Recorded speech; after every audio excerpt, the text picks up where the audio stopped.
Hi everybody, Stuart Hillard here, and I'm super excited to celebrate my 4-year anniversary here at Sewing Street. We're having a really special weekend of celebrations on the 30th and 31st of August. I've got the most incredible guests joining me. I've got super deals on Brother Sewing machines each day. I'm going to be launching my brand new book, Make 100 Bags, on the 30th, and I'm going to be launching my brand new pattern, We Love Quilting Volume 2, on the 31st.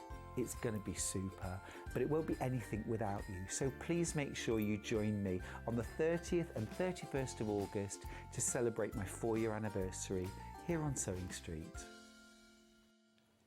Good morning, my lovely friends. How are you? Welcome to Sunday Sewing Street and day 2 of my anniversary weekend. We have got a brand new shop to win, and it's a good one. It's a good one. You're going to win a Brother RL 425 sewing machine. A whole sewing machine. Thank you, Michael. Yes, a whole sewing machine, not a sharing one. All yours. Now, every single item that you buy today qualifies you with another entry into the prize draw. So if you buy 3 different things, whether you check out together or apart, each individual item is another ticket into the prize draw. So what a fantastic prize. Absolutely brilliant. Every time you buy an item. And we have got some fantastic things on today's show. But let's start, as we always do, with our early bird.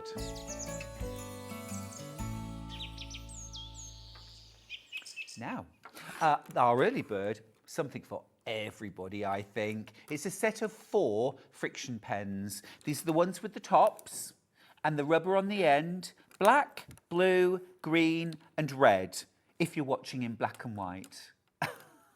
Do you remember watching snooker in black and white? But after a while, you actually could see the colour of the balls. I'm not kidding. Anyway, $9.99 is the regular price. Everyone's looking at me. Black and white television. They're all about 25 here. Now, should be $15.96. We're £2.49 per pen.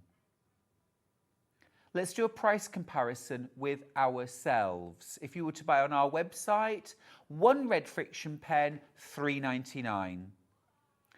$9.99 today. Absolutely fantastic. That's for 4.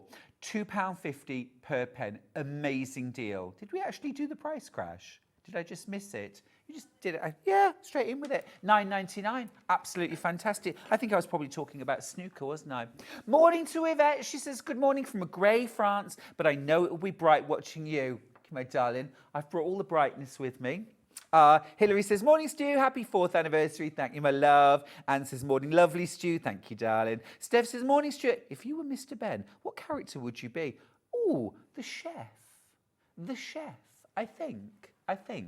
But if I wanted to be something different, maybe the knight. Morning, lovely Stuart. Happy 4th anniversary, says Susan in Shropshire. Love the new look. How much more handsome can you get? Looking forward to the show. Love, Susie. Susie? I didn't pay Susie anything. Look at the new headshot, though. I do like that. And that was after a morning's work. I thought, oh, I'll look grotty. I'll look all, tired and the magic of television. But thank you, Susie. Is it a new look?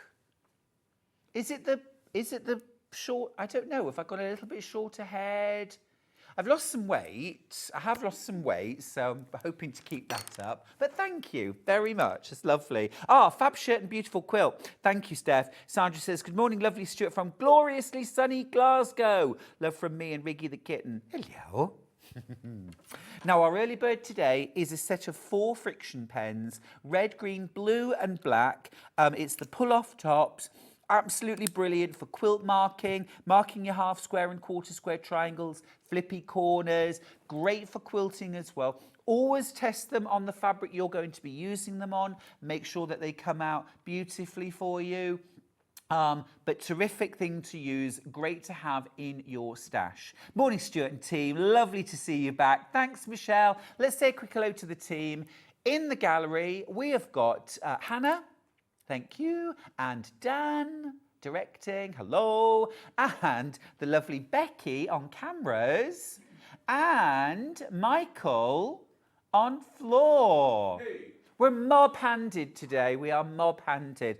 Right, okay, keep going through for your early bird, those that set of 4 friction pens.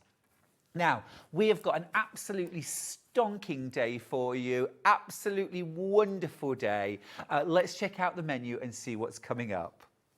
Right, first off, it is the launch. It's not We Love Scrappy Quilting. We've been through this. We Love Quilting Volume 2, and this time it's the turn of Log Cabin Quilts.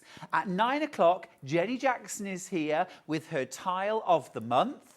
At 10 o'clock, we love K-Facet, we do. At 11, foundation paper pieced vase quilt with Jenny Jackson. It's absolutely gorgeous, look at that. All foundation pieced, I love it. Great chance to show off big prints. And then at 12 o'clock, I've got amazing deals on Brother sewing machines, including, let me just say, I have got 2 VQ4s left. We had it on yesterday, and yes, we're going to match the price, and yes, you're going to get £142 of extra freebies just because it's my anniversary weekend. Now, let's talk about my new launch, my brand new We Love Quilting Volume 2.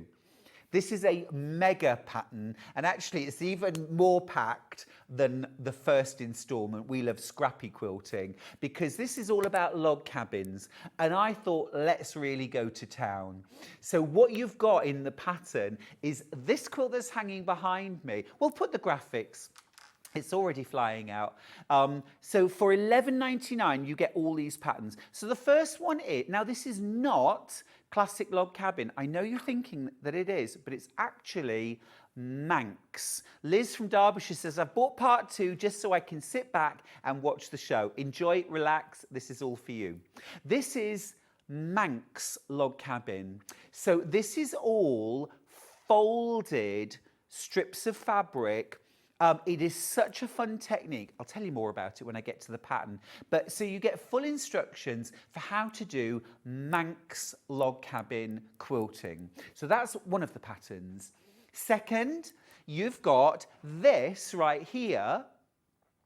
This one is curvy log cabin. This is thick and thin logs. So thin logs in the dark, thick logs in the light, and it creates these gentle undulating curves. It's such a gorgeous pattern, and if you love those fabrics, I've got those fabrics too. So you've got Manx log cabin, you've got curvy, thick and thin log cabin. Then, moving back over to the original desk, right here, you have got a modern take on pineapple log cabin. So pineapple log cabin, it was a continuation. You don't need special rulers. It is not foundation pieced. There is no paper foundation piecing. This is easy strips, squares. You'll love it. And it looks so fresh. But then also, that's your 3 big patterns in one. But I thought to myself, you know what? You've got to have the it's £11.99, I know. It's £11.99. You're still getting all of that. It's not individual patterns. You get them all. But I thought to myself, when I'd done the 3 quilts, I thought, actually, you've got to have the classic log cabin block in there as well, haven't you? So actually, when we go into the pattern, and I'm going to bypass all of this, first of all, you actually get instructions for how to make a classic log cabin block. It's jelly roll friendly. I thought I'd also make it jelly roll friendly. And then, once you've gone through all of that, you get 8 different ways to set 16 blocks. So this was an extra. This wasn't even supposed to be part of the pattern, but I thought I can't do a log cabin pattern without including classic log cabin with a jelly roll and 8 different ways to set it. But then you've got your curved log cabin, thick and thin, full instructions, full construction. You've got your fresh pineapple quilt, full instructions. Then you've got your Manx log cabin, full instructions on how to do that. You've also got notes on how to classically quilt a log cabin. But more than that, so Manx log cabins were not traditionally quilted. They were they're folded fabric, and they were done on a piece of base fabric. So those multiple layers of fabric were enough. It's too thick to quilt, so it's actually a coverlet. So there's no wadding inside. And what I did, I'm just going to run across to the other. Come with me. Back to the William Morris. I did this all in William Morris. This was all scraps, actually. This was all scraps. And what I decided was, well, okay, so if I'm going to make a coverlet, why don't I include in the instructions how to tie a quilt or coverlet and how to button a quilt or coverlet? So if you have a look, you'll see that this quilt has got buttons sewn at strategic points all over the quilt. Now, I have actually done just stitch quilting through the centre just to stabilise the whole thing. It is on a backing, okay? So I haven't done joining the blocks together as you go. I put the whole thing together and then I've buttoned it. I've also included in the instructions how to tie a quilt. Now, as a coverlet, there's no wadding, but it's still really cosy and quite heavy, actually. But with a quilt, you can also tie a traditional quilt, so with wadding and backing. And log cabins, when they were first made, were foundation pieced. They were sewn to a foundation of muslin, usually, and they were stitched with a running stitch by hand and flipped and stitched and flipped onto a fabric foundation. And the reason why it was done like that, rather than the usual just regular running stitch method of sewing, sort of English piecing, not English paper piecing, but English piecing. The reason why it was done like that was because when log cabins originated, the kind of fabrics that were being used were velvets, satins, silks. They were not cotton fabrics. And so these kind of slippery, stretchy, awkward fabrics, we all know, are difficult to work with. So foundation piecing them, great. So early log cabins were foundation pieced, and with that extra foundation, they were too thick to hand quilt. So pretty much all early log cabin quilts were tied or held together with buttons or just, you know, wool or yarn or thread to create these little ties. Linda from East Sussex says, love Manx quilting. I'm a fan of hand sewing. That's from Linda. You can hand sew this. I've machine sewn this, but you can absolutely hand sew it. So that's just one of the instructions, Manx log cabin. Susan says, congratulations and happy anniversary, Stuart. I tried messaging yesterday, but I got your fab book and I got volume 2 of the pattern today. I'm collecting them. Thank you, Susan. Sorry about yesterday. We had so many messages, but I really appreciate you messaging again today. If you're trying to check out your basket, by the way, the best thing you can do is use the web or the app. The phone lines are really, really busy. If you're going to do it by the web, this is how you do it. Go to our website, www.sewingstreet.com.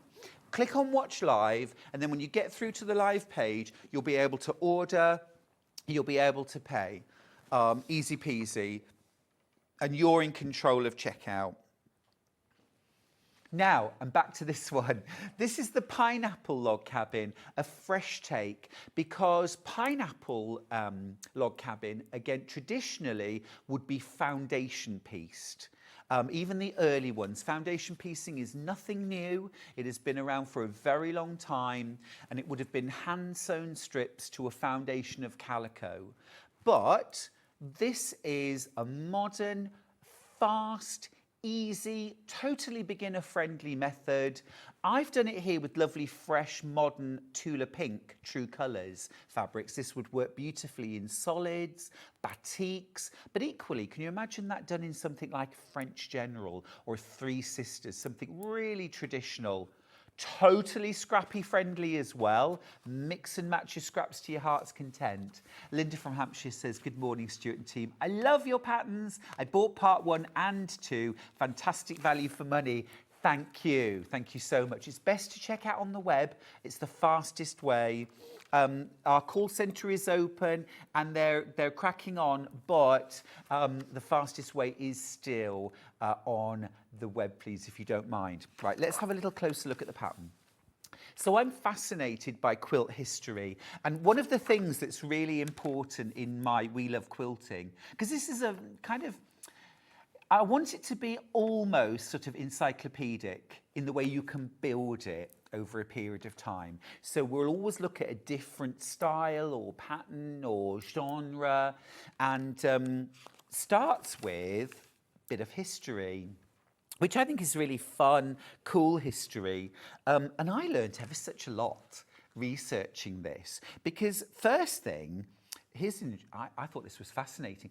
I assumed that log cabin was like almost the earliest American patchwork quilt block, you know, because it's log cabin, and I imagined these early settlers, you know, we're building a log cabin, and while we're doing that, I'm using scraps of fabric and I'm creating a quilt in the same style as the house we're building to keep us warm at night. Not true. Not true.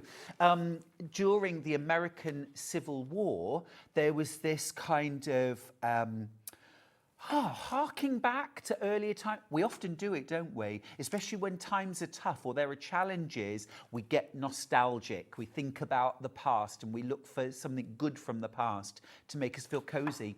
And that's what they did in America. They looked to the past and they created the log cabin block to celebrate the early settlers, which I thought was an interesting thing. Another thing I found out, the center of a log cabin, traditionally red, right? Not red, not red. Traditionally black. The earliest log cabin center squares were usually black, and actually black velvet. I mentioned earlier on the early ones were made with foundation piecing and things like dress fabrics, satin, silk, velvet. And there's sort of around the same time as the crazy patchwork in Britain, when they were using lots of velvets. Really interesting hearing the history of the blocks and sharing your knowledge, Stuart. Beautiful quilts, great weekend show. Thanks, Maria. Oh, thank you. I love the history of quilting, and and I've included all of that in the instructions. These days, you can put whatever colour centre in your log cabin that you like, can't you? We can do our own thing. But red still looks gorgeous, and I did red in the Manx. But I did purple in the curvy, and this one hanging behind me actually isn't black. I know it looks black, but it's actually Midnight, which is our cotton solid, the darkest navy that we do. It's called Midnight, and I think you can just about see that, can't you? And that just works really beautifully. It's a great one to use with scraps because it highlights all of the gorgeous colours and really makes them pop. So there's lots of history in there. Then I talk about the design possibilities of using log cabin blocks, because in a way, when you look at a log cabin, it looks like a half square triangle. So whatever you can do with a half square triangle, you can do with a log cabin. If you have a look at the Manx log cabin for a second, I was inspired by, obviously, an Ohio star in the centre, and then the traditional barn raising around it. Really fun to see those patterns. You know, it's the kind of thing, you see it, when you see it, you can't not see it, but you may not necessarily notice the star straight away. Flo says, is volume 2 sold out? It's not on the web page. It's on the web page. Can we go to the web and just show where it is? There we go. It's the main graphic. So when you, don't look further down, Flo. If you go on to watch live and literally it's on screen and it's right next to it. I get confused sometimes when I look on the web too. There we go. Right. Okay. Let's dive in a bit more. I also talk about value. And value is the relative lightness or darkness of fabric. That's an important skill to learn whatever kind of quilting you're doing, whether it's log cabin or any other kind. And value is something that we use an awful lot in quilt design. And it's really, really useful if you're doing scrap quilting. And of course, all of these quilts are scrap classics as well. You can make them with a range or you can go scrappy. But understanding the value, the lightness and darkness is really important. So I've put some tips in there as well. Now, this next page is before we start to make a block, some really, really important advice. Things like pinning your strips as you go. For example, I've just got here the start of a classic log cabin block. Okay. So the way log cabins are constructed is that you have a centre square. Okay, and in this case, it's not one of the traditional colours. I'm using blue because it goes nicely with everything else. I'm using a jelly roll here because the classic log cabin block in your pattern, one of 4 patterns, remember, is using jelly roll strips. And one of my top tips is to trim your logs to size before you sew them, mathematical size. Next tip is that when you're working, pin at the start and finish. Now I know we're all going to look at this and think, oh, come on, Stu, when I'm sewing that, I can just hold that and sew it. If you get the fundamental right from the very beginning, you'll be successful. Becky's coming along with pins. You're a darling. Thank you. Thank you. Look at this. Beautifully arranged. Somebody got bored, didn't they? Someone got bored. I'm going to use blue pins. So you want to pin, and this is true of all patchwork. You want to pin at the start, and you want to pin at the end. I always do that first. And then if there are any match points, then I'll also pin those. But right here, I'm going to pin in the centre as well. Now, I know that might seem like overkill, but when we've sewn that seam and flipped it back, we want this edge here and this edge here to be absolutely perfect and in line with the square. Because when we sew this next patch on, it's got to fit perfectly. And if you pin it and sew it accurately, that's exactly what will happen. If you don't pin, we all know this, our feed dogs and our presser foot will push this top fabric along, and it will end up, it might be matched here, but it will end up with a little overhang like that. And what a lot of people do will say, well, just trim that off. I say, avoid trimming, don't trim. Because the minute you trim, this was cut to the correct length. The minute I trim it, it's not the right length anymore, which means that side of the block is not the right length anymore. And so nothing's going to fit, nothing's going to stay square.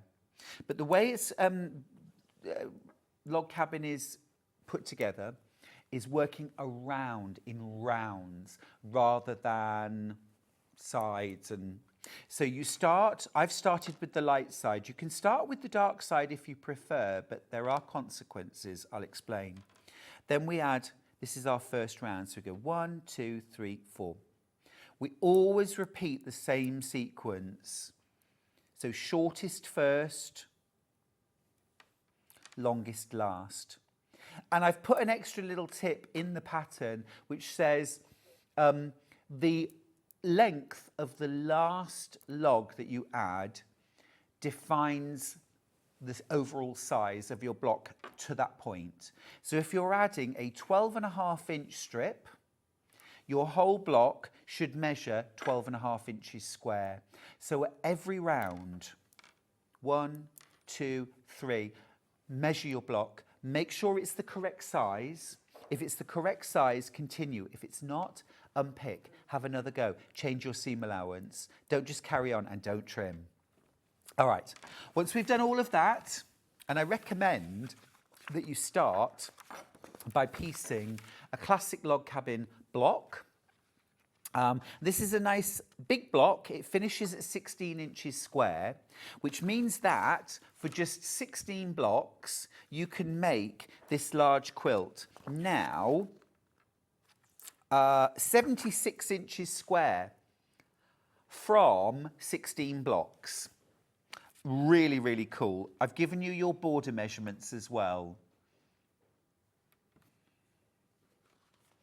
Now, I'm going to go through more of the pattern in a short while, but I want to give you a chance to check out your baskets. It's brand new today, volume 2 of my We Love Quilting series. Keep checking out your baskets. Lots and lots of you with it in your basket. You need to do something on Civil War quilts. Yes, definitely. Morning, Stuart. I've just wanted to say how genuine you are in your approach to this show and teaching the techniques. Thanks for all you do, Janet. Oh, thank you, Janet. I genuinely really appreciate that. I sometimes wonder if I'm just a bit of a boring old teacher. I love the history and the lives that have gone into our craft. It's so alive, isn't it? And I think the past is so alive in quilting because we're still doing the things that have been done for hundreds, thousands of years. I just find it very exciting. I'm glad you do too. Well done if you've checked out your baskets. It's a busy morning. Now, let's talk fabric. The pink and purple quilt, the curvy log cabin made with thick and thin, I used a beautiful new fabric range from Moda, which is sort of like Moda Essentials. It's 3 sisters, but it's taking a colour palette and giving you all these beautiful different prints, lights, mediums and darks. There's a purple colourway and pinks, which I used in that quilt. There's also a green colourway. I've got them right here. We have got one big, I feel like a croupier. I'm going to... Can you imagine if I could actually do it? I've got one huge mega bundle that has the green range and the purple and pinks range all together. Now the full price should be £377.58. Now that is 42 fabrics, 21 metres in total. So this is like having your own Moda shop, okay? And there's a crash. It's a big one too, because you're getting 3.5 metres of fabric for free. Now just have a look at this palette. That makes my heart leap and my mouth go a little bit dry. Because that's so beautiful, and that's all the things I love doing with fabric, putting it into kind of lights, mediums, darks and colours, and aren't they delicious? Berries, plums, you're saving over £30 there. You're getting 3.5 metres. Oh, that must be way over £30 for 3.5 metres. Is it? Okay, so this fabric's really well priced then per metre. That's awesome. They are beautiful. Let me show you some of them. I'll give you a little flick through. I'm going to start with the pinks and purples. But look, you've got these sort of ditzy, tonal. Love that colour. And I used all of these in my thick and thin, curvy log cabin. The lights, the mediums, the darks. I split the lightest shades out and used them for the light part of the log cabin. Isn't that lovely with the sort of feathery, beautiful? I love the polka dots. Use that for the centre of each of the blocks and the cornerstones. I did mix in a few of my own creams just to add a little extra to the centre. Aren't these beautiful? This print, stunning. Absolutely gorgeous. So you've got all of those beautiful pinks, purples, and then in the green, I think you've actually got one more in the green. Have a look at these. So really, every kind of eventuality is catered for. Well done if you check it out your baskets, by the way. Look at that print with the green. Isn't it stunning? And this one, love it. The polka dots are just delicious. And they have a lovely kind of mottled background. So it's soft, it's gentle. Now you could do something very traditional with these. You could do something quite fresh and modern. I think the fresh pineapple would look amazing done in pinks, purples and greens. That actually was an option in my head.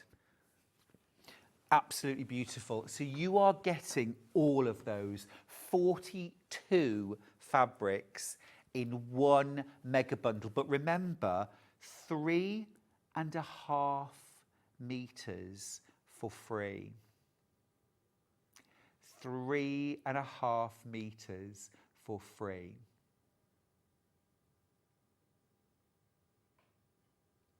Absolutely splendid. Can you imagine going into a shop and being offered a brand new range of fabric with 3.5 meters for free? Karen says, I've never seen a Three Sisters collection that I didn't like. Always, same here, same here. Always beautiful designs and colours. It's like Tilda, Three Sisters and Tilda. Yeah, I don't care. Yes, I'd love to make a quilt with it. So easy. Always consistent. Absolutely beautiful. Can I let you into a secret? I don't know if it is a secret, but the Three Sisters aren't three sisters. They're the three companies that make up Moda.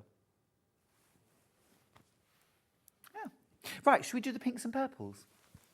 So you can get these fabrics in a bundle on their own. You're still going to make a saving. It's not as much as the really big bundle, but still. This is the lavender. It's called lavender, the whole range, and you can see why. Called vintage linens. They're 100% cotton. None of them have a linen texture to them, but it's almost like bed linens. 188.79. Nope, you're saving 1.5 meters off the price. 161.82. Now this is what I used for my curvy thick and thin log cabin. And as I say, I did add a few extra creams and tans for the light part of the quilt. You'll be able to see them as you go. There's that little sort of paisley. That was another Three Sisters fabric. So I'd got a few other Modas that I mixed in. But you can see I used the light lavenders and light pinks in those light parts of the block. And they just work beautifully. But look at this gorgeous range. It's absolutely stunning. You get all those different shades of plum and berry and purple and pink. And just so usable, absolutely delightful. And on their own, together, perfect. Mix and match with other fabrics, it's just going to be absolutely delightful. Kirsty says, morning Stuart, watching you from our hotel, relaxing after our wedding anniversary spent in London yesterday. 28 years, where is the time gone? Well, a big happy anniversary to you. That's lovely. I know, 28 years, where does the time? It flies by, doesn't it? When you're having fun. When you're having fun. This is gorgeous. Loads of you with this in your basket. Brambles, plum, berries. Absolutely delicious. I'm going to pop that to one side. That palette is gorgeous. Absolutely gorgeous, isn't it? Now, I really had a tough decision when I made the thick and thin log cabin, because I could very easily have used the greens instead in exactly the same way, but I was very tempted to combine both together. The Manx would have been beautiful done in this too, wouldn't it? I'm going to sort of separate these out this time just to show you the sort of different tones that you've got. Let's get the crash in straight away. You're saving 1.5 meters, a whole 1.5 meters for free. Look at these gorgeous light tones. These are your lighter greens. And I love the fact that you've got a variety of different greens. It's not the same green, just done lighter. I mean, isn't that just beautiful, soft, zesty? It's a fantastic opportunity actually to get lots of greens, because if you want to do things like a plique, you know, so important. Look at these. And these are sophisticated, classy, grown-up greens. Can I say grown-up greens? They're classy and sophisticated. I mean, look at that as a palette to work with. Absolutely delicious. I am just going to have to move those. Oh, where? I think here. I'm going to pop them here. There we go. See, I've messed up my lovely fan now, but never mind. There. Oh, just gorgeous. Just gorgeous. You get 10.5 meters here. 21 beautiful fabrics. So usable. Just be aware, very, very busy today. Lots of these in baskets, lots of them already checked out. If you want to get these Moda vintage linens in meadow greens, this is your time. Wow, that is a gorgeous palette. Now, let's talk about my brand new pattern release. It is the official release date, well done if you've already got it, of We Love Quilting, Volume 2, Log Cabin Quilts. Now, remember, normally on Sewing Street, one pattern, £9.99. So, curvy log cabin, one pattern, £9.99. But you know that's not what I do. I like to give you as much value as I possibly can. So the curvy thick and thin log cabin is one pattern within your volume. If we could just have a quick look at that again. So you can see those gentle, now you're not sewing curves, it's an illusion brought about by using thick and thin. And I've kept it quite subtle. The difference between the thick and the thin logs isn't huge, but it makes enough difference that you get these gentle undulating curves rather than this straight, bold line. And if you really want to increase the look of that curve, then use very strongly opposing fabrics. So very light and very dark together will give a really clear and obvious curve. So that's one of your patterns. That quilt, by the way, is 60 inches square, so a really good size for a lap, a bed. This isn't one pattern as well, by the way. This isn't one pattern with 4 different variations. These are 4 totally different patterns, complete with construction methods and cutting methods. It isn't just this is what you need for one block. I take you through the whole thing, okay, so you can make the quilt. I want you to make all of these quilts. That's the challenge. So the curved log cabin quilt is 1. Okay, that's the first full pattern. The second full pattern is the fresh pineapple. This is hanging behind me. And this, I've chosen to do this in fresh modern fabrics. I've used Tula Pink True Colours. It would look great in scrappy. It would look amazing done in the Three Sisters greens or plums and purples or a mixture or a total mixture of your scraps.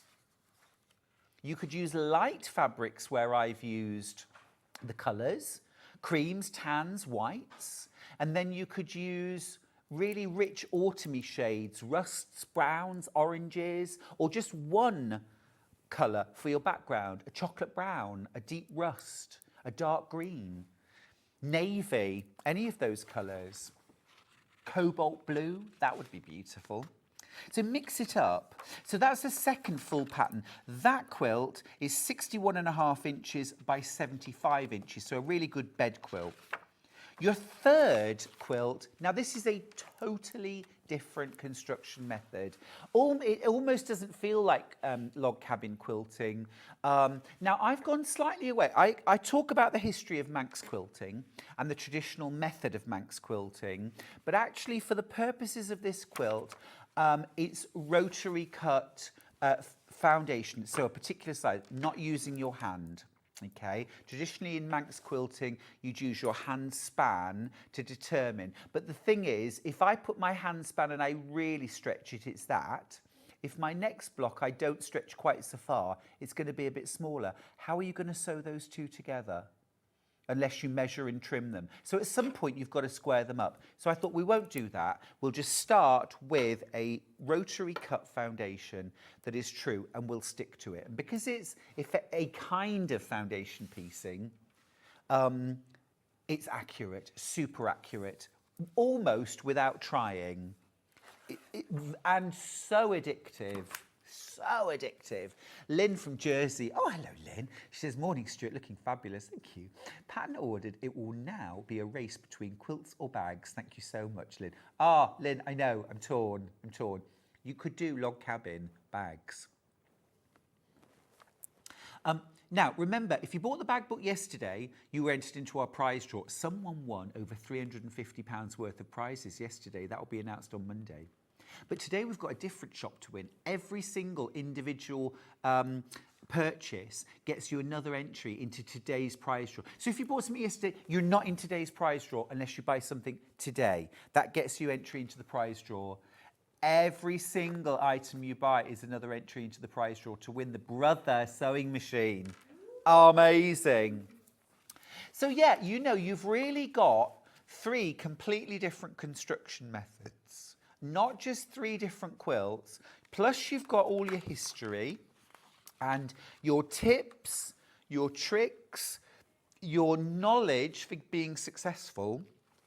But then I thought I cannot do a pattern on log cabins without also teaching you how to make the classic log cabin block. So I thought, okay, well, let's make it jelly roll friendly, because that's also lovely, isn't it, to have another pattern that you can use your jelly rolls for. So this is a great place to start. If you're a beginner, if you've never done quilting before, this is a really nice way of doing it. A jelly roll is 2.5-inch pre-cut strips. You can get these from Moda, you can get these from, lots of fabric companies do these now. But if you haven't got them, you can cut 2.5-inch strips, of course. But if you're brand new, this is a really good place to start because half the cutting's done for you. But my top tip, it's a bit like adding borders. And I hate saying don't do this, but I am going to say don't do this. And there are methods, there are YouTube videos, there are patterns written about doing this. Personally, well, I'll tell you why. But where you sew a square to a strip, and then you get another square, and you sew, and then you chop, chop, chop, and it's a quick method for making log cabin. As far as I can see, and I've actually tried it, and as experienced and accurate a sewer as I am, I went wrong too, because what happened was I was chopping, and I thought, I'll just see what size my block is. It wasn't even square, let alone the size it was meant to be. Because every time you're adding a strip, this strip gets stretched. You're not pinning anything. It's like sewing a border on like this and chopping off the ends. It looks like it fits, but it doesn't really. So avoid that. My best advice. Anyway, so you make the block, and then I thought, well, as we're talking classic log cabins, I might as well give you a double page spread of how you could set 16 blocks. Now, of course, if you're doing 36 blocks, as I have in my Manx, that's 36 blocks, 6 by 6. Look at the possibilities now. Now, of course, you could do that with a classic log cabin. You could do that with curvy log cabin. You could do that with thick and thin. Manx, as I have, of course. But you could just make yourself a cushion. Now, I'm just going to point out, I'm going to do that thing. I made a mistake on this. Can you spot it? I'll show you flat where I made the mistake. So I started off, I made this block, lovely. This was my first, and then I made this block, yeah. And then I made these 2 blocks. And do you notice this log is thicker than this one? And these are all the same, and this one's thicker. And that's because I cut the strip wrong. I cut it wider than it was supposed to be. Now, the takeaway, I thought I'll leave it in because the takeaway from this is that the size of the strips does matter, but the difference you're going to get is a thicker or a thinner log.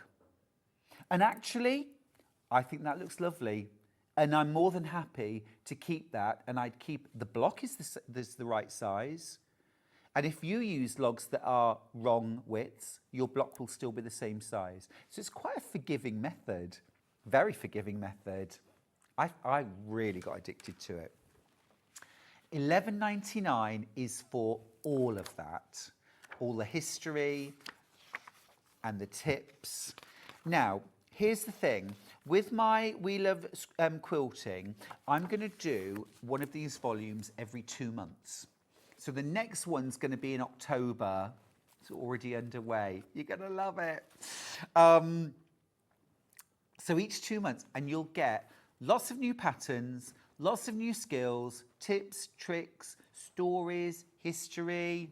One confession, I said there'd be a recipe. I didn't put a recipe. Not this. I'm going to put a recipe on my Facebook this week and Instagram to make up. Sorry. But let's talk volume 1. So volume 1 was released 2 months ago. And this is called We Love, it was supposed to be called We Love Quilting. But anyway, We Love Scrap Quilting. It is. We Love Scrap Quilting.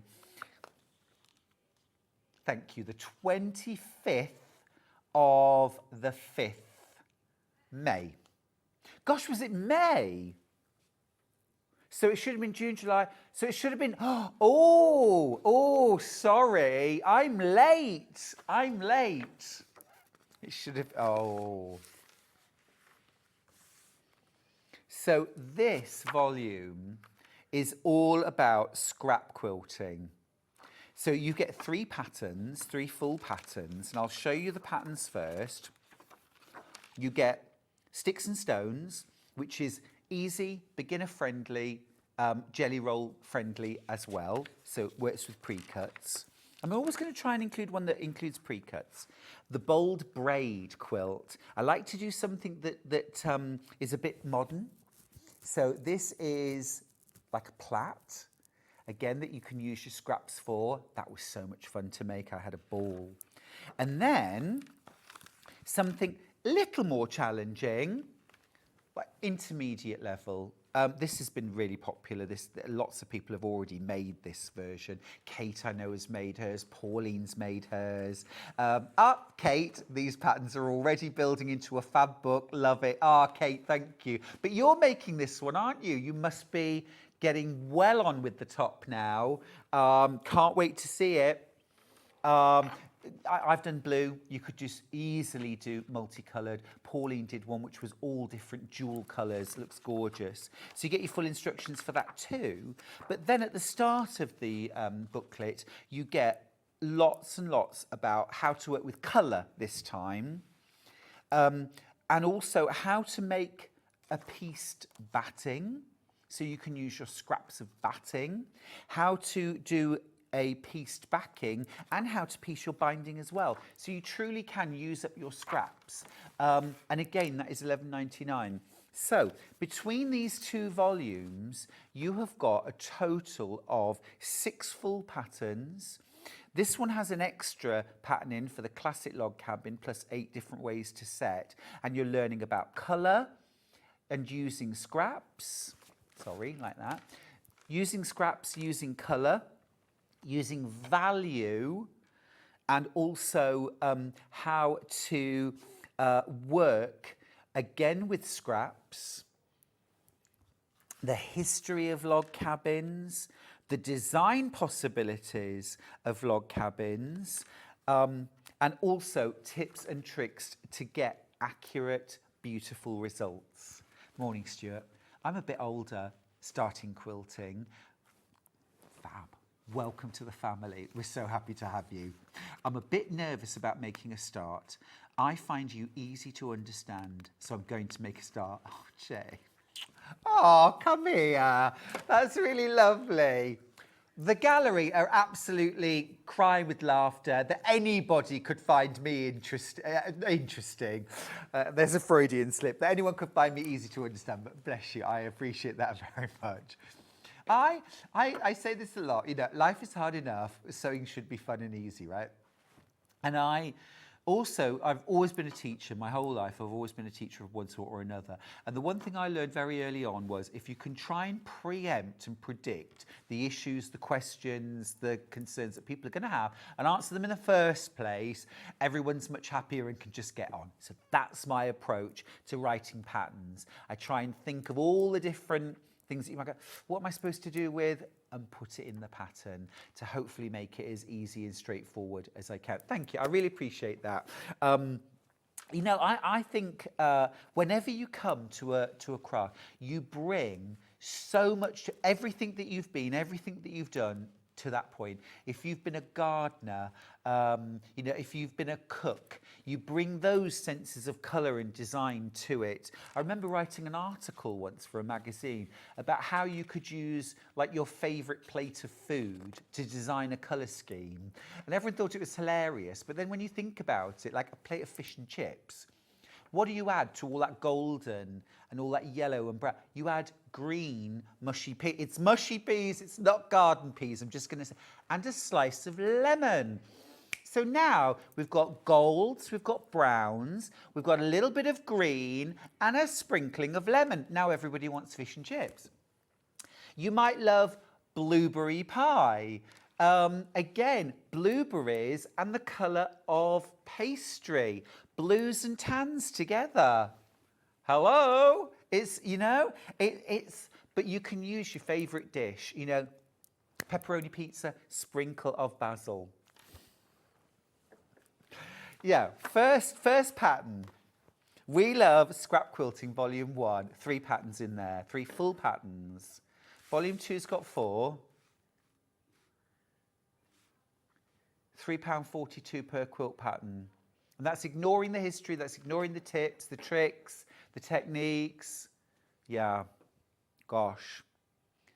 Maria says, morning, gorgeous Stuart, my sewing friend. Did you read my message I sent you yesterday? I think I did. Well, did you email? Was it on Facebook or did you email? I'm sure I read a message from you yesterday. There was lots of messages. I really appreciate them. I read them all afterwards. Julie says, Stuart, my favourite. I have all your patterns. You have the best designs and the best teacher ever. Happy anniversary. Hope many more to come. Oh, thank you, Julie. Thank you. I love being able to do this. It's great. What a way to spend a life. Sue from Merseyside says, just to reassure Jane, I've only recently started quilting and you will be fine and love it. It's the joy of making and giving. That? Exactly that, Sue. Exactly that.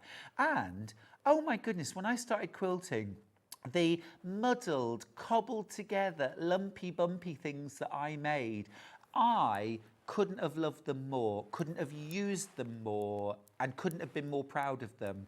Doesn't matter.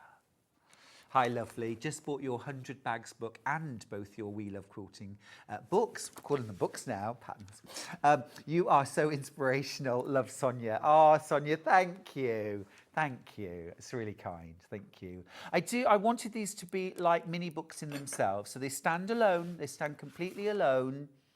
You don't have to collect them over a period of time, but I'm gonna work really hard to make each volume something you'll really want to add to your collection, to build your skills, to build your repertoire. Maybe to try something different. For example, Manx patchwork you may never have tried before. I'd never tried Manx patchwork before, and I knew that it was log cabin-like, and I thought, let's give it a go and see if it will make the cut. Oh, and I made the first block, and I was just addicted. That was it then. And then I'd got my lovely William Morris scraps from lots and lots of different kits that we've had on air before and I've made. I've got all the scraps. And of course I thought, well, let's do William Morris. So William Morris it was. I purchased volume 2. The first was excellently written. Thank you, Hazel. Look forward to more over the next month. Yes, definitely. I will try for every 2 months. I'll do my best. I'll do my best. I'll do my best to start putting recipes in. Volume 2 in the graphics. This is Log Cabins. Morning, Stuart. Loving the show. Second day of my full retirement. Well, listen, forget my anniversary, Sue. This is what it's all about. Here we are for retirement. Oh, yes, retirement for the win. 2 days in. Bring it on. Ah, how lovely. How lovely. Lots more time for quilting. Oh, yes. And I've just taken up golf. Which will win, I wonder? Sue, it better be quilting. I don't know how I feel about you going off on the golf course instead of sewing. No, I have. Do you know? I tried once. My friend took me and Charlie to the driving range, and I was so bad, embarrassingly bad, awful. Oh, Charlie was much better. Now Charlie is Charles Poulter, and he's actually his cousin. Few times removed, but it is his cousin is Ian Poulter, the golfer. Yeah, he's got an American side of the family. He was much better. It's in the genes.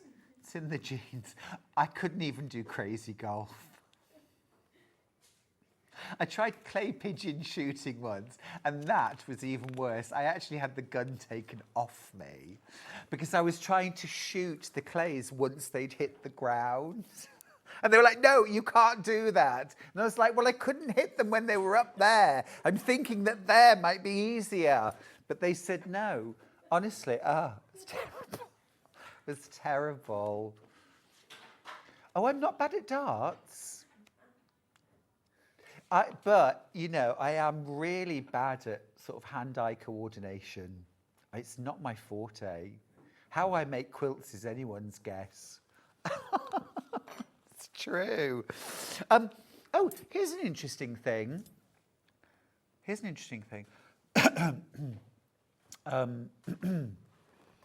Abraham Lincoln. Oh, excuse me. Here's an interesting thing. Abraham Lincoln. Right, Abraham Lincoln. One of the reasons why log cabin quilts, I think, became, or may have even got its name from, was Abraham Lincoln. Because when he was campaigning to be president of the US, one of the things he was sort of touted for as, he was called as sort of in the media at the time, was that they called him the log cabin candidate.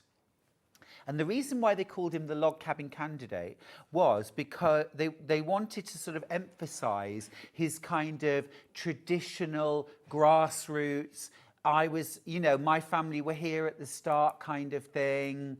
I'm a kind of cozy, homely, grassroots kind of person. And they called him the log cabin candidate. And so there is an idea that log cabin block may have got its name via him, which I thought was very interesting. Anyway, that's all in there as well. You get lots of history. You get how to create the sunshine and shadows, how to create the light and the dark look in a log cabin, a traditional log cabin, how to work with value. Joan, Stuart, you are amazing, so inspirational. Thank you, Joan. This isn't Deputy Joan, by the way. I don't know if Joan would say I was amazing. I think she would. I have learned so much from you. Oh, bless your heart. Can the next Sewing Street prize be a quilting class with you, please? Yes. I think that's a really lovely idea, Joan. And why not? Let's do it. Yeah, let's do it as a shop to win. Me. Now, I would just point out that a friend once made me be a raffle prize. It was to come and do some, you know, but it was kind of like it wasn't our community, shall we say? So nobody, not voted. What is it? Bid. Nobody bid. And finally, someone said, oh, I'll give £10. So literally for £10 and to this day. Anyway, so yes. I think within my community, it would be a very good idea, Joan. Thank you. All of that, 4 patterns. You get your classic jelly roll friendly log cabin. You get 8 different ways to set 16 blocks. This is just to start you off. But I also talk about if you can do it with a half square triangle, you can do it with a log cabin. Okay, so think about your favourite blocks. Hi Stuart, happy anniversary. I've been so looking forward to watching you this morning. You are my quilting hero. Quilts are gorgeous, from Lisa. Oh, thank you so much. Thank you. I really, really appreciate that. It's so kind of you. I can't believe where the last 4 years have gone. It's flown by in some ways, in other ways it's really dragged. No, I'm kidding, it hasn't. It's been amazing. It's been amazing. And I almost can't believe that in fact, it's more fun, more exciting than 4 years ago. So I just think it can only get better.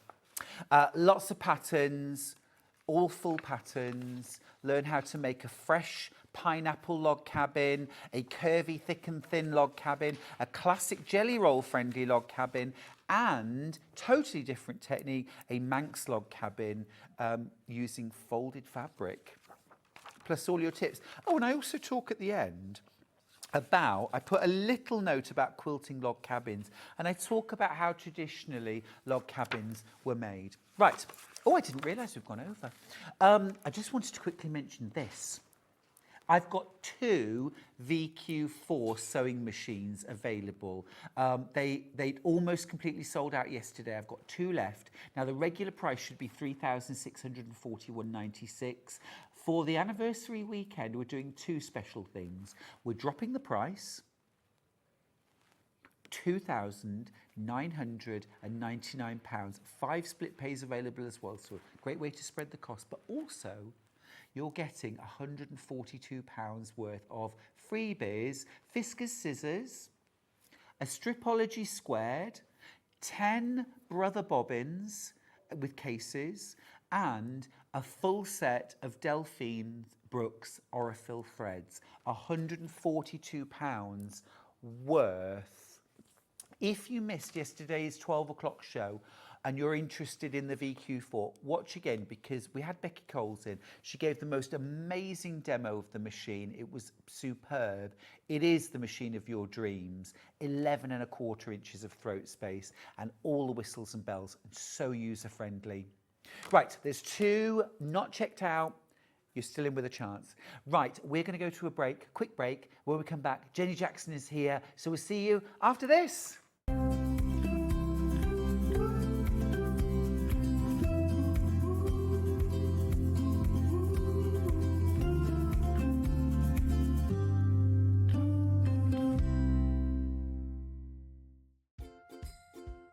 Hi everybody, Stuart Hillard here, and I'm super excited to celebrate my 4-year anniversary here at Sewing Street.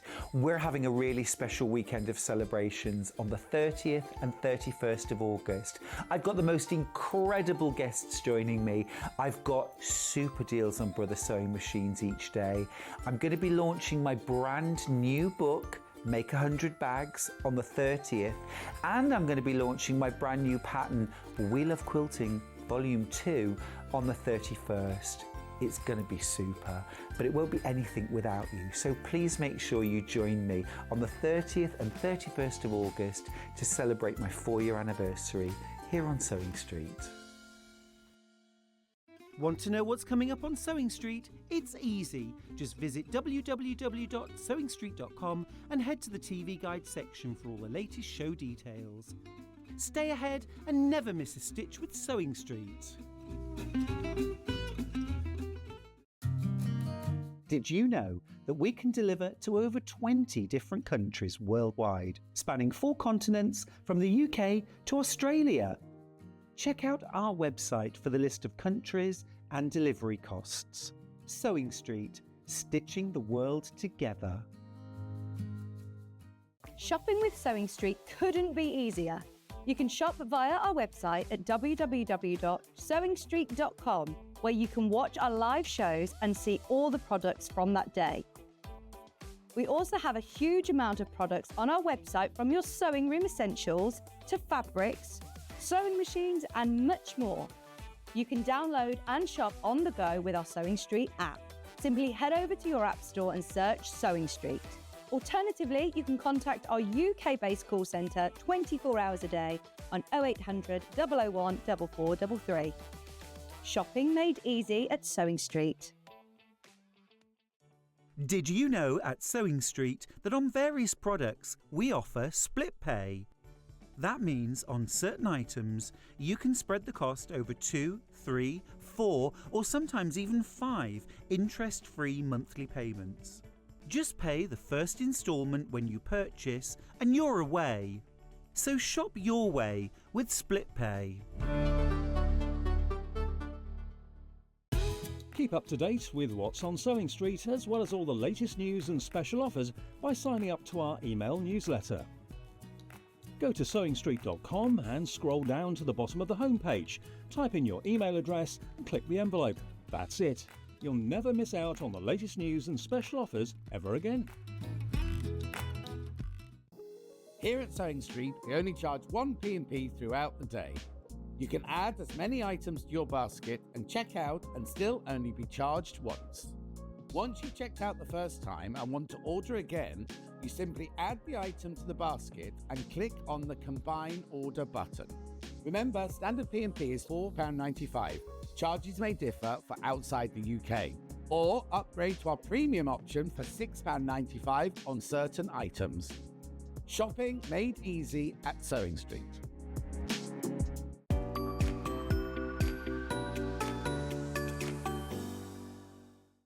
Want to say hello or ask a question to our guests? Then send a message to the studio.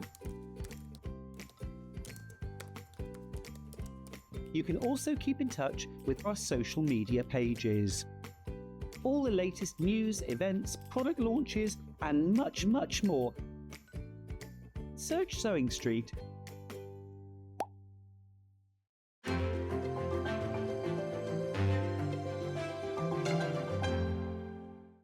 Want to say hello or ask a question to our guests? Then send a message to the studio. You can also keep in touch with our social media pages. All the latest news, events, product launches, and much, much more. Search Sewing Street.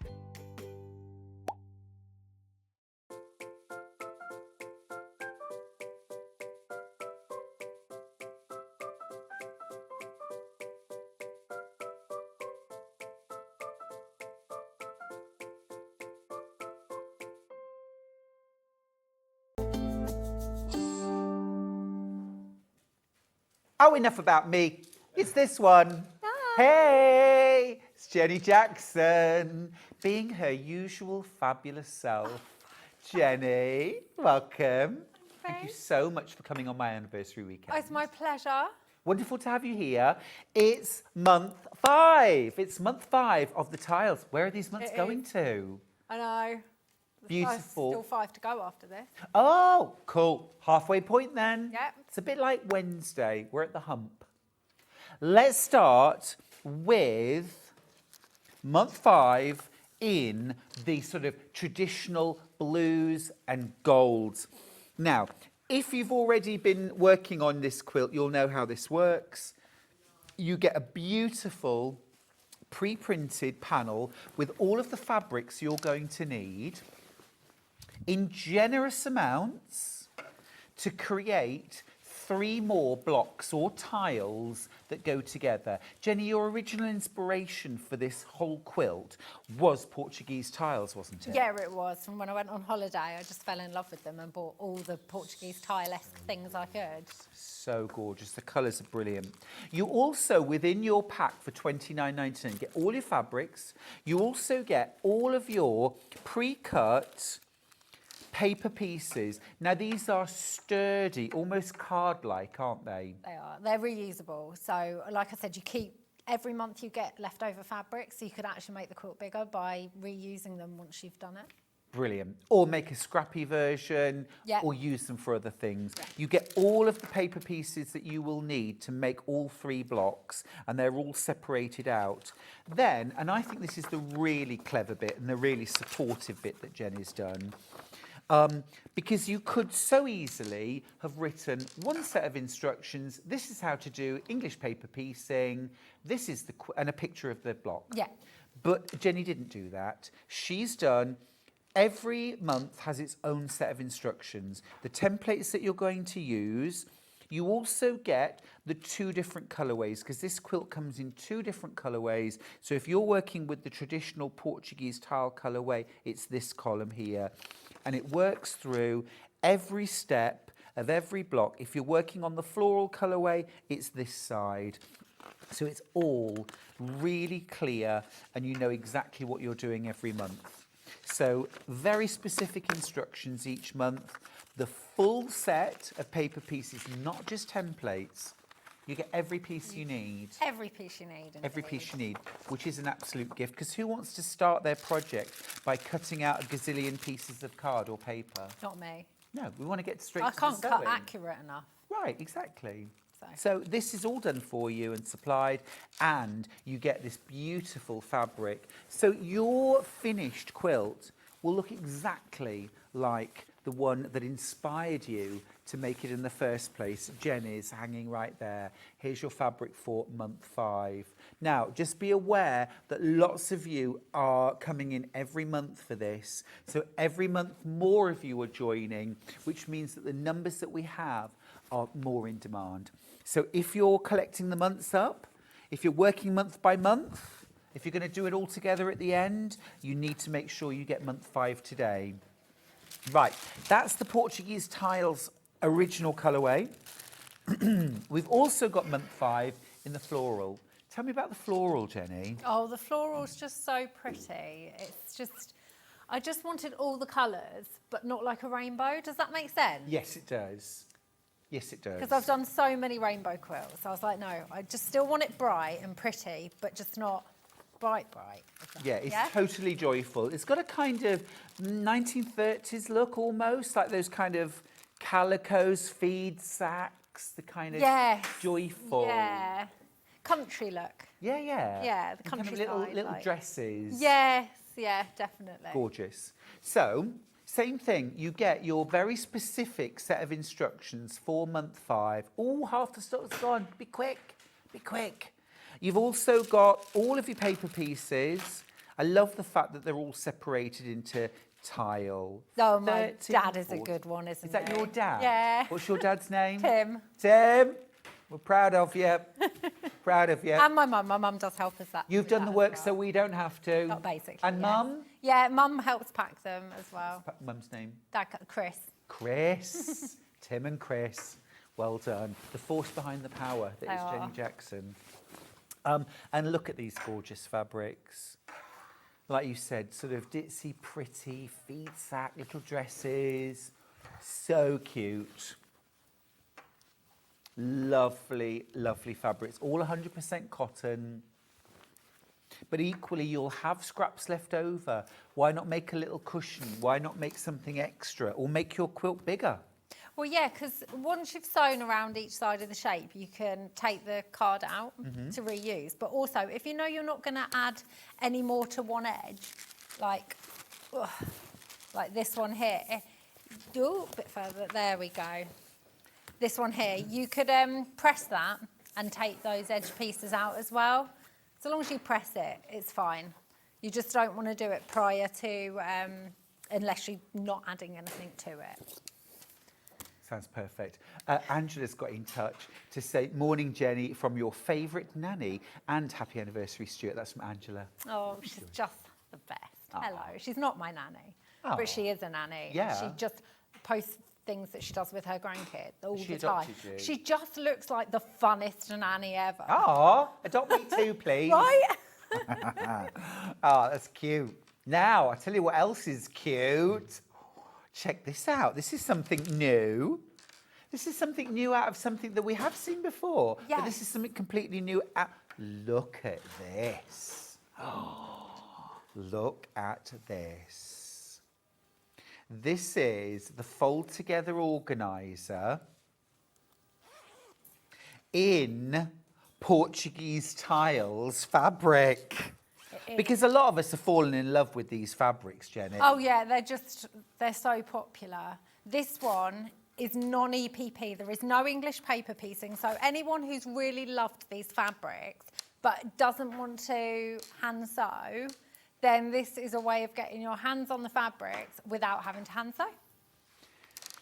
It's absolutely brilliant. I'll show you the panel. So first off, we've got the Portuguese tile inspired fabric. It's a big panel. Jenny, Do you want me to come I and think so. assist you, my love?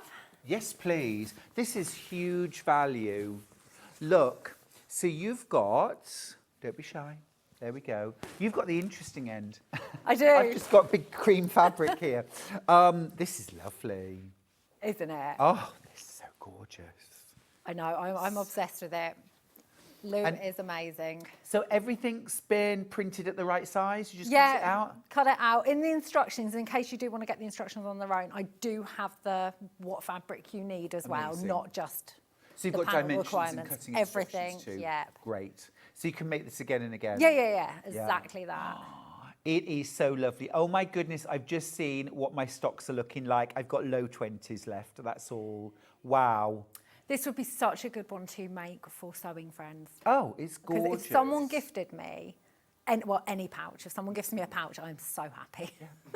Yeah, totally. And you could use it for different things as well, couldn't you, Jenny? Because, I mean, at the end of the day, you know, you've got 2 big zip pockets. You've got your pouch here. Now, okay, a pincushion specific to sewing, but we could put an extra little pocket Yeah. with a popper or something Yeah, there, exactly. couldn't we? Exactly. Yeah. This could be for jewellery Yeah. or makeup, brushes. Exactly. Art supplies. Totally. That would be a good one. Yes. Half the stock. Oh, okay. Look, I've got 13 now. And way more than that in baskets. You get your full instructions. You do. You get your panel. What do I need for inside it? I used H640 Yep. and Could you medium use weight quilt interfacing. wadding? You could. It will be even floppier then. Yeah. But I used medium weight interfacing on the lining as well. Yeah. Fab. There we go. There. Oh, no. No. We'll get you the right graphics in a second. I'm so keeping that. Bear with us for a second. You're getting your panel, you're getting full instructions, and also, oh, thanks, Jenny. I'll fold it out for you then, darling.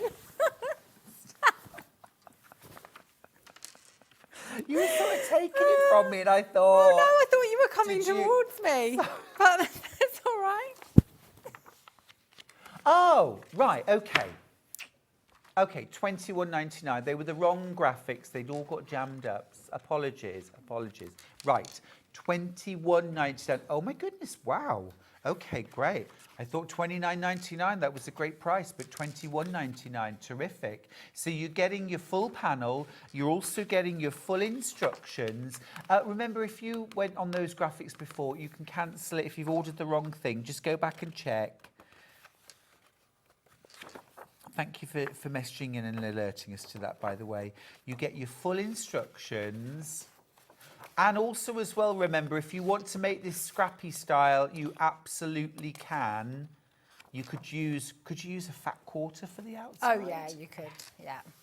Or you could piece it together, couldn't you? You really could. You could do all sorts with it. It's endless. Lovely. Right, so the good news is, now when I was talking about, now I've got 13, that was the tiles, okay? That was the last.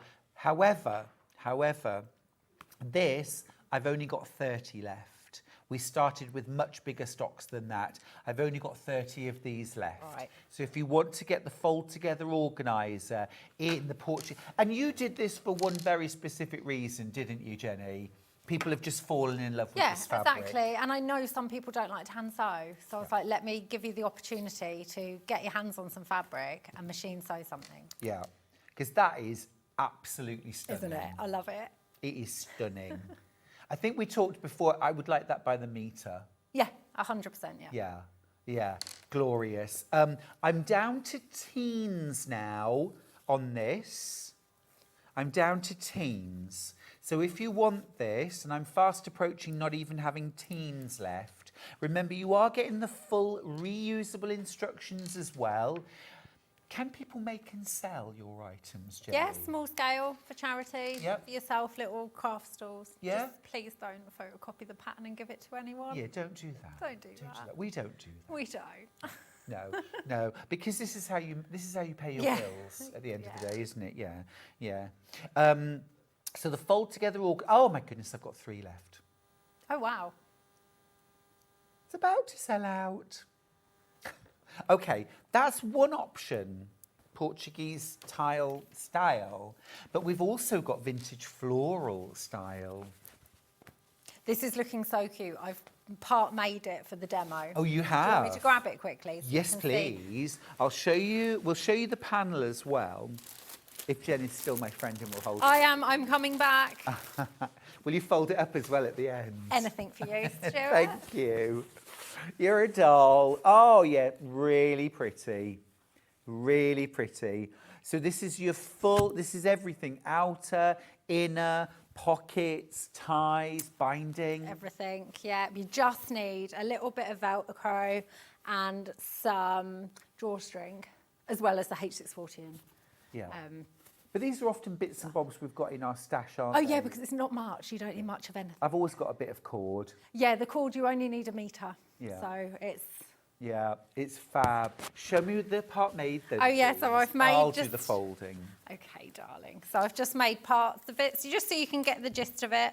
And obviously, if we have time, I will do demos. But I will also find out when I demonstrated the EPP version, because the inside is completely the same gist, and then I'll let you know. So, yeah, That's smashing. Oh, that's really pretty. there we go. So it will be Like that, yeah. Oh, it's gorgeous. cute, isn't it? Absolutely gorgeous. Love that.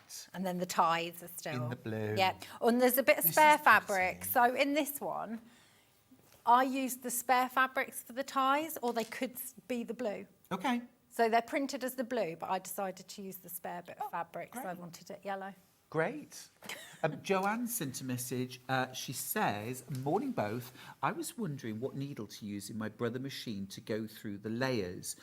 I did not know which ones to buy on the web. So going through sort of thick layers when you're making bags. I just use your standard, is it 14?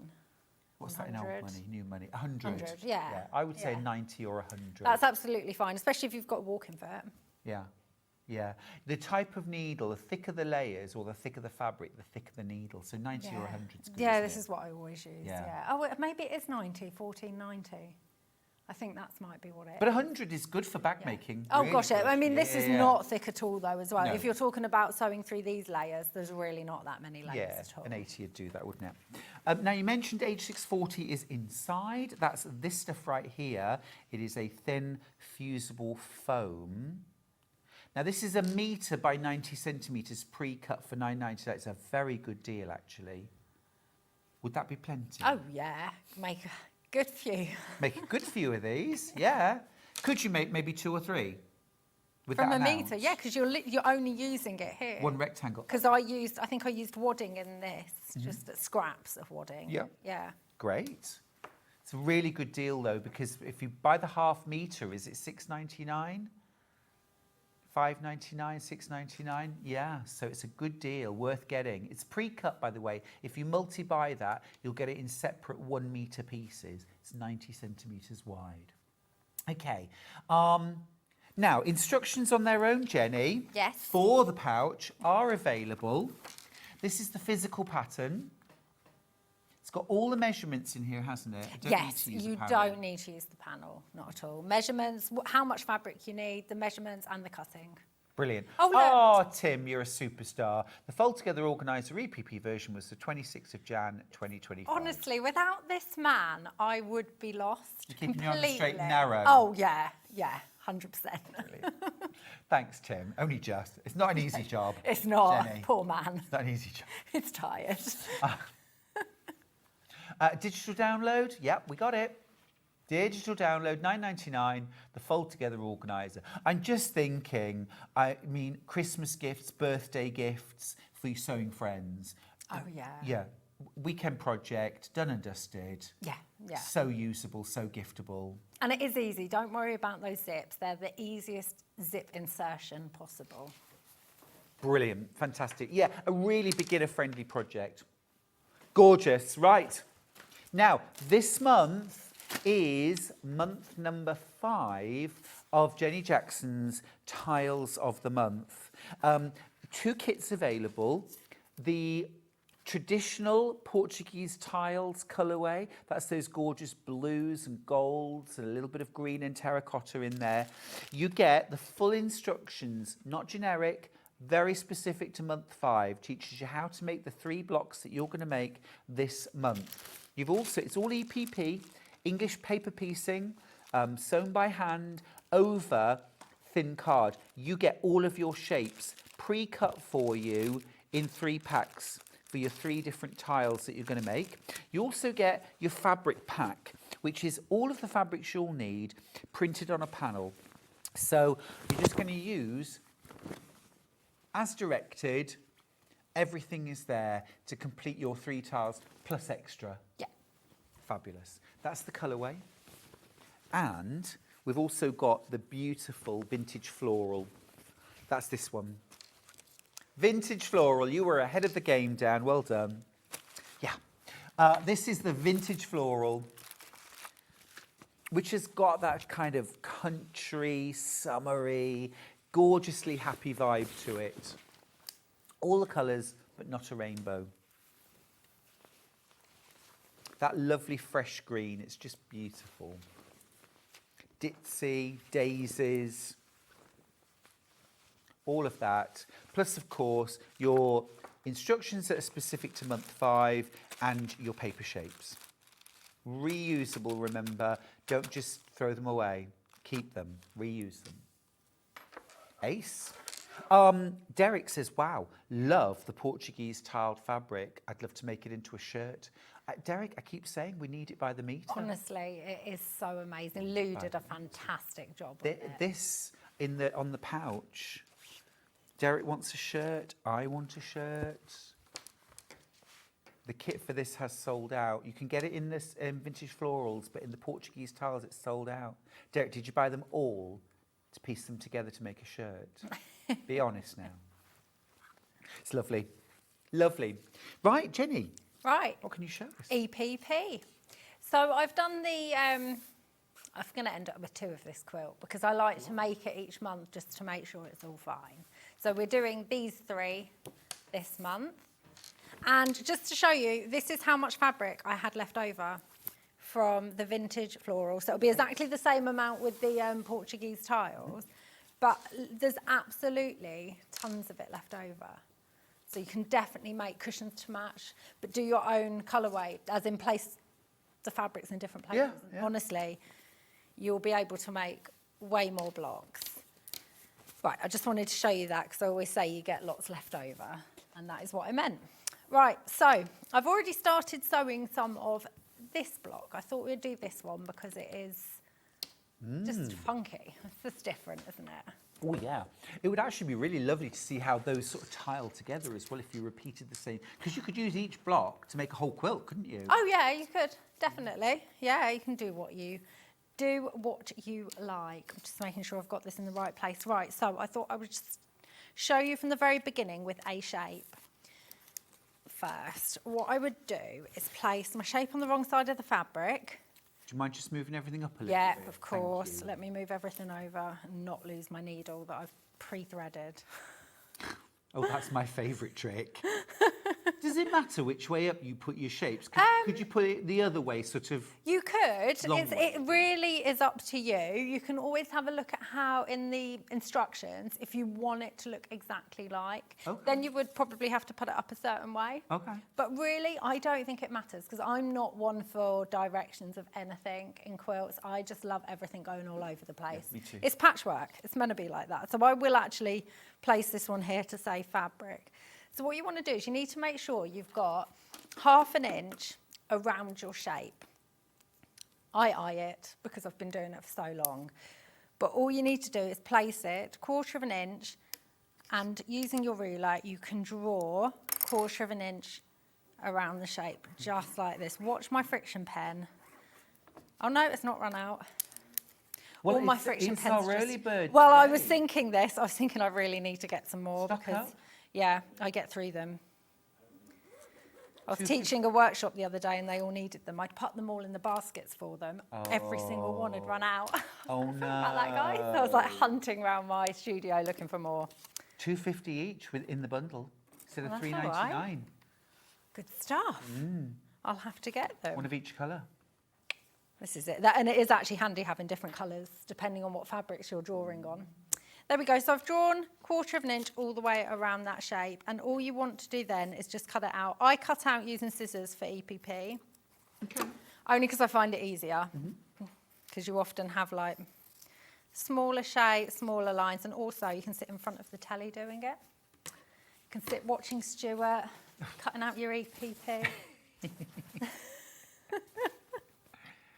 Yeah, I like using I'll often go back to With EPP always. Right, so then what you want to do, because this is a different shape, it's exactly the same method every time you baste any English paper piece and shape. Start on one side and go all the way around. I tend to suggest that you always go the same way around, and depending on the shape, you always start at the same side and work around. This is so in the middle, you get like pinwheel effects instead of like chunky bits of So fabric. work clockwise or anti-clockwise, Always. but stick to one. Stick to one and also start on the same side of a shape, I always say as well, because it does make a difference with triangles. Yep. If you started there, then those dog ears would end up facing the other way. Ah. Gosh, There's a science to it, isn't there? there is. So you put your glue on the fabric. I do. A small amount of glue on the fabric. My glue stick is currently pink, but it doesn't matter what colour. Can we just take a moment to appreciate Jenny's nails? Sure. They're quite Yeah, plain this time. They're very toned down this time. Yeah, they are. They're I positive. had chains last time all over them. Literally like chains stuck to them. Oh. Yeah. Yeah, no, very subtle. There we go. So I've just gone all the way around. It helps to do it on a flat surface. I do sometimes when I'm doing the points of the shapes, I do sometimes lift it up and just tuck that edge of the fabric in and just then ignore the dog ears as well. Don't cut them off because Don't be trimming. Don't be trimming those dog ears, people. Angela says, oh wow, Sewing Street needs to stock those leopard scissors. I couldn't agree more. Oh yeah, my best friend bought me these once. 3 pairs, different sizes. They are great, aren't they? It actually looks like giraffe. Oh, That's no. the neck. Oh, I'm with you. I thought you meant the print. No. But I know. it's You giving don't me- understand. It's giving me giraffe vibes. You don't understand how excited I was I when bet. she brought them round. I was Oh, like, I bet. oh, yes. Bit of me. There we go. Could So- you achieve the same effect with some Sharpie pens and a bit of patience? I mean, possibly. Okay. Ooh. If you've got a glue stick, but you need some refills, we'll just give you the details of that. We often talk about them being refillable. These are the refills. You get 6. Doesn't matter what colour they are. It just goes on that colour and then dries clear. It does, it does. Like I said, I've got pink at the moment. I think it was blue a couple of days ago. I get through it. I should be fully sponsored by them, I You reckon. should. Oh, don't forget, by the way, every single item that you buy and check out today, that pack of refills could end up winning you a new Brother sewing machine. One of our shoppers today is going to win a sewing machine. Whoa. Yeah. Check Gorgeous. that out. Right, so sewing the shapes together, I have threaded my needle and knotted the bottom. I use Aurifil 80 weight. It's my absolute favourite. I bang on about it all the time. One, because it lasts forever, because there's so much on a reel. But also, it's very thin, and you just less likely to see those stitches. These are the colours you get, right? They're the colours I use most. Are they? dark grey, light grey. Now they cream look like and quite white. small spools, 200 metres, you know. 280 metres per spool, I'm pretty sure. Yeah, 280. 280. Oh, our graphic's wrong then. That says 200. Yeah. I'm sure they haven't changed. Or is it 280 yards? I don't know. No, MT, 280. Oh, right, 280 metres. No, it just goes on and on and on. Yeah, yeah, because it's Can I- so fine. Look, I've actually, I mean, this has taken a long time, but think about how much I Years. do as well, yeah. It's taking years. And it's nearly gone. Right, so let's sew. Shapes right sides together. When I'm using larger shapes, I do tend to line it up and clip, just using a quilter's clip, at the opposite end that I'm not going to sew on. This is to stop any, like my wrist hurting from like holding it tight, because the clip's doing the job. And now, what you're going to do is make sure I don't get my head in the way. Brilliant. Right, we're good there. So what you want to do is start on one end, and you're only going to go through a few fibres of that fabric. You are not going through the card, but you will feel that with your nail, not your nail, your needle. There you go, and you just move along a few millimetres, 2-3 millimetres. You don't want your stitches right on top of each other, but you also don't want them too far apart. So I always say when I'm doing it on telly, I often go further apart just to get across the shape to demonstrate. But yeah, so this is what you do. It is, swing it in the air a bit. It is the most relaxing technique. A lot of people say they don't have the patience for it, but it's not something that you do if you want a quick finish. I mean, so many people are keeping up this time. I've seen so many photos of people keeping up, but then I've got a few other people who are saving the whole thing till they retire. Yes. Yeah, or holidays. Well, one of our viewers retired on Friday. Oh, This is amazing. her second full day of retirement. Lush. She's loving it. I bet. But get this, having to do a bit of a toss-up between am I quilting, am I playing golf? Which I don't know how I feel about. I mean, I fully would be quilting. Yes. How do you feel about golf? I don't have No. feelings towards it. I don't have feelings towards any sport. Oh, mates of mine are really into it and they love it. And actually, Yeah, no, like, I've it keeps heard really it. fit. Do you know what? I used to love going to Crazy Golf when we used to go on holiday in the States Different when I thing, was but little. Yeah, but it's still fun. Crazy Golf is great. You're Down quite in Brighton, competitive. No, I'm not. I couldn't care less if I lose. I literally couldn't. So there's no point in trying to wind me up with things like that, because No. if I lose, I'm like, cool, I Yeah. lost. Yeah. It's like when we went to Portugal with my brother, and we were playing Uno every night, and I lost every time, and I just didn't care. I was like, I just enjoyed playing it. Yeah, fair enough. I know Yeah. I'm going to lose. So it's fine. But some people would find that really boring because they like being competitive against people. Like a competitive Yes. competitor. Yes. Yeah, but me, I'm just You're like, not. Nah, it's fine, No. Don't even try. basically. Be on my team. I know, right? I'll be the person that's always picked last. It's just who I am. But like you said, this is all about enjoying the process. Yeah. Take time for you. Oh, I get so carried away doing EPP. Just sit there. Put something good on the telly. It's away. quite cool to see because we, you know, every guest we have on air has their personality and their energy and that kind of thing. And you are a lively, energetic, enthusiastic person. Yeah. Who, do you know what I mean? If you were thinking, oh, what kind of sewer would Jenny be? You'd think, oh, speed piecing, quick methods, let's, you know, bish bash Yeah. bosh. But you're not at all. No, it's the complete opposite. Interesting. Isn't it? Yeah. I'm more than happy just to sit quietly and sew in the corner. I Is love that it. you're getting away from it all? sort of Do you know what it activity? could be? Because I started hand sewing when Dylan was younger, purely because it was quiet when he was asleep. My sewing machine was too loud because I had a really, really old banger. Okay. And I was like, he's not going to sleep hearing this in the evening. So I What found... noise did it make? I don't know what noise. What did I do? It's like But so I found touch of oil wouldn't go amiss. it definitely wouldn't have. So that's when I found EPP. And then I just fell in love with it, and I just, maybe it was some quietness in the madness of Cute story. having I a like toddler. that. Dylan is toddler no more. Dylan is starting his final year of school. How tall now? 6 foot. 6 We measured him. foot? Well, my dad measured him. He is now the tallest member of the family. Towers over my brother. Everyone. Cool.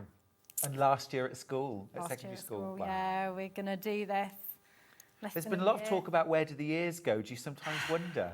Yeah, I really do. I'm Yeah. like, where's that little boy with the little... Yeah, and now when he phones me, I still get a shock every time when I pick up and he's like, hello, Mum. I'm like, Hello. who's that? I expect like, Mum. You know, like when they like high-pitched little voice. It's cute. Oh, he's still my favourite human in the world, though. There you go. Always There will you be. go. Right, so I've just gone all the way to the end of that shape. And what I do is I just put my needle in halfway and I wrap my thread around it a couple of times Yep. to knot it off, pull the thread through, and I take a back stitch. There is no need for this, but it's just my thing. You do it. I always do it. Yep. And then you just trim off with some excessively large scissors for such a thing, but I've got my snips here It'll as well. do the job. It will. So as you can see now, I've got... Could you just show us from the front what we're sort of aiming for? Once we've seen you sew those two pieces together and how far apart or how close together your stitches were.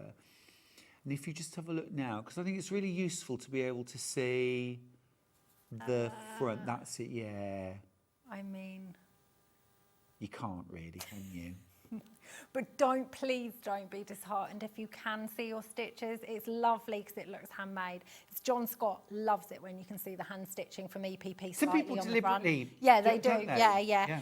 I don't know why mine doesn't show. I think it's just 'cause I do it so much that over the years, it's the knack. Yeah. The knack. You've got the knack.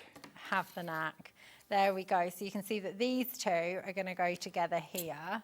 I'm actually... Oh, no, I can work it out. It will be... And we've got these gorgeous little triangles. We'll go here and yummy. here. And then we've got...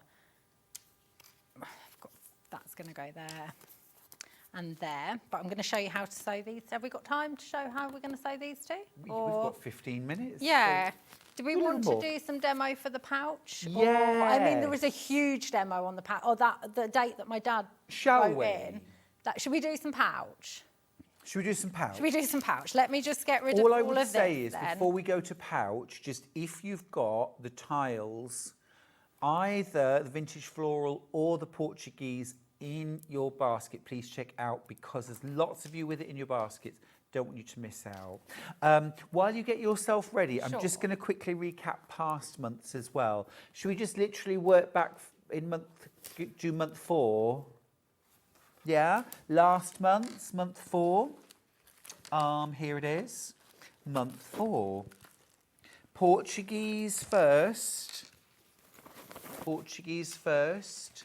So this is the traditional Portuguese tile colours, all your EPP shapes, and the blocks that you're going to make this month are these 3 here. And you have all your specific EPP shapes, all of the fabrics to reproduce these exactly. Made on the 27th of July, that was the show, that was the live show. Get your EPP, there they are, thanks Becky. So that is in the Portuguese tile colourway. And then if you want to do them in the vintage florals, so pretty, just gorgeous. Fresh and summery. If you're not ready for autumn, I sort of am, I'm not. but I'm not ready for rain or darkness. Well, this is it, the rain and the darkness. Crisp, sunny and bright, fine. Crunchy leaves, all good. Oh my goodness. Rain, wind, No. no. No. Especially together, the worst combination ever. Yeah. It was so windy yesterday. It was. Very few on these. Very few. Not even teens. Right, that's month 4. Number 3, month 3. month 3. Portuguese first. I was extolling the virtues of the Algarve this morning. Oh, such a lovely place. These are the 3 tiles you're making. These ones here. There they are on the quilt. Yummy. 1, 2, 3. In the Portuguese tile or in the vintage florals. We'll give you the details of vintage florals. Oh, again, the vintage florals is especially in danger. I've got low single figures. You've been shopping ahead. You've been shopping ahead. That's your vintage florals. Good. Oh, that's nice. Yummy. Right, that's month 4. Now, month 3. Month 3. Month 2. Month 2. Portuguese first. So this time, oh, lovely. That's these 3 blocks here. And again, in the quilt, that's just over to the right, the other way. That's it. So it's that one that's like a box, almost looking down into a box, and then the next one, and then one more beyond that. Oh, it's on the other side of the quilt, isn't it? It's that one. There it is. Second row, first one. That's it. Great. That's Portuguese tiles. And then in the vintage florals, again, gorgeous. You get all your fabrics on your panel, all your paper pieces. Again, very low single figures. If you maybe missed out on a month, you can still catch up. Now, month 1, Portuguese tile version has sold out today. Well done if you managed to get yours. Like I say, new people join the party every month. We will get more, hopefully for next month, so you can still get month 2, 3, 4 and 5. But at the moment, the Portuguese tiles in month 1 is out of stock. This is the summer, the vintage florals. The 2 people to blame for getting me into sewing. Stuart encouraged me to have a go at a simple bag. Guilty as charged. Jenny encouraged me to try FPP. Oh, thanks. Guilty welcome, and Paul. charged. Paul just came to one of my workshops and I got him actually quilting because he's only ever pieced. Great. So it was a confidence builder quilting workshop. So Great. him and both Celia, they both came along and had a great time. Oh, Paul and Celia. Yeah. Ah, Paul. Yeah. Of course. Well, I'm assuming so. Sorry if Yes, it's not, but yes. whenever I see Paul, that's where my brain goes. Oh, Lisa Lamb's got in touch. She says, blimey, Jen, looking trim. Rawr. Oh, thanks, babe. Oh. And Lisa says, fab shirt, Stuart. What about what's inside the shirt, Lisa? What about that? Rawr. No. Right, we're going to do the fold together organiser. Just a speedy one. Yes. Right, so when I said, don't be afraid of the zips, seriously, it's just sewing 2 pieces of fabric on either side of the zip. There's no even, how do I describe it? So this piece of fabric here, I've already sewn to the lining piece, and then I've folded both edges in by 1/4 of an inch. And I've literally placed the zip inside along those 1/4 of an inch. A little bit of quilter's tape's really handy. Kind of sandwiched it. I've literally sandwiched the zip either side and just put the zipper tape inside and sewn across. Easy. Seriously, and the same for the top piece, apart from it's 1 piece of fabric folded. Oh. So, this is the perfect get over your fear of zips project because it is beyond simple. Great. Seriously, so long as you've got a zipper foot, and to be honest, you can do it with that one. Okay. Yeah, because they're only small zips. They're just as in thin zips. They're not big chunky ones that you use. Great. Just your standard zips. So really don't be afraid of them. Good to know. Right, once you've made that, then the next stage is make sure, well, I tend to clip it before I unzip it, only so then I know it's clipped well. Oh, I see what you mean. Yes, so you're getting the fit right first. Yes, without it stretching. Yeah. Understood. Once you open that zip. I really, really love these colours. The fabrics are beautiful. Aren't they so pretty? Yeah. I've pressed it, but wasn't taking much notice, or probably with demo work, I'm often doing it in quite a rush. So the pressing is never on point. I'll just be like, get it done so that I can get the next It bit still done. does the job. Still does the job. Still does the job. There we go. So, and then, oh, hang on, I'll put one more clip just closer to the zip there, and then open that zip out like that. Now Then you I'm open just going to stitch all the way around using, I would say, 1/8 of an inch seam. That's So a very good basically, tip, you know, anything. the clipping, clipping because before. it so often splays apart. It and then- really does, yeah. So clip before. Anything within your 1/4 inch seam allowance. So it doesn't have to be precisely 1/8, but so long as it's not going to show on your. Perfect. And you are going to sew all the way even along this edge. That's decorative anyway. So that we do need to make sure we're not wobbling around.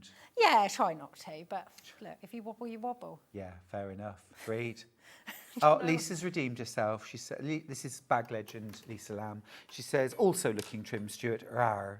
Okay, well, it's not quite the same when you have to ask for it, but thank you. I haven't been to the gym in ages, she says. Nightmare. I'm just walking. What is I'm with not, I all haven't this ventured gymming, back people? I haven't ventured back into the gym, Jenny. I don't know if I want to, because a TikTok generation have taken over, and I'm just afraid that I'll go to the gym and it'll be full of people filming everywhere on tripods. and Yeah, I mean- I don't want that. I just. Oh, Paul's message back in. Yes, you did the right thing. Yes, you did get the right Paul, sorry. Yeah. Loved the workshop, Jenny. Looking forward to another one. Aw. Oh. I mean, and I also was- sending lots of love to you and to Celia in particular. Indeed. I was also going to say, I'm not going to lie, I have zero interest in going to the gym, okay? Zero. Yeah. Zero. I'm not even going to pretend. No. I dislike it. I used to go, hated every second of it, and thought, why am I putting myself through this when I don't enjoy it? Yeah. So I'll just, yeah, it's not Charlie my has a jam. personal trainer twice a week. I mean, I wouldn't say no to that probably.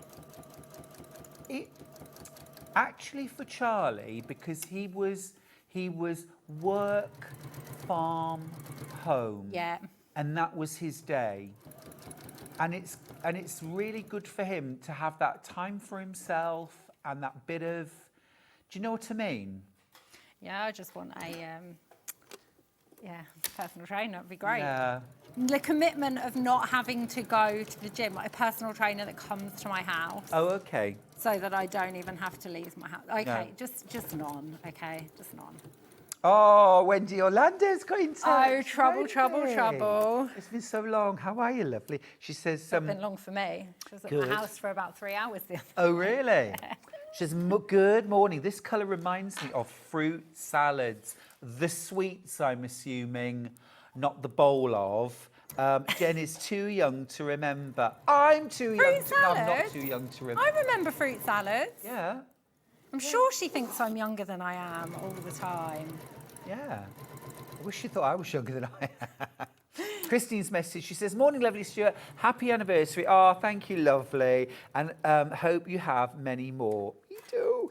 It was so nice meeting you at Festival of Quilts. It made my day. Oh, thank you, darling. Thank you. Jane's got in touch to say, morning, Stuart. Fabulous show. I'm in the UK to see Mum. Glad you're here, but she says it's because her mum's very poorly. I'm really sorry to hear that, Jane.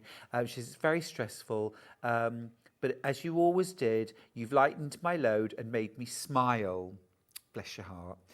While I'm here and able, we'll order tons to take back home. Jane from the Netherlands. No, sending Well, sending love. lots of love and sending lots of love to your mum as well. Right, I'm trimming off those edges of the zips. Okay. Now, just make sure, obviously, you don't cut the metal bit. If you have to go into the seam allowance a tiny bit, it's fine. 'Cause Yeah. that's only a temporary seam allowance. Fine. That's stay stitching as Okay. such. So we've still got another one. Very smart, loving that. Right, so I've already popped the Velcro onto here. I mean, you don't have to add the Velcro if you don't want to, but it does keep everything in its place. Sure. And I quite like it. I think Yeah, it's yeah, fun. yeah. So, where did I put my instructions? I can't remember the measurements. don't That's be always you. all right. I've got Oh, some. you got them yeah, now. yeah, I brought a spare pair. Great. Right, so you just want to measure your, I've got the measurements in the pattern to where you want the Velcro to go. So that's not right. No, because it's one, and I was thinking that's not right. It's there. And what I would do is I would just pin this in place. You can actually use a bit of sew-line glue just to stop it from moving. Okay. And then you just want to stitch through it. I'll drop my stitch down again now a bit. Is there a knack to sewing through Velcro? Well, not that I'm aware of. Just sewed it like a piece of fabric. Fine. Is there? Okay, great. No, it's fine. Yeah, cool. Sometimes when people ask me that, I'm like, oh, I don't know, because Do you I sew through the Velcro, like the grippy bit, or? Yeah. Okay, cool. Yeah, fine. Are you allowed? Is that against the rules? Yeah. Are the rules? What rules? What rules? What rules? I have no Jenny? rules. You just do you, my Okay, thanks.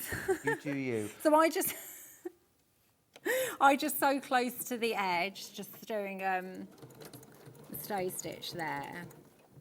I've always sewn through it and never had a problem, Sure. so I just assumed it was fine. This is not set exactly how I like it, this machine, because Adam was in earlier in the week. But Wendy, because Wendy uses it as well, I'll have you know, I took the needle out, put it back in since Adam broke it.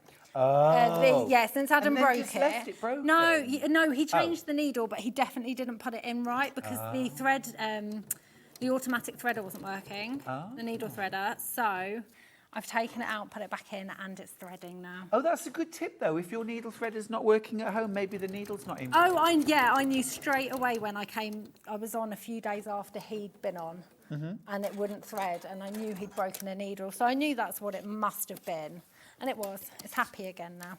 Oh, perfect. It just needed your I mean, I've been gentle in about touch. 3 times since he broke it, but I just kept forgetting to readjust, and then no one else did. So it's done now. I Right, love so how then we've really focused on the fact that Adam Brooks broke a needle. he did. He did. It was I all miss Adam. I haven't seen him for ages. Oh, I know. I think I'm going to stay with him next time I have a Do show. it. Lynn's got in touch to say, morning, Stu. You're looking just fabulous as always. Thank you. From your #1 fan and sister from another Mr. Lynn Goldsworthy. Oh, there Love she is. Lynn. Catherine says, good morning, Jenny and Stuart. Morning, love.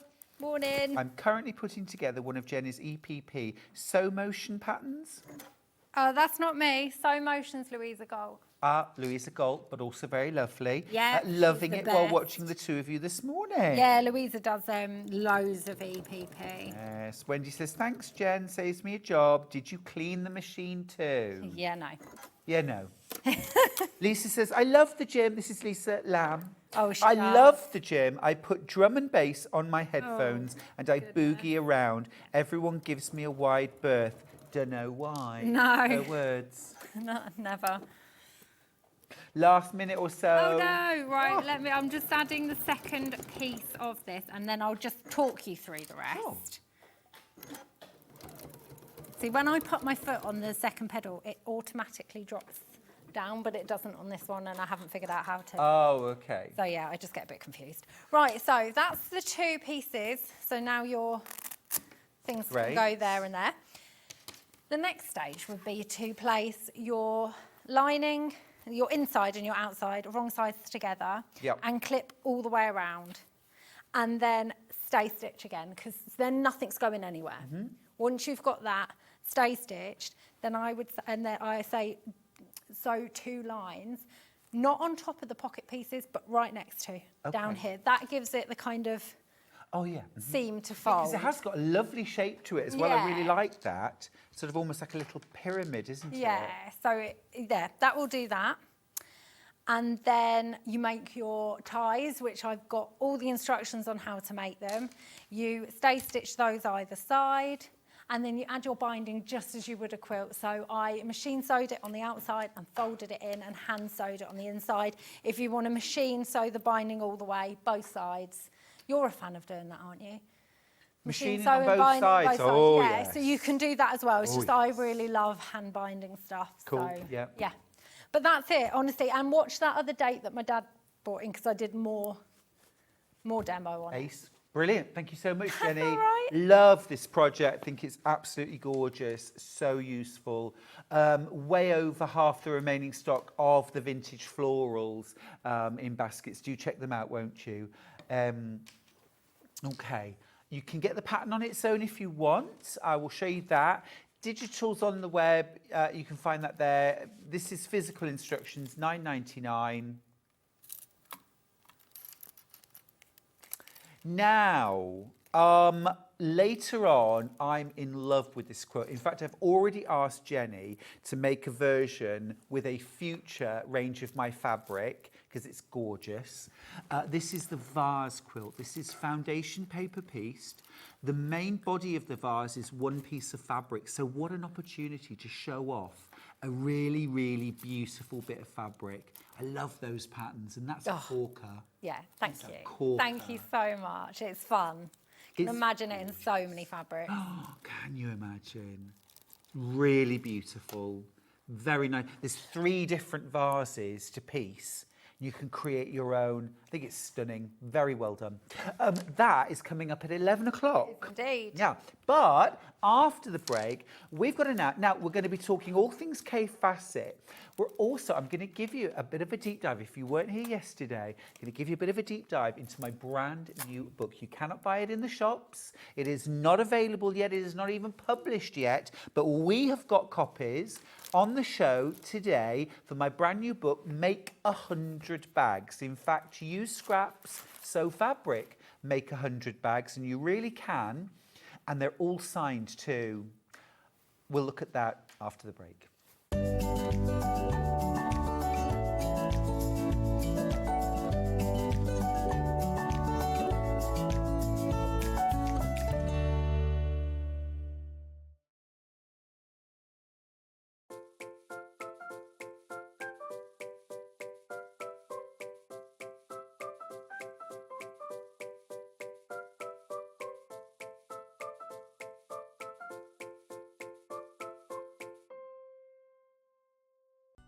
Never miss a show by watching on the go with the Sewing Street app. Head over to your App Store now and search Sewing Street and simply download to your smartphone or tablet. You can watch the shows live and see your favourite presenters and guests. Click on the Today button to shop all of the products that are featured in today's show. Want to know what's hot? Then click here to see today's bestsellers and highlights. Have you missed a show or want to watch one back? Then click the schedule button and you can go back 7 days to watch and shop, and you can also see what's coming up over the next 7 days. Want to say hello or ask a question to our guests? Then send a message to the studio. You can also keep in touch with all the latest news, events, product launches and much more by clicking here for our social media pages. Never miss a show by watching on the go with Sewing Street. Shopping with Sewing Street couldn't be easier. You can shop via our website at www.sewingstreet.com, where you can watch our live shows and see all the products from that day. We also have a huge amount of products on our website, from your sewing room essentials to fabrics, sewing machines and much more. You can download and shop on the go with our Sewing Street app. Simply head over to your app store and search Sewing Street.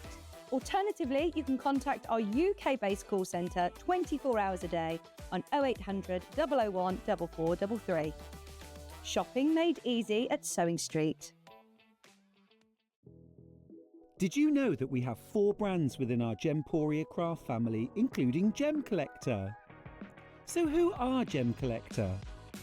It's where the world of gemstone collecting comes to life. Whether you're just starting out or you're already passionate about this rewarding hobby, we're here to inspire and guide you. Our channel offers an incredible variety of gemstones from around the globe. From timeless classics like rubies and emeralds to rare and exotic gemstones, there's always something to spark your interest. More than just a showcase, we aim to educate you by providing so much more insight into each gemstone's origin, history, and unique characteristics, making it easy to grow your knowledge and appreciation for this extraordinary hobby. Gem Collector helps you build your collection and connect with a vibrant community of gemstone enthusiasts. Go over to our website or download the Gemporia app to discover how rewarding gemstone collecting can be here with us at Gem Collector.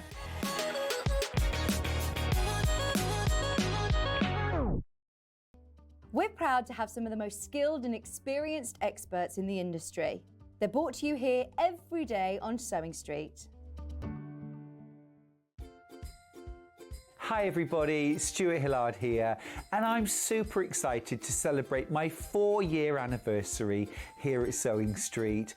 We're having a really special weekend of celebrations on the 30th and 31st of August. I've got the most incredible guests joining me. I've got super deals on Brother Sewing machines each day. I'm going to be launching my brand new book, Make 100 Bags, on the 30th, and I'm going to be launching my brand new pattern, We Love Quilting Volume 2, on the 31st. It's going to be super, but it won't be anything without you. So please make sure you join me on the 30th and 31st of August to celebrate my 4-year anniversary here on Sewing Street. The winner of this year's Search for a Star is... Congratulations, Amber Elizabeth. My name is Amber Elizabeth, and I was thrilled to win Search for a Star last year. By day I work in marketing, but in the evenings I run adult sewing classes via my company called The Sewist & Co. I'm a 4th generation seamstress. On my dad's side, there are some key seamstresses too, including my gran in Barbados doing some repairs by hand at age 90. Dressmaking is my go-to, but I also enjoy working with leather, creating small items and handbags. Teaching has become one of my greatest joys for all ages and abilities. I really enjoy demonstrating on Sewing Street and look forward to being back on air again very, very soon. Did you know at Sewing Street that on various products we offer split pay? That means on certain items you can spread the cost over 2, 3, 4 or sometimes even 5 interest-free monthly payments. Just pay the first instalment when you purchase and you're away. So shop your way with split pay. Not only is Sewing Street live from 8 AM till 1 PM on Sky 670, Freeview Channel 73, YouTube and the Sewing Street app, now Virgin subscribers can watch on Channel 754, which means there are more ways to watch your way with Sewing Street.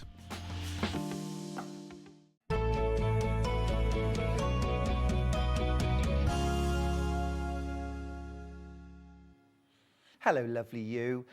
Welcome back to the show. This hour, more opportunities to get in that shop to win dip.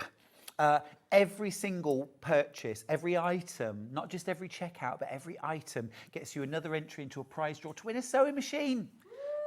Winner will be announced tomorrow. Very exciting. It's me tomorrow as well, so I get to say who gets the prizes, which often I don't. Now, let's do another anniversary treat. Cave Facet. We love Cave Facet. $71.92 for 8.5 meters, except it's not, because we're doing this. We're taking £10 off. We have a very, very limited... Oh, gosh, I don't even have teens. I don't even have teens. I haven't pre-sorted this because the whole thing about Cave is to use it as you will. Mix, match, blend, clash, beautiful greens and blues, all these lovely cool colours with just a little bit of warmth in there just to bring it all together. These are delightful. Love this one. And the ferns, you've got a couple of different versions of that. £7.74 a half metre. That is amazing value. You're saving £10. Just going to bring those, look at all those beautiful colours. That little touch of pink there, really stunning. And that floral as well, just gorgeous, isn't it? £61.92 for 8.5 metres. Stunning. If you checked out before the crash, you will still be paying £61.92. Fran's asked a good question on Facebook. She says, that's a question about fraying fabric in a quilt. Should I back it with iron-on interface? No, just before you layer it to quilt it, go in there and trim off any frayed threads. I know it's a bit of a job, but if you don't do it, you'll end up with them snaking under the quilt top and they'll show through on light fabrics. So one of the first or the last things you do before you quilt a quilt is give it a press, flip it over and trim any loose threads off. Once everyone's checked out, we are on single figures. Okay. So this is cool. This is cool. And it's cool as in like the cool kids, but it's also cool as in terms of the colours. Now we're going to get hot. Warm. Okay, warm. These are very much in my kind of ballpark. Ooh, these fabrics, these colours make me very, very happy. We're already on single figures, and that's before the £10 drop. £61.92, same price. Now, just a tip, this and this, now you're talking. Now you're talking. Put all those fabrics together and make yourself a Manx log cabin quilt or a fresh pineapple quilt or a curvy log cabin using these fabrics. If you want those patterns, we've got those all in one today. It's my brand new We Love Quilting. But look at those beautiful hues together. The numbers are dwindling. I've only 5 left. I've got 4 left now. I'm going to blow your socks off with the next bundle. Your socks, they're going to hit the ceiling. We'll just pop those instructions in the side graphic for you. This, William Morris, very traditional, cosy, just right for snuggling on the way into autumn. But imagine that done in these and these. Incredible. Would be so cool. There's 2 of this bundle left if you want it. You'll have to be quick. Right, hold on to your socks because check this out. These are Kaffe Fassett shot cottons. These are beautiful. Now, if you absolutely love Kaffe, you'll love them. If you absolutely do not love Kaffe and you love more traditional or you love Tula Pink, can you imagine fresh pineapple done in these fabrics? This one right here, the fresh pineapple done in these shot cottons would be immense. That would be immense. Would you like to make a saving? Let's make a saving. It's never been this low. Happy anniversary. 101.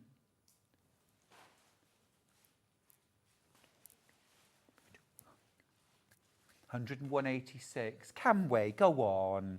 Please. I was just going down to 100. Can we just make it a nice round 100, please? Oh! Even better. Yay! Sorry, that was a bit naughty of me. £99.99. Thank you. I've only got 3. £99.99. I'm sorry. I'm sorry, Hannah. Isn't it lush? It's gone. It's sold out. Oh, because I really wanted that. But I can't have that. Wow, I told you it'd blow your socks off. Right, let's talk about my brand new book for a moment. It's called Make 100 Bags. It's my brand new book for Pavilion. It is a hardback, a proper hardback. You can make 100 bags. You have got your paper pattern pieces in an envelope in the back, full how-tos and instructions. It's signed for real in the book with a Sharpie. You've got all of your... Hello. Who's that rugged chap? Not you, Michael, me. All your essentials. If you've never made a bag before, you can do it. All your essential techniques, and then how to make 100 bags. Absolutely glorious. It's brand new. It's brand new and we're going lower. You can't buy this in the shops. You can't get this from Amazon. It isn't published until mid-September. But ours are ready to go under £20. If you've already checked out your basket, you'll pay £19.99. Now, it is brand new. The cover price is £22, but you are making that saving, £19.99. Let me explain how it works. So each bag, so for example, here's the Dash wallet. So this is super cute. This was the first bag I made for the book, actually, because I've got this gorgeous scrap of Tula pink fabric. You might recognise this from Besties, and I think this is a True Colours, this one. But I thought it was really cute. I love a little purse. This is a double purse, because you've got there and you've got there. But rather than having to have this in your pocket or around your neck, you've got these two clips on the side, so you can clip it to your belt loops on your trousers or a skirt. And or you could, of course, you could also clip a shoulder strap onto there if you wanted to. So you get the pattern and how to make it in what I call just fabric. As Miranda would say, Mother, it is just fabric. What I like to call just fabric. Okay, but then, such fun, but then there are 4 techniques which are fully explained at the start of the book for how you can make fabric. So the idea of it is that you use scraps, you sew some fabric and make some fabric, and then you can make your bag. So, string piecing. Now here, I've used selvedges from William Morris fabric. Now this looks really modern, I think, because it's selvedges, but it's actually this fabric that's hanging right behind me, which looks super traditional, but it's how you use it. So string piecing is one option. Improv quilting, that sort of modern style of piecing together different odd shapes and pieces to create a piece of fabric, to create the wallet.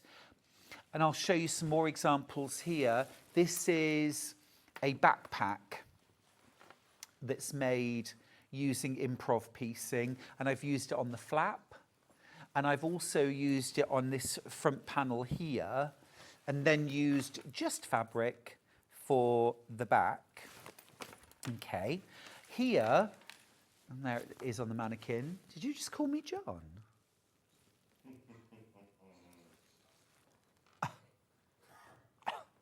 Just clutch my pearls.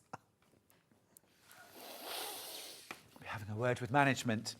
Here is the essential day bag done in improv. Now, if I grab just fabric version, here's just fabric, okay? It's not just anything, because just fabric can look incredibly elegant, striking, beautiful. But here I've done improv piecing for the flap. I've done here, oh, I loved quilting this, double diamond crosshatch. Easy peasy, but it gives such a gorgeous effect.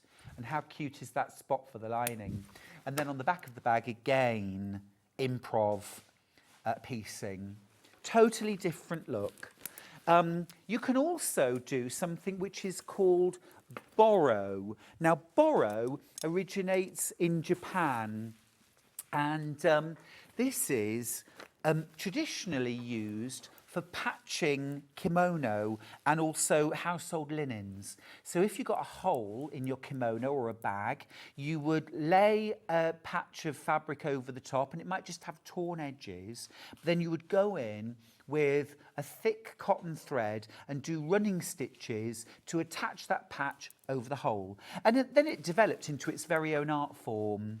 And this is a piece of art, isn't it? Deputy Joan made the Boro. And this is using Tilda Creating Memories fabrics. But then what she did was, and I think this is super inspired and very clever, she used every individual fabric as her source of inspiration for how she was going to stitch it. So on this polka dot, Joan has stitched a running stitch grid linking the spots.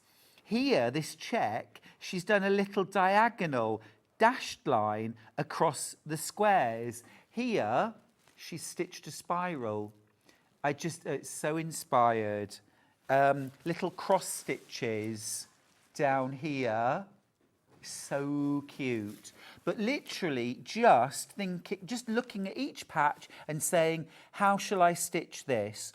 Traditionally, it would simply be lines. They look terrific too, however you want to do it. But this bag, if I just grab the other, I've got a couple of other versions of this one. So this same bag, but made in a pretty, just fabric this time, just fabric. This is the bindle bag. How cute is that? And this is it's a nice easy, goes on your shoulder, not on the end of a stick. That's what Australians call the bag on the end of the stick, you know, the kind of travelling person. They call it a bindle. So I called this the bindle bag. And here I've made it in this really cool, almost sort of Aztec-y monochrome tapestry. Such a quick bag. If you do it this way, you probably make it in an hour, hour and a half. Gallop, such fun, Emma.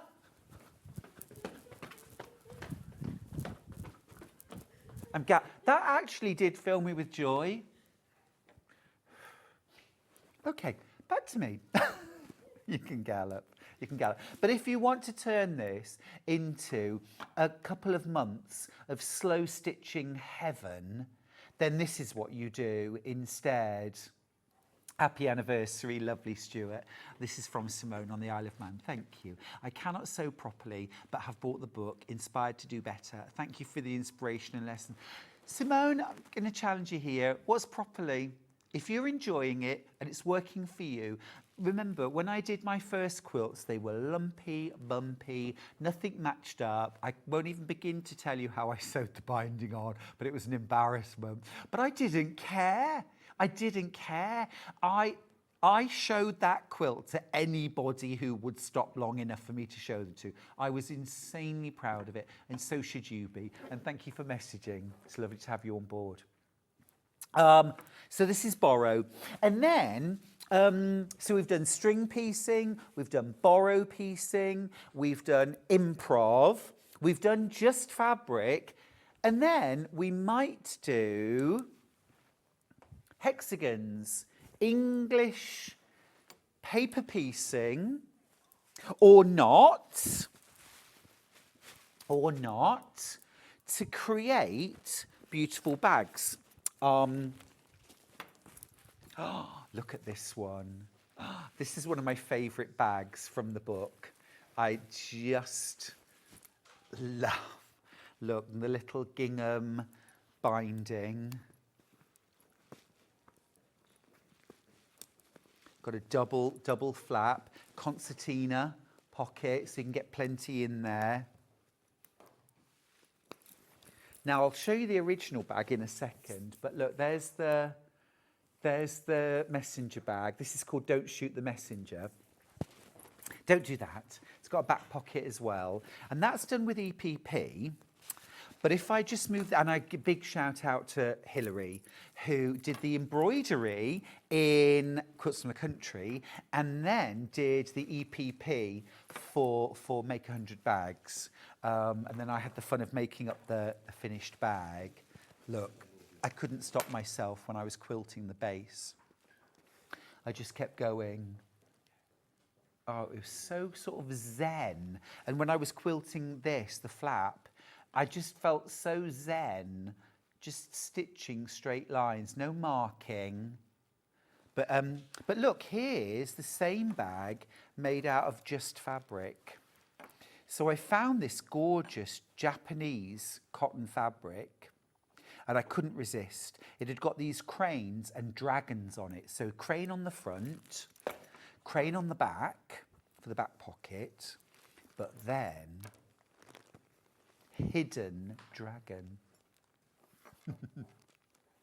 Crouching Tiger, Hidden Dragon, exactly, there's the hidden dragon. And I fussy cut it so that when the flap was down, it's still all joined up. And look, there's your concertina pocket inside, so you can get loads of stuff in there. So this is just fabric. Now, just fabric can also be PU. So I did the rucksack. Now, you remember the improv, totally different look. The improv version. And then this, PU. Now, I couldn't resist using that gorgeous canvas on the back, just to give it a different look. But you could do the whole thing in PU. And then you've got your magnetic flap. And then you've got here on this bag, you've got this big zip across the front with a massive deep pocket there. And then you've also got another zip right across the top, so you can get right in to the body of the bag. And what's really cool about this is it takes next to no time to make, an afternoon make. However, if you really want to go to town, do an EPP version, do an improv or a Boro version. And what I've done is every single pattern, I'll go to that backpack, the Travel Buddy backpack. So this is Sharma, who's my editor, who was my editor on this book, and she's going to be the editor on my next book as well. So I asked everyone to model the book. Joan's in here as well. And I talk about the skills that you're going to need.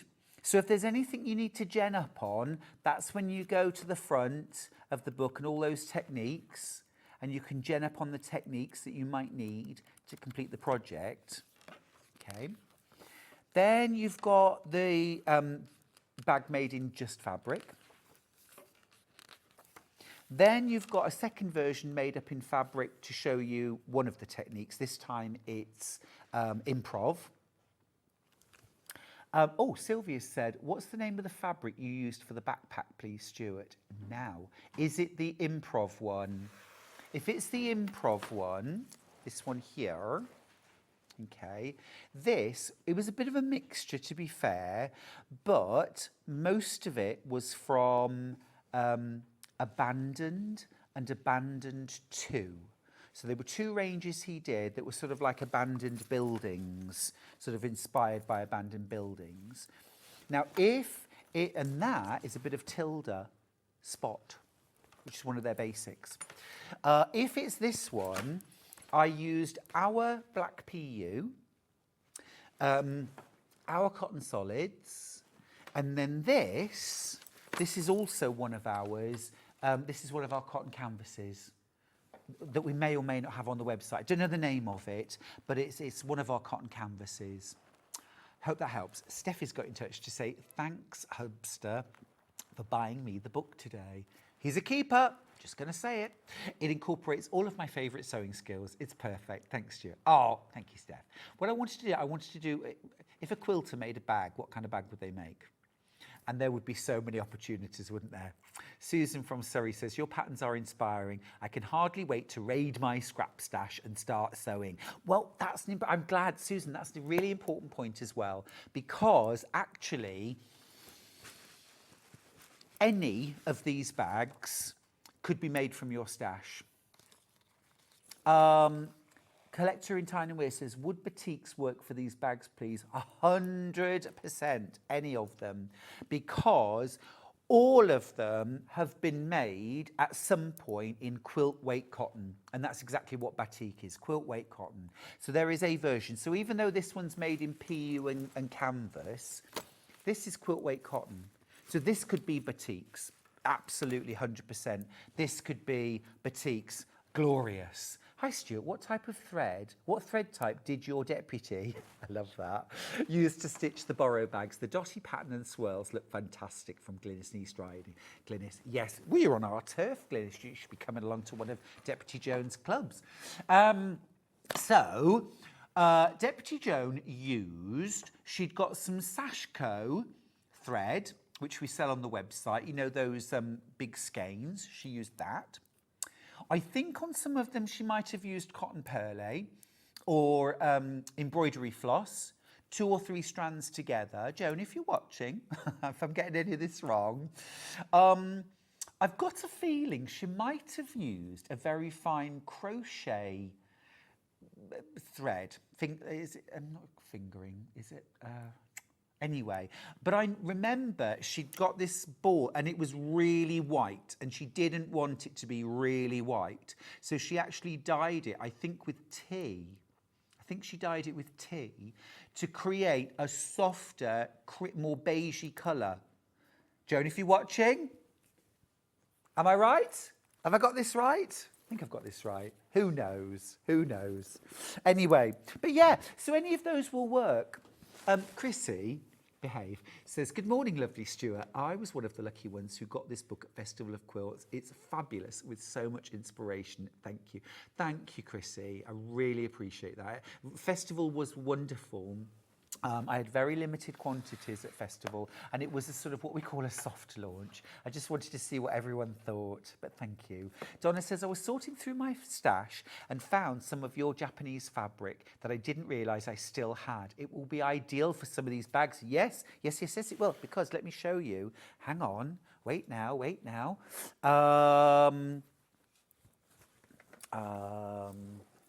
This one. Glynis, oh, Deputy Joan does sometimes do classes, you know. She does. Well, see, Joan runs about 2 or 3, or is in 2 or 3 different quilt clubs.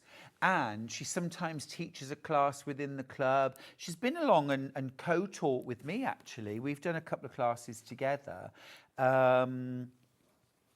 This bag is called Yoga on the Beach. This is improv piecing. You can see the improv panels in creams, and you can also see, I'll just show you on the side, look, I did like an X in piecing. It was all just, as I was doing it, I was just thinking up what to do next. It was really good fun. And what it has on one side of the bag, it's really cavernous, this bag, it's great. You've got a big zip pocket, okay? Okay, got big zip outer pocket, and you could have that on both sides of the bag. But the reason why it's a Yoga on the Beach bag is because on the other side, it has got a sling. It has got a sling, okay? And the reason why it's got a sling is you can put your yoga mat through the sling, and I'll show you a picture in a second. Where does the beach come in? Well, I thought if you can put a yoga mat through it, you could put a towel through it. So my wild swimmers, you could put your towel through it. Here's the pattern.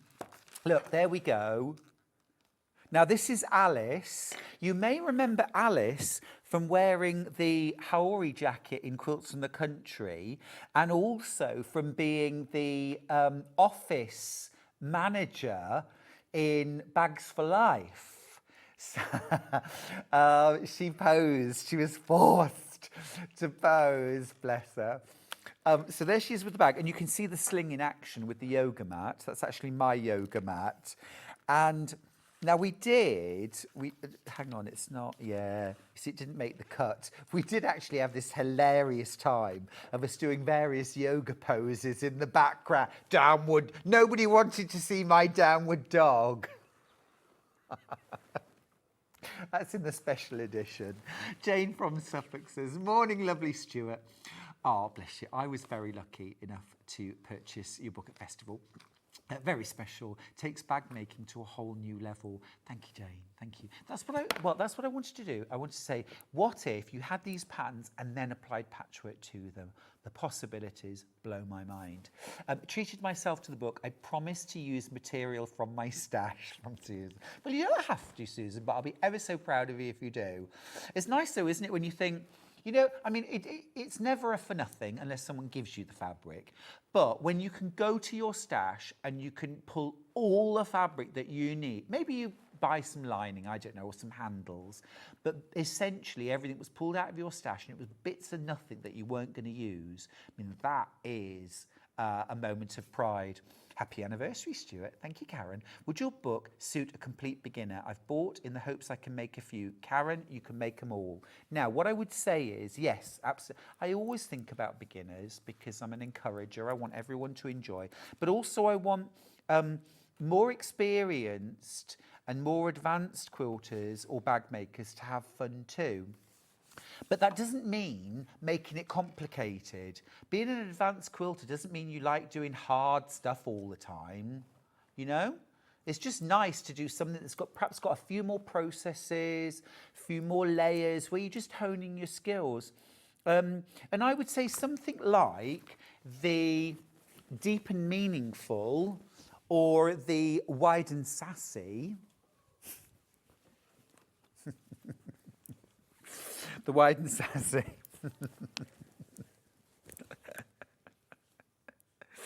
So this is the wide and sassy. I should have stuffed this. There we go. I couldn't resist making this in Tilda. That's lovely, isn't it? It's such an easy bag though, but this would be a really good one to start with. Now maybe not with the twist lock, but you could put a magnetic snap inside there, or even a sew-on popper. I always talk about the options as well. Doing the twist lock is a little bit more of an advanced skill, a little bit more, but definitely worth practicing, and because they look great. So that's the wide and sassy. This is the deep and meaningful. Now it's essentially the same pattern, and it is the same pattern in the book. I call it the wide and sassy, but then I also give directions if you want to make it deeper. But this is the same bag, but made with string piecing. And string piecing is where you just use lots of thin strips of fabric and you sew them to a foundation usually. Could be a piece of calico, it could be directly onto a piece of Bose-Linar form or a piece of H640, or even interfacing, or nothing at all. You could just sew them together. They look really cool done on the diagonal like that. It just adds a bit of extra flair. I've done a panel down the back as well.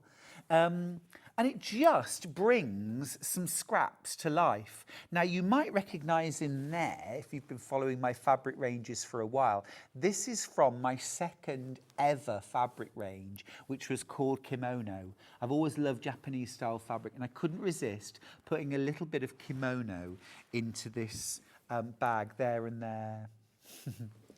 Susan from Aberdeen, she's message, bless you. She says, I've treated myself to the book. I promise to use material from my stash. We should have like a sort of an oath. I solemnly promise to use fabric from my stash, but I might not. Julie's asked a good question. Hi Stuart, I'm very tempted to get your new book. Could you tell me if I need any special equipment to attach magnetic fasteners from Julie? No, not at all. Not at all. No. Magnetic snaps, right, when you do, so something like this, right here on the front, right? This is a magnetic snap, 2 halves. Literally, what you do is there's a washer, and you put it on the front of the bag, you draw through the washer where the 2 slots are, cut little snips with some sharp scissors. I mean, sharp scissors are not specialist equipment. Every sewer should have a little pair of sharp scissors. And then you push the prongs through the little holes, and then you open the prongs out at the back and it holds it in place. Do the same on this. Now you can get a green machine which will do various different things, including putting their special magnetic fasteners. But if you buy regular magnetic snaps like these, there's a Millwood magnetic snap in silver. You get the pair, the 2 bits. No specialist equipment required. Okay. Now, if you were to use something like a twist lock, this is a twist lock. Okay. All right. Twist lock. This part is applied in exactly the same way as this part. It's got 2 prongs on the back and a washer, and you mark the position, push the prongs through and open them out, and that is it fitted in place, okay? This half, you can see you've got 2 little screws. Now, if you've ever got a set of mini screwdrivers in a cracker, I hope you kept them because they're brilliant for this. But if you haven't, you can buy little sets of mini screwdrivers. Often for spectacle repairs, they're good. Or you might just have a little set. You can find a little set. I'm sure you'd find them online. Again, you're going to use the front to mark your fabric, mark the aperture, use those same sharp pointy scissors to cut a hole. Now, you are cutting a hole right through the flap that you've made. So you might want to practice this on a mock-up. You could mock up this flap because you can fit this and then you can take it off and then you can use it on another bag. So practicing with this doesn't sort of use it up.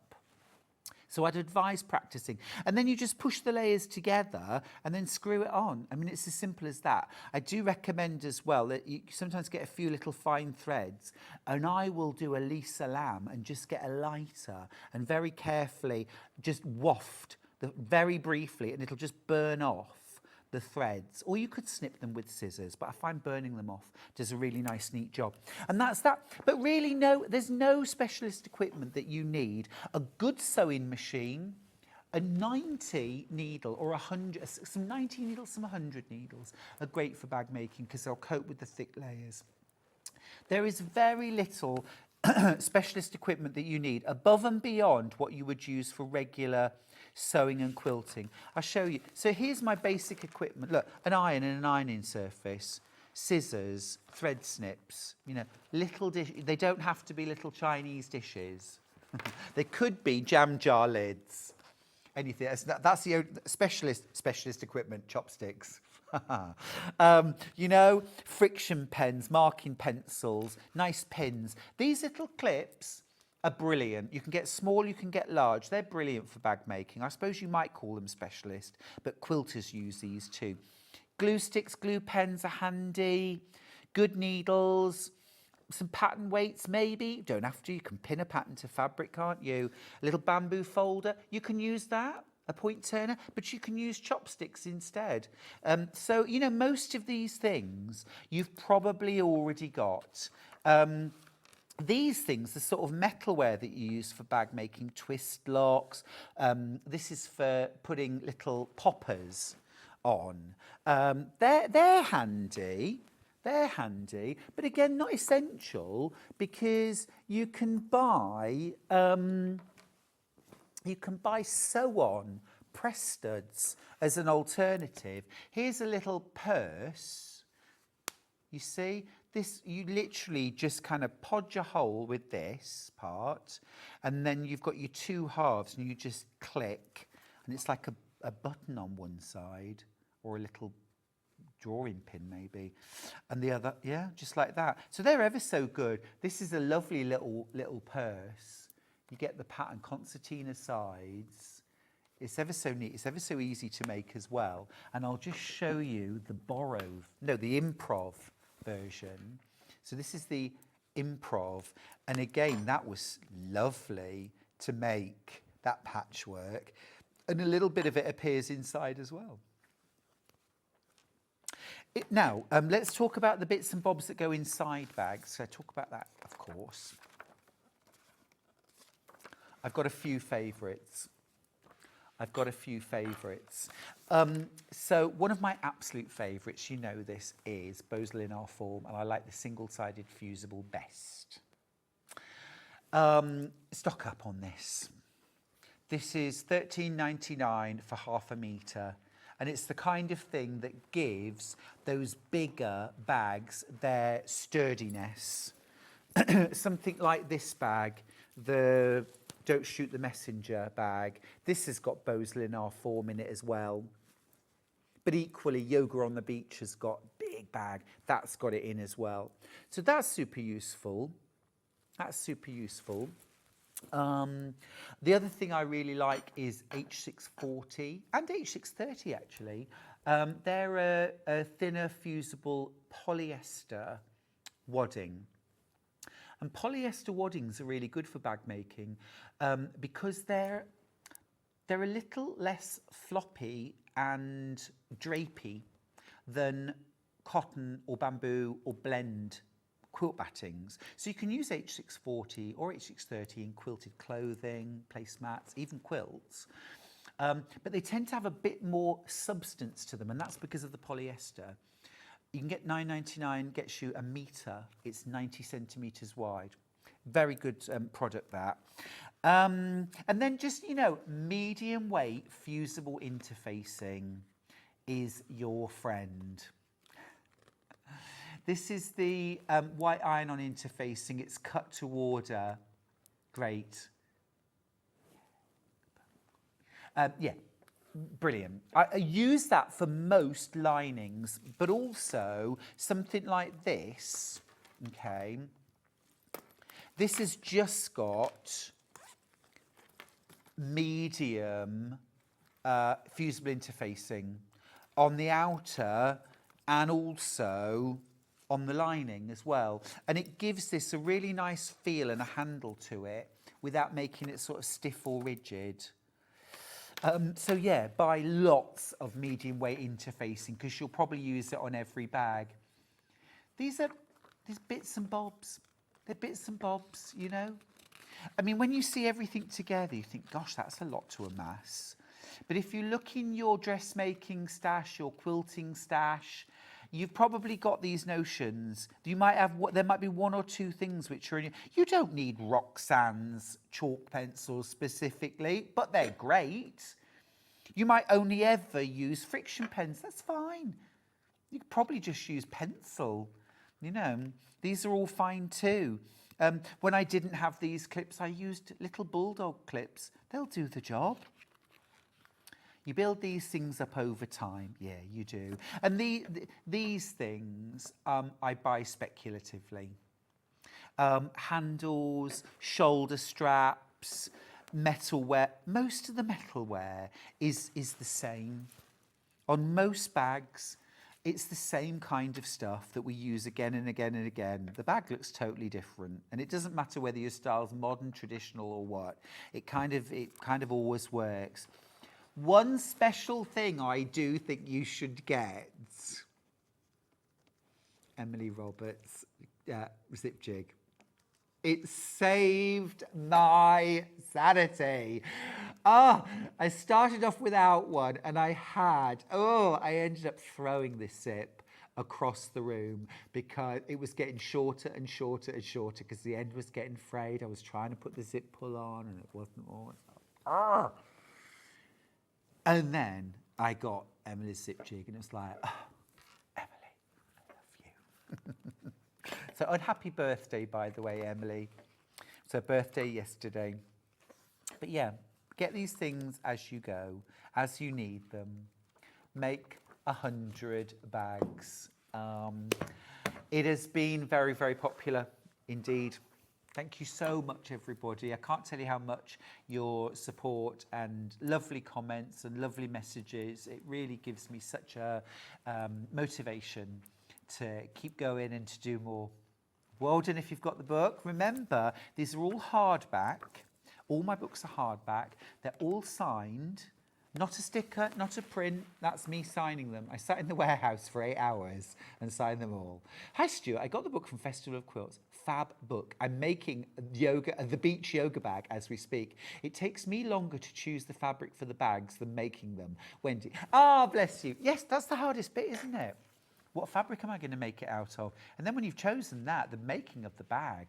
I mean, I tell you why I first made bags. It was because I wanted something that I could make in an afternoon, a day, or a weekend. And it was done and useful and gorgeous. And they scratch so many itches. Hi, Stuart. My husband has given me the money to purchase your book for my birthday on Tuesday. Susan, happy birthday. I can't wait to receive it. Sending your love from Susan. And the husband's a keeper. We love that. We love that. Happy wife, happy life. Am I right? I'm right. That's fab. That's fab. Charlie always says to me, just tell me what to buy for you. I always say I don't need anything. But this year for my birthday, I did know what I wanted. And yeah, so that was fine. It was an iPad. It was an iPad.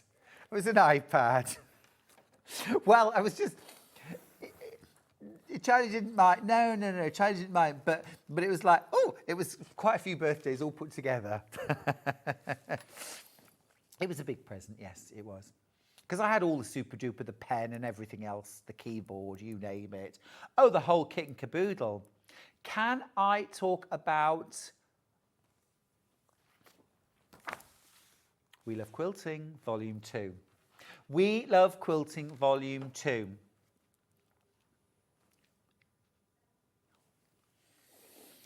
This is brand new. This launched this morning at 8 o'clock. We're almost sold out. We're almost sold out. If you want to get volume 2, now if you got volume 1 last month, oh no, actually this was 3 months ago, last month. This was We Love Scrap Quilting volume 1. 3 scrap quilting patterns and how to scrap quilt explained, how to piece your batting, how to piece your backing and your binding, and 3 full patterns. But today, We Love Quilting Volume 2 is all about log cabins, because I love a log cabin quilt, but this pattern gives you 4 brand new patterns. To start off with, we've got, what is a log cabin? What's the history of log cabin? Where did the design come from? How has it changed? How has it evolved? What are the design possibilities? How do I achieve the sunshine and shadows look? Now, most log cabin quilts, traditional and modern, have light and dark, and this is called sunshine and shadows. So we talk about how do I achieve value in my quilts and differentiate the lights, the mediums and the darks. That is useful to know for all quilting. You've also got tips and tricks, troubleshooting to make your quilting better, easier, more successful, not just for log cabin, but for all quilts. Then I'd already written the pattern and I thought, hang on, I haven't done a classic log cabin block here. So I went back and we've added how to make a classic 16-inch square log cabin block. Now this is jelly roll friendly. You've got all your measurements. You've got how to piece the block. Then you've got 8 different ways to set 16-inch block classic log cabin blocks. This again was an addition. I wasn't going to put this in originally, but I thought, well, I've done the classic log cabin now. Let's show how to set it. This quilt would be 76 inches square. I also give you the dimensions for your borders to make it 76 inches square. So that's your next 8 quilts taken care of. Then we go to our first proper pattern. You've already got all of that. This is our first proper pattern. Thick and thin, curvy log cabin. Now it's an illusion of curves. You don't sew any curves. Easy, successful, full pattern. This is that quilt. 60 inches square, full instructions. Next up, fresh pineapple. Here's the fresh pineapple quilt. Pineapple log cabin. Totally different technique, totally different look, and given a fresh modern twist. Full instructions. That quilt is 61.5 inches by 75. Then, Manx log cabin. Now, Manx log cabin looks like log cabin, is log cabin, but the construction method is totally unique. It is a totally unique method of patchwork. You can hand sew it or machine sew it. It is sewn to a fabric foundation, but you don't print it, you fold it, increase it. I give you full instructions. It is so thoroughly addictive. You are welcome. Yeah. Now then, because traditionally Manx quilts are not quilted, I decided to include instructions on how to tie a quilt. Now, tying a quilt can be done on any quilt, not just a coverlet or a Manx. You could tie your next K facet quilt. It's a really traditional method for finishing a quilt.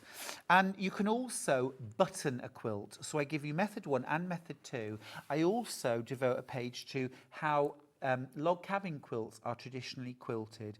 So I've tried to give you as much as I possibly can in one pattern. Now, this is close to selling out. How many in baskets? Oh, okay. So how many? Okay, so I've got less than 100 patterns left. Now, we're officially given an infinite number of patterns, but it's the maximum that can be loaded on our system, and we are less than 100 off selling out of that. So it's a bit like the millennium bug all over again. And this happened with volume 1. We broke the system and we had to call an official sellout, which isn't supposed to be able to happen, but sometimes it does. And it's going to happen again. So, yes, it's not infinity, but it's lots of 9s all together in a row. Anyway, if you want to get hold of volume 2, today's the day. Remember, you get how to make a classic log cabin, how to make a Manx log cabin, how to make a pineapple log cabin, and how to make a curvy, thick and thin, including lots of history, tips and tricks. Now, if you didn't join the party last time, you still can. We've got volume 1 back in stock. Now, all of this for $11.99. My idea with this is every 2 or 3 months there's going to be a new volume. And it'll be its own genre of quilt. So it will hold completely together. You do not need any of the ones before or after to use the patterns. You'll always get a minimum of 3 full quilt patterns within your volume. You'll also get lots of tips, tricks, know-how, stories, bit of history, other things that you can apply to all of your quilt making. How to work with colour, how to feel more confident, that sort of thing. This one, the first volume, was scrappy quilting. Now, if I ask you, do you have scraps? I know the answer. It's yes. Of course we do. Do we know how to, are we confident? Are we using them? Probably not. You've got the opportunity to make a quilt that feels free. I mean, it's almost cost neutral. If you've already got all the stuff, it's just sitting there. You don't need to go out and buy more necessarily. You can use what you have. So look, loads of information about scrap quilts. Top tips for scrap quilting. How to work with colour, how to use pre-cuts, make memory quilts, how to sort your scraps, and the sort of do's and the don'ts and can I, will I, should I? The answer is, of course, you should. But also loads of information about how to create colour schemes. You can apply that to any quilt. How to piece scraps of batting together to make a free batting to go inside from all your bits and bobs. How to make a backing fabric from bits and bobs. Even how to make your binding from bits and bobs. Then you get 3 full patterns. You get the Sticks and Stones quilt, beginner friendly, jelly roll friendly. You get the bold braid quilt, totally different thing, not blocks, but linear bands of patchwork, super fun technique, made there with Tim Holtz scraps. So much fun. And then you get the radiant circles, illusion of circles, no curved piecing required. So many of you are making this. Again, full pattern, full instructions, and a couple of options on how to piece this part right here. You can foundation piece. You've also got templates, but it's easy to do. All of that for $11.99. I hope lots of you are going to buy every volume because it will build together to create a whole kind of compendium, encyclopedia of quilting. I'd like to do some kind of folder or binder or storage system for it. Wouldn't that be fun? I'm working on that. But yeah, that's volume 1. You can also get volume 2 today, which is just released today. That's We Love Quilting Volume 2 Log Cabin Quilts. Curvy, classic, Manx, and pineapple, plus history, tips, tricks, hacks. $11.99. Don't forget, you can still get my brand new book, Make 100 Bags. We've had it on the hour. Signed copies, make 100 bags. Use your scraps. Cost neutral. Love it. Love it. And you're making a saving, $19.99. Now, we're going to go to a break. The next hour, I'm really excited about this quilt. It's the Vase quilt from Jenny Jackson. It's brand new today. This is your chance to use all those prints you don't want to cut up and you really want to show off. Everybody needs this pattern. But that's one of two. There's another brand new pattern in the hour for these beautiful blooms. Imagine a border around a quilt made in those. That's coming up after the break. Don't go anywhere.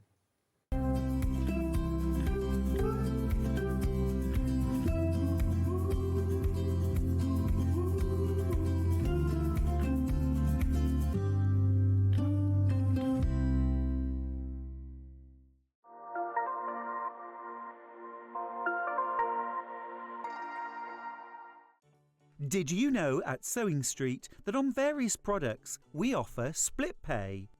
That means on certain items you can spread the cost over 2, 3, 4 or sometimes even 5 interest-free monthly payments. Just pay the first instalment when you purchase and you're away. So shop your way with split pay.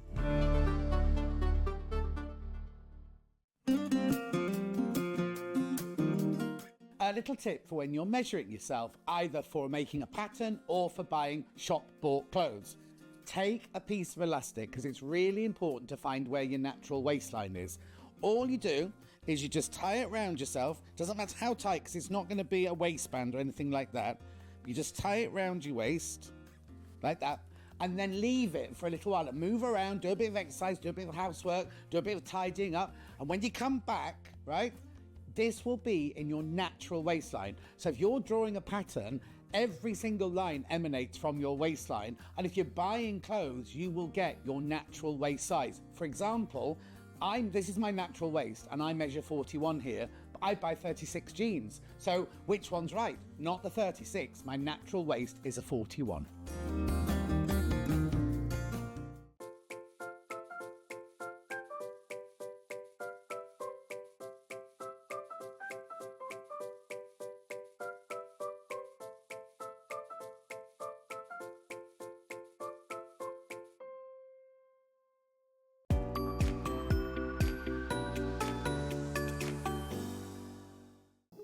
Here at Sewing Street, we only charge 1 P&P throughout the day.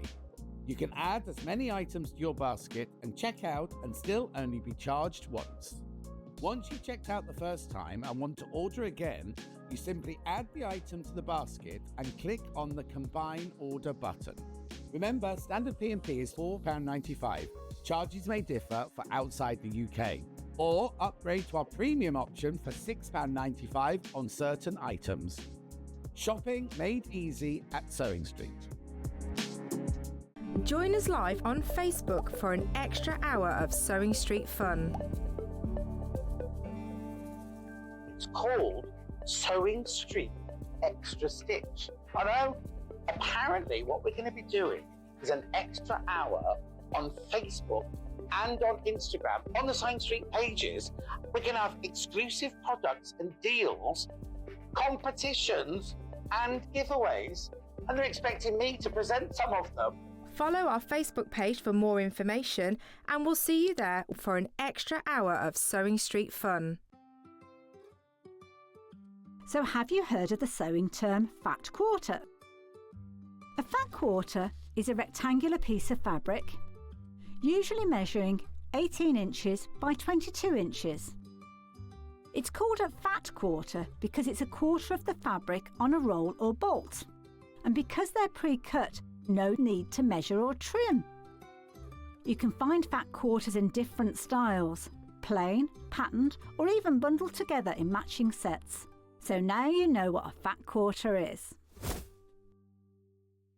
Missed a show on Sewing Street? Don't worry, you can catch up on all the action from the past week on our website. Just head over to sewingstreet.com and go to TV Guide and pick a day, then a show up to 7 days back from the Today tab. Looking for something older? Check out the Sewing Street YouTube page, where you'll find our full archive of shows anytime, anywhere. Stay inspired and keep sewing with Sewing Street. Shopping with Sewing Street couldn't be easier. You can shop via our website at www.sewingstreet.com, where you can watch our live shows and see all the products from that day. We also have a huge amount of products on our website, from your sewing room essentials to fabrics, sewing machines and much more. You can download and shop on the go with our Sewing Street app. Simply head over to your app store and search Sewing Street. Alternatively, you can contact our UK-based call centre 24 hours a day on 0800 001 4433. Shopping made easy at Sewing Street.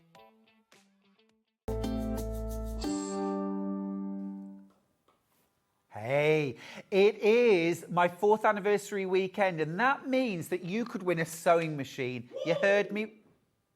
You heard me right. Thank you. The Brother RL425 sewing machine is our prize today on our shop to win. Every single item you buy is an extra go in the draw. I'll be announcing winners tomorrow. Yes. Now, welcome back, Jenny Jackson. Hello. Whoop, whoop. Jenny. Yes. I'm in love with these two projects. Good, thank you. Totally in love with them. Will you just pass me the blocks over? Oh, yeah. Oh, Sure. I mean, There look you at the quilt, go. but look at the blocks. The first one is the Vase quilt. Look at these blocks. They are from two Look. different collections. The pink one doesn't go with that. Look at these blocks. They are so amazing. This is foundation pieced vases showing off large prints. I mean, incredible. Oh, Really well done. These are beautiful. These are beautiful. This is the first of 2 brand new patterns today. Let's get straight into it. Now, I've got 2 different kits first off. Let's start with this one right here. Now, first off, you're getting your pattern. How many blocks do I end up making? 20. 20 blocks. There are 3 different 3 different vases. but you can mix and match the bands on the vases. Oh, I like that. Do they all fit? Yeah, yeah. So here, Yeah. what you could do is you could have done the handles in the same print and only had the yellow Oh, along cute. the top. Yeah. So it's completely up to you. You could have had that as the print and one band of a colour. Yeah. So you don't have to do it exactly how I've done it Got you. at all. Yeah. Looks great though. So you've got your feature fabrics. These are the fabrics you're going to use for your vases. Now these are all motor fabrics. And how glowing and beautiful are these? Absolutely stunning. You've got all of your feature fabrics. 6 fat quarters, Moda flower patches. 6 fat quarters, really popular. Really popular. Now you're also getting, you always pick the most divine, juicy cotton solids. It's together. my favourite job. These are stunning. You get 0.5 meters of each of these. You've got a purple, you've got a couple of pinks, and you've got that fabulous sort of spearmint. I mean, they go so beautifully together. These are your details on your vases. They are also the sashings around the blocks. And then you've got 3 meters of white solid. This is going to form the background, your piecing. For each of the blocks. Now the quilt that's hanging behind Jenny, just so that you know, that is a digital printed panel to show you how the quilt would look. If I just grab this. I cheated, sorry guys. Oh, well, it's all right, it's all right. But if I grab this, this is how vibrant your colours are. Oh yeah, yeah. Yeah, that's nowhere near as bright. Yeah. And actually, top left block is the same block. So you can see the difference. Yeah. Yeah, so yours is going to be bright and beautiful. That is stunning, absolutely stunning. So you get all of that fabric. It's an amazing bundle of fabric, actually. 5 meters plus 6 fat quarters. You're also getting your full pattern, and within that pattern, you've got your master copies of your foundations for your vases. You do. Okay. You will then photocopy them and produce. Now, our second bundle. Now Do you this. want me to take those? Oh, I'll give you that one. Okay. So this is these kind of fabrics here. These are delicious. Absolutely delicious. These are your 6 colours. A little bit sort of darker. Yeah, so I split the collection up and thought, oh, you could definitely get two quilts out of that. Yeah. Oh, that is so rich. So those are your 6 fat quarters. Here, you've got the teal. You've got navy, 0.5 meters of each of these, remember. That gorgeous plummy purple, and then a fabulous vibrant pink. And then you've also got 3 meters of white. So the white solid is used throughout to create that real pop. So 5 meters of fabric here, another 6 fat quarters here. This is all for £74.99. I can't believe we've got any left. They are flying out. Be quick. Then you've got your pattern, all of your techniques explained, your 3 different vases. In terms of a level of foundation piecing, are we total beginner? Are we confident beginner? Confident beginner? Confident Yeah, beginner, honestly, 2 of them are easier than the one with the handles, but again, that one's, a confident beginner could do that. I would say a beginner could do the other ones. But if you wanted to, you could make one of the simplest vase and just repeat that. Oh, yeah, completely. You can do as you please. Fabulous. And also the sashing is around each block, so you haven't got to worry about the long strips of sashing or anything. Cool. You know, it's just Yeah. small. We work in blocks. Now, I was raving about this pattern earlier on.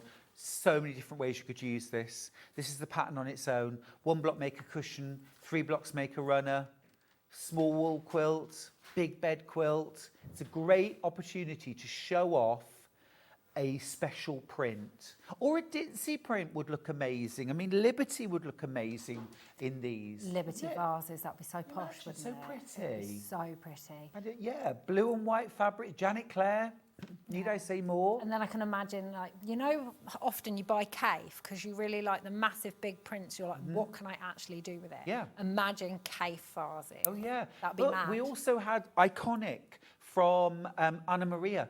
Yes, Anna a week or Maria two would be ago. great for it Yeah. because some of her floral prints are quite large prints. Incredible. Yeah. Incredible. All of these would work. If you've got favourite like Japanese fabrics or you know, even batiks, things like that would look awesome. Yeah. Bit of everything. If you've collected fabrics, special fabrics, they would also work. It really shows off because in each of the vases, the main body starts as one piece. There's no piecing within this piece of fabric. So this you can really show off one print and you're not going to end up sort of slicing and dicing. African wax print would be amazing. amazing.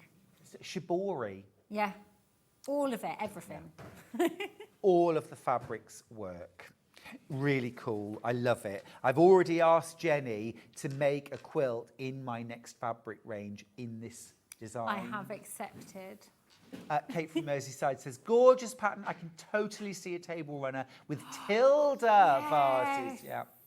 Yes. Oh, you know those prints where they have the humans, the Tilda, there's Yes. actually people like lying down and sitting up. And, Yes, oh, from Sunday Brunch. Yes, that's the one. Yeah. Well, the brand new Tilda collection launches tomorrow morning. First time ever Christmas range, Merry Little Christmas. Tomorrow. Oh my goodness, I would love that. It is divine. Christmas vases. There Who you says go. you can't Yeah, have Christmas could. vases? You absolutely could. You absolutely could. Beautiful. So you get your full pattern. That's the physical pattern. Now, if you want digital, we can do digital. Have a look on the website for that. Now, if you want a quick route to sewing, you're going to want this. So you've bought your instructions, but this is a pack with all of your foundations already printed for you. Everything is there. Now, you don't get the pattern. You will need to buy the pattern separately. But here are all of your foundations to make 20 blocks. Indeed. Make 20 blocks. It's all been done for you. You don't need a photocopier. You can get straight to the sewing. So this is a great option. It's a great option. $12.99. It takes away having to do it yourself. Now, if you've got a scanner, printer, no problem. If you've got a copy shop nearby that you can get it to, no problem. Always check that the sizes come out correct with your original, your master copy. Always, always. Put them together and make sure. They've got the 1 inch at the bottom of every page of templates, not just one of them on every page. You can see so that that right you there. can always check against the 1 inch. Now remember, these are all printed for you. You will need the instructions separately. This bundle isn't in the fabric bundle. So if you wanted to, of course, you can get your bundle with pattern and then add this into your basket as well and literally jump straight to the sewing. No hanging about, crack straight on. You all right? It's a great option to have that. I like that. Okay, remember you can get digital if you want. We'll give you those graphics. You can find it on the website too, but here are the graphics for the digital download. OWJ385. Different set of graphics to the regular printed pattern, of course. All right, that's that. Right, now that's the first, but we've now got a separate, different, brand new project. It's this. How beautiful is that? This is the abstract flower cushion. It's that sort of blend of hexy, almost looks English paper pieced, but it's not. It's foundation pieced. But it's got that sort of look. It's sort of Granny's flower garden, literally made modern. Yeah, it was really fun to do. It's gorgeous. Yeah. And you could make a cushion. Your kit makes a cushion for $24.99. That's amazing value. Is that the backing as well? Yeah. And your binding? Yeah. Yeah, you just use scrappy. If you want to use scrappy binding, you can just cut it before you cut the pieces for the foundation. Yeah. But you've got your pattern as well. So, of course, you could make a whole quilt like this. You could do a table runner, a whole row of flowers for a table runner would be glorious, or a wide quilt border. This is your bundle. You've got a metre of white fabric for your background and the back of your cushion. Then you've got your 4 fat eighths to make all your piecing and your scrappy binding. That is lovely. All that for $24.99. Brilliant. Now I've got a second option. That's the original colourway. But I've got a second option, and this is taking it to sort of a whole graphic new level. I've got one sample of flower. Amazing. Can I just borrow that for us? Yeah. Oh, I love this. This is under £20. Oh, look at that. So you get an extra fat eighth with this one. Pardon me? You get an extra fat eighth with this one. Oh, you do? Because I felt like it needed 2 greens. Agreed. Look. You get your 2 greens, you get your 3. That is sensational. And you get your metre of white. This is going to be gone in a heartbeat. You get your full instructions as well. That is really, really stunning. Really stunning. That makes me want to just make it in the solids now. But think, once you've got the pattern, imagine them done yellow roses or pink roses, red ones. You could just do a rose quilt with all the colours. It's stunning. You know the other, is this the taller or the That's shorter? The smaller one. That's the smaller. So are they all like rectangular? Yeah, yeah. So then you could really mix and match to create a quilt border. Yeah, because you just add a plain piece of fabric to the top of the smaller one so they're all lined up. So they line up along the bottom. Third of the stock's gone already. How many in baskets, Hannah? Amazing. You're all rushing to this one now. It's stunning. That is absolutely stunning. I'm just going to show you again the original, which has these beautiful floral prints. delicious. And I love how you've used some of the purples and the blues to make the other half of the leaves. Yeah, because there wasn't another green in the collection. Clever. So I was like, do you know what? We're going to... And I didn't want a solid. Didn't think a solid would work. No. So I was like, no, we'll mix it. But that's really stunning. So the side graphic, the smaller graphic, is that floral version, the original. But so many of you are going for the solids. The right pattern, totally, solids. I love a solid, though, you know that. I'm forever fishing through the cards to see what I can make with solids. Yeah, really gorgeous. You get a lot as well. Oh gosh, I've only got 5 left. Be quick, won't you? You get a metre of white. You get 5 fat 8s. So that's over half a metre of fabric. You have there. so much left over from those. If you don't use it for the binding, you'll have loads left. Yeah, the graphic says 4 pieces. You actually get 5. It's wrong. You get 5. It might not, it probably shouldn't be $19.99. If that's probably based on it being 4. But anyway, 5 fat 8s, which is over half a metre of fabric. So you're getting over a metre and a half of fabric. And you're getting your full pattern with, remember, your full foundations, full instructions, and you always do good chunky instructions. You don't assume any knowledge. That has sold out.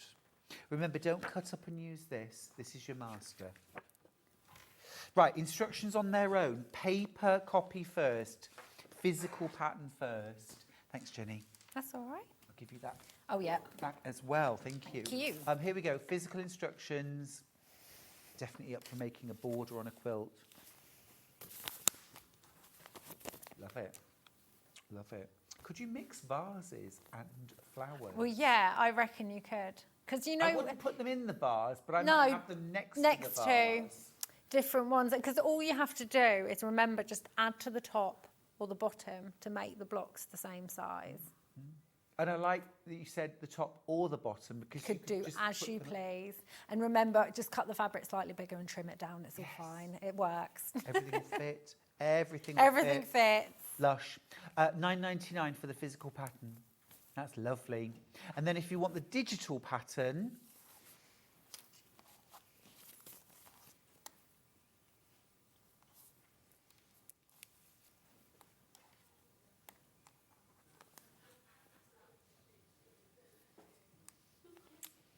digital pattern. I'm being teased here. And now, if you'd like someone else to do some of the hard work for you, we've got you covered. We've got a pack. $7.99 for printed foundations. This is enough for your cushion. This is all you'll need for your cushion.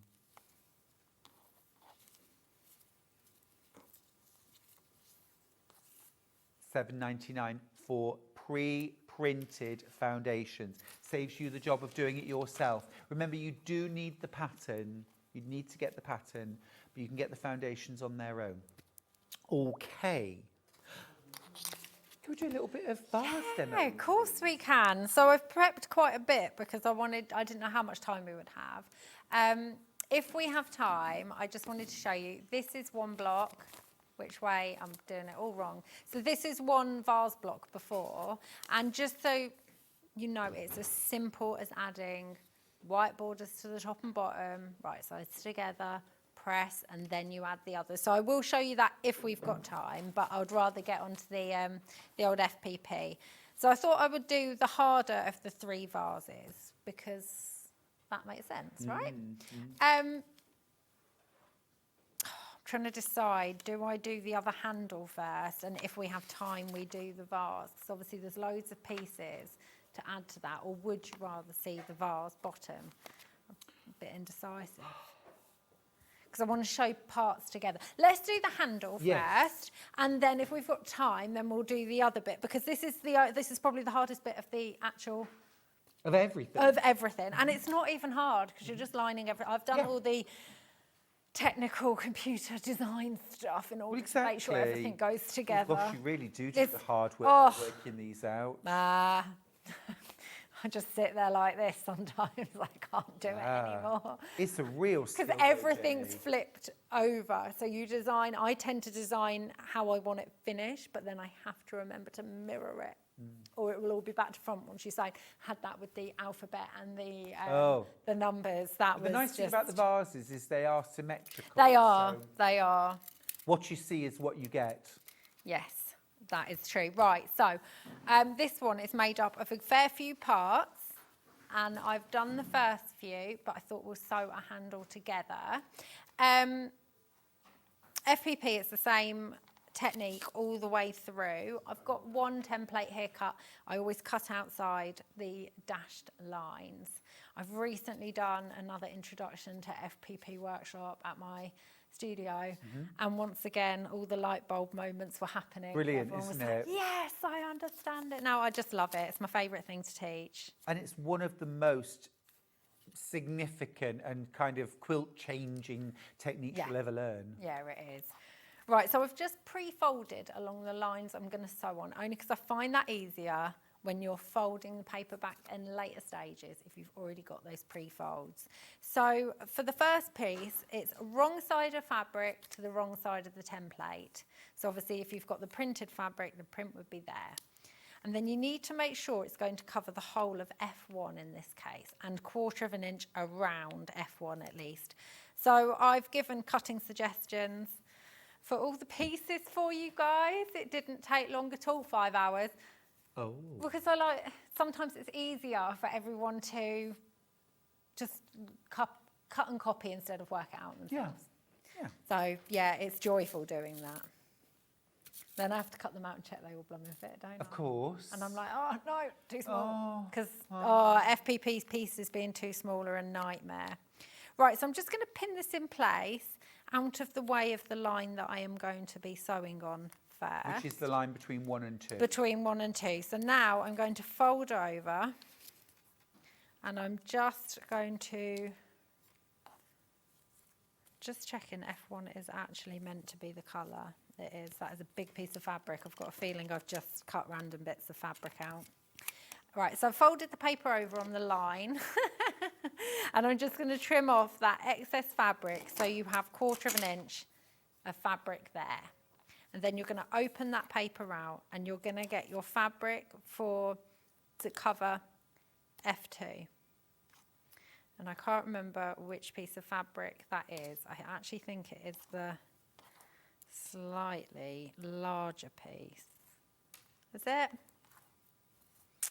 Look, I had them clipped in order, and then once I came... Took the clip off. I took the clip off. Do you know what? Looks about right. It does look about right. This is why I do this. Always fold to make sure you've positioned it correctly. Good tip. Because once you've sewn, you've sewn. Right, so I'm going to place those fabrics right sides together. Lower your stitch length. So my Dookie loves to FPP on 1.2. Okay. But my Britannias in my studio, they like 1.4. Because when I was doing 1.2, the paper was ripping a bit much. So play with your machine. The smaller the better, no smaller than 1.2. You don't want a big stitch either, because then it's harder to tear the paper away afterwards. Right, so then we're going to hold that in place and take it over to the machine. And we are going to sew between lines 1 and 2, and I always say start a couple of stitches before the line and finish a couple of stitches after. This just keeps those stitches nicely when you fold the paper back. You're not going to get left with any gaps. A lot of people don't do that, I think. Do you do it? You always do, yeah. Before and after. I saw someone say never go over the line, and I don't know when it was. It was quite recently. I saw some, and I was like, never? There's rules? I was like, no. Because I worry that you'd end up, if you don't go over the line, where the cross piece of fabric, wouldn't you just have a little gap? Stitch Yeah. there. Also, as well, I don't want to have to be that exact. No, neither do I. Thanks. That's why we like FPP, because you don't have to be exact. It looks, it is exact. It's so exact, but so long as you can sew on the line. Yeah. Right, there we go. So I've folded that fabric over and just used my seam roller. We'll pop the seam roller in. And now we're going to fold on the line because I want to cover fabric 3. So we're going to fold on the line between 1, 2 and 3 because it goes all the way across the other 2. So this is where the pre-folding comes in handy because I've already got that fold and then those couple of extra stitches there. Now they've torn the tiniest the paper. little hole in the paper. Does that matter? It doesn't matter at all. Great. Your stitches are secure and that is what matters. There we go, and we're going to trim off that excess fabric again. Now, open We'll give the you the paper details out. for the add-a-quarter rulers. Oh yes, do. They Is are that a long amazing. or a short? 12 inch? It's 12 inch. 12 inch. There we go. And then again, now it will be fabrics, right sides are together again. Like this, and you're just going to fold over and check you've placed that right. That is a nice big piece of fabric. Really is a nice big piece. I would always say cut bigger when it comes to FPP because you just don't want to sew and then it not. It's not worth the tears. It's definitely not. And those bits you're trimming off, they're not waste. They're not waste. Just come on. Because it's what it takes to get that accuracy. And you know what you can do? You can save them for confetti quilting, can't you?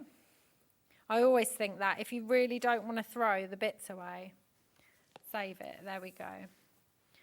My thread is really... I've got a big Aurifil one, but there's hardly any left on it. Oh, okay. So sometimes it's just unthreading itself. Ah, you're playing bobbin chicken? Well, yeah, Right. Is but it the top? top, yeah. But, because what I tend to do is when they get a bit lower, I tend to just wind loads of bobbins with it. Yeah. Because I like a big full one on the top. Oh, yeah. Right, I've gone a bit... I moved my fabric there, but it doesn't matter because the fabric's so big. There we go. So I folded that piece of fabric over. And then... that is part F done. It's only got 3 pieces to it. That's why I thought it would be good to show you this one. Right, then we're going to trim off the excess fabric and paper. So line up your 1/4 of an inch mark on your ruler on the solid line, not on the dash line, on the solid line. And take your time when you do this. When you're trimming off every piece, take your time. And don't hold your ruler like that. My first time in all the years that I've been quilting, I held my ruler weirdly because I was in a weird position and just went straight across it. First time. Ooh. I know, I was so cross with myself. There we go. And we're just going to trim that all the way around this. And you never trim on solid lines. No, never trim, because then your vase is going to be tiny. And not You're the going right to shape. lose all the... Yeah, this is true. And then makes me want to cry if someone in a class does that, because somebody inevitably does. Yeah, just it's a always the moment. way. Stop thinking for a moment. Probably won't do it again. It's one of those. And as you can see here on this template, there's a dashed line there, which technically you don't have a solid line to line up with. So what I always say is line your ruler on the dash line there. The edge of your ruler on the dash line, and just go off there like that. There we go, trimming, trimming, trimming. So the flowers are made in the exact same way for the cushion. I have done some demo prep, but like FPP is exactly the same. Always sew in numerical order, always sew the parts together like so. So I've got here, there we go, if I flip that over you can see that's finished. So we've got here part H, F and G. So F, G, H. Oh, I can see the A handle on a coming. vase. There we go, because obviously they look all strange. So now take the first top two pieces, right sides together, and I do have this in the pattern, all of it. As you can see, they line up perfectly, and then you're going to sew all the way from the edge all the way off the other edge. What I suggest is if you haven't got the confidence of starting 1/4 of an inch, measure and pencil it in. Yeah. Just extend that solid line all the way across. It just makes, you know, it even easier. And you're not having to guess where the start and finish is because you've already trimmed the dog ears off when you trimmed around your paper templates. Exactly that. Yeah. And that's why I do the templates, because some templates you can get can be just pointed. Yeah. but then you end up, so this is the hardest part I find. Yeah. But there's no guesswork with your method. Working out which angle those bits should be at is torturous. I printed out 20 of this, but I sew them together without fabric. Right. I just sew paper to paper. Yes. Fold over to check them. Yeah. So, and then you have to move it a tiny increment. On the computer and save it and save it and save it. Yeah, it's so much fun. I've said this many times, you know, the work that Jenny does designing these foundation piece patterns is immense. It is very complicated. It's why I don't tend to do foundation pieced patterns. Honestly. I love foundation piecing, but it takes a lot, doesn't it? yeah, It's just... yeah. Especially when you're doing something pictorial or with multiple this is it. elements. This is it, and they are fun. I had someone message me the other day. In fact, it was Angela who messaged in earlier for more sewing themed ones, because I started doing the sewing themed ones. Oh yeah. Then we had Christmas, and then because it was your anniversary, Jess requested a quilt of some type. So this is what happens. So hopefully we'll get the sewing notion themes back up and running. Yeah. So we've done scissors, a sewing machine, seam ripper. Great. So yeah, they'll be fun. Fantastic. Right, so I'm just removing the paper from within the seams I've just sewn. Yeah.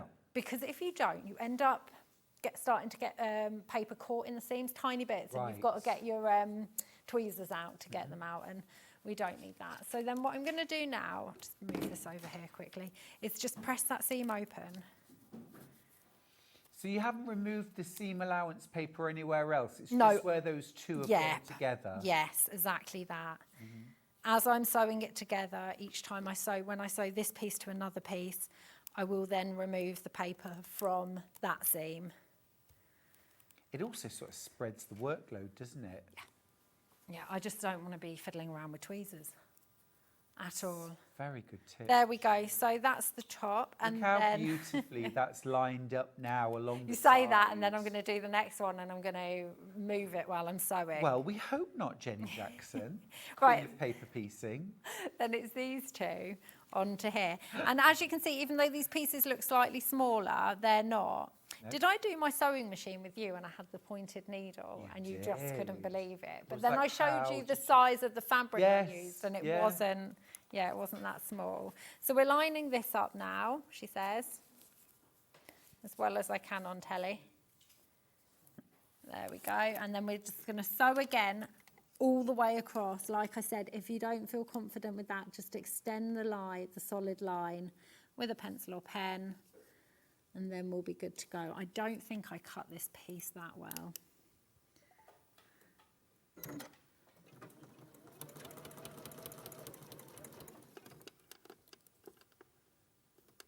Yeah, and you can pin these together, or even put a dab of like sew line within the seam allowance. A bit of glue, yeah.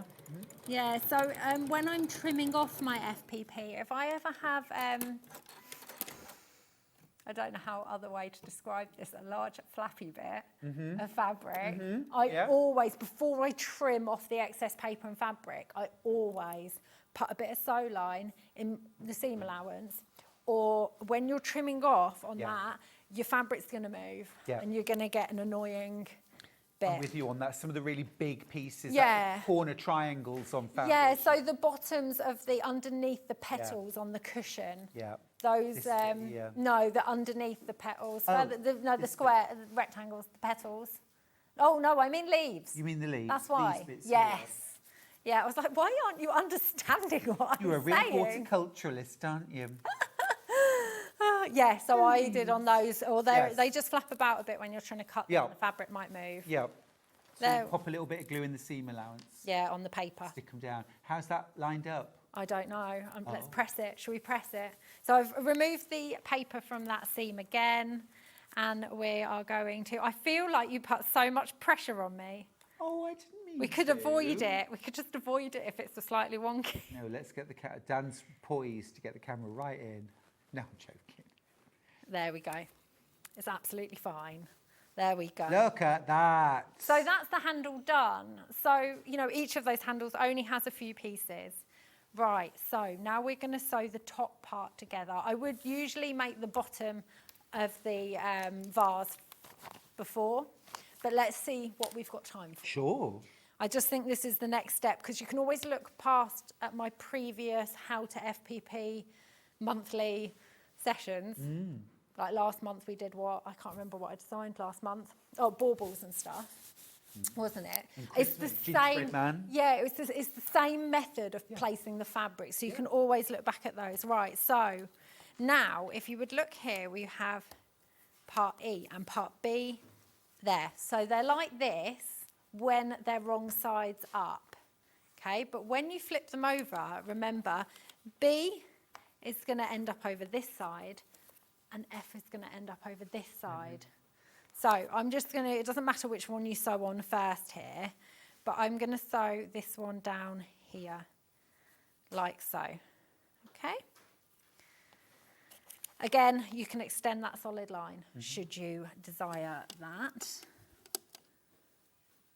Oh, I haven't cut that bottom one right. Oh well, let's just do it. But You when can you, always when you trim. see these pieces going together, you realise why you would only ever foundation piece this. Oh yeah. Because it's not a square to a rectangle. Yeah, It's an odd shape to an odd shape. Exactly that. Oh, I've not lined those up. But the nice thing is as well, yeah, you can't really draw without FPPing. Do you know what I mean? Like images. Yeah, your pictorial block. Yeah, they're so much fun. Yeah. Oops. I didn't line that up properly. It moved when I got it to the machine. Okay. It's tele-sewing. We're just trying to do as much as we can in a little time. Once it's all together and quilted, no one will care. Well, no, if I would was say doing it's it at home, ridiculous. I just take my time anyway. I never rush when I'm at home doing something like this. Again, I've just removed the seam from in here. Now you can, it's up to you. What I always say press the seams open, but technically you don't have to at this point. If you would rather pop them to one side, you totally can. In fact, I'm just going to do that just to see what it's like. I usually open the seams up. And then now we're going to add the other one to this side. So again, you'll see how they line up. I'm going to reline that up on here. And again, like I said, draw the line if you think you're going to go wonky. Oh, if I have not cut these out, I say this with rushing when I was trying to get all the when you say the prep work. Right, what do you mean? I've just, because I've been rushing, I've not taken my time. You know, when I said really take your time lining up your solid line on your quarter of an inch line on your ruler with that solid line, like really that to me is the part that you take the most time in, because if you don't cut that accurately, they will end up being slightly bigger. And I'm not going to lie, with it being the summer holidays and everything, I was rushing to do the prep work. Yeah, when does school go back? Don't. Dylan goes back to school on Friday. For one day? For one day and not even a full day. He doesn't have to go in until something like, I don't know, 10 o'clock. Right. And then, where's my thread gone?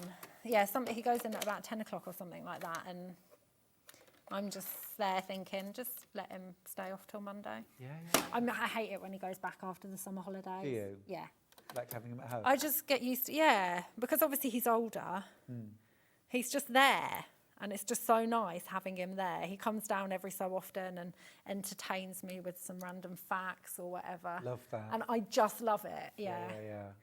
Comes down to see the dog. He's been cooking loads of his own dinners while it's been holidays as well. Oh, gosh, that's such a skill, isn't it, being able to cook? Well, I mean, food? we're just getting used to the air fryer, so it's just great. Oh, okay. It's just quick jobs for him. But good stuff. Yeah, I mean, he's doing food tech GCSE. So, excellent. Yeah, he doesn't really eat the stuff, but Do you enjoy his food? he's better at cooking than me. Well, he's better at baking than me. I can't bake, but I can cook. He's really got the knack for baking. That's awesome. I'm horrific, and I'm okay with that. I've come to accept I shall never be a baker. Fair enough. Yeah, I mean, I'm okay with that. Who knows? But yeah, I hear you. Well, I've got my lovely neighbour and my friend up the road. They both bake, and they've been baking cakes for my workshops. So you don't need to be able to bake. I don't need to, not when you know Your bakers. son bakes, your neighbours bake. Exactly. You got it made. Exactly, I have indeed. Oh, that looks so cool. Actually, see this. There we Oh. go. So I've just done that a bit high, Fab. but that's okay because it's all about black. And then the top piece goes across the top there like that. It's so fun just to quickly sew together. So where you see where that I've done it too high up because I was saying about the cutting. Yeah. I would just line that up anyway. Yeah. It'll be fine. It'll Yeah. be absolutely fine. I don't know why it is whenever I'm here and I move the fabric from my desk onto the sewing machine, everything just moves. Well, you're having to cope with cameras and I suppose it's the people. standing as well, and I don't stand up. Oh no, I at home. don't. Oh no. I do enough standing up cutting the fabric. Doesn't that go on forever sometimes? Now, isn't that something you could train your son to do? All your cutting I'm not for sure you? Dylan and a rotary cutter would go together. Oh, fair enough. Especially if he's going to go through a growth spurt, because that boy, just before a growth spurt, is so clumsy. He walks into door frames. Oh. And if he walks into a door frame more than once, I'm like, oh, here we go again, you're about to grow. Oh. Somehow he managed to smack his head on the sliding door the other day, opening it. And I was like, how did Mind you, do it's that, 6 kiddo? foot. Yeah. Yeah, he's getting And if used you've to been his used height. to being smaller. Yeah. Who knows if he's going to stop. He will stop eventually. Yeah. Is it still growing? I think so. Yeah. I mean, he's just turned 15 in July, so I'd be surprised if he stopped now, but I love it. It's like my protector now already. And I'm walking along the street with him. I'm like, yeah. I feel so safe. I'm like, there he is. Yeah. Right, I'm just removing again the seams within where I've just sewn, just to make life easier for me. Sorry, this takes a minute. Like I said, I do usually press open and not to one side at this part, but actually it's a bit quicker on telly to press to the side, isn't it? Yeah. So I'm just going to open that out there.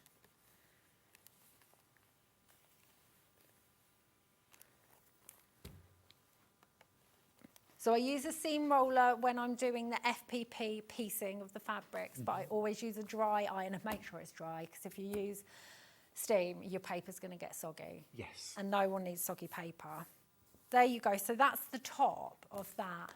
And it just comes together so easily that it's really not... It's gorgeous. Even though that's the hardest part. And it's not at all, because all the other ones are made from... Like this one, for example, this is part A. Yep. 3 And then pieces you've got of part fabric. B, part D. So that's all strips that you're just going to place on top of each other. Whereas that one, you've got that and then the middle bit. So, sorry, there. So that's why I wanted to show you that. Sure. But then the base bits, I can show you, you can start sewing a base. Do you want me to do any of the flower cushion, or it's exactly the same? I don't mind. It's up to you, entirely up to you. A nice message from Alison. She says, hi guys, just got Jenny's vases for my leftover William Morris fabrics on a black background. Loving the demo. That will be so nice. I was thinking, do you know my teacup quilt, time for tea that I did with the William Morris cave?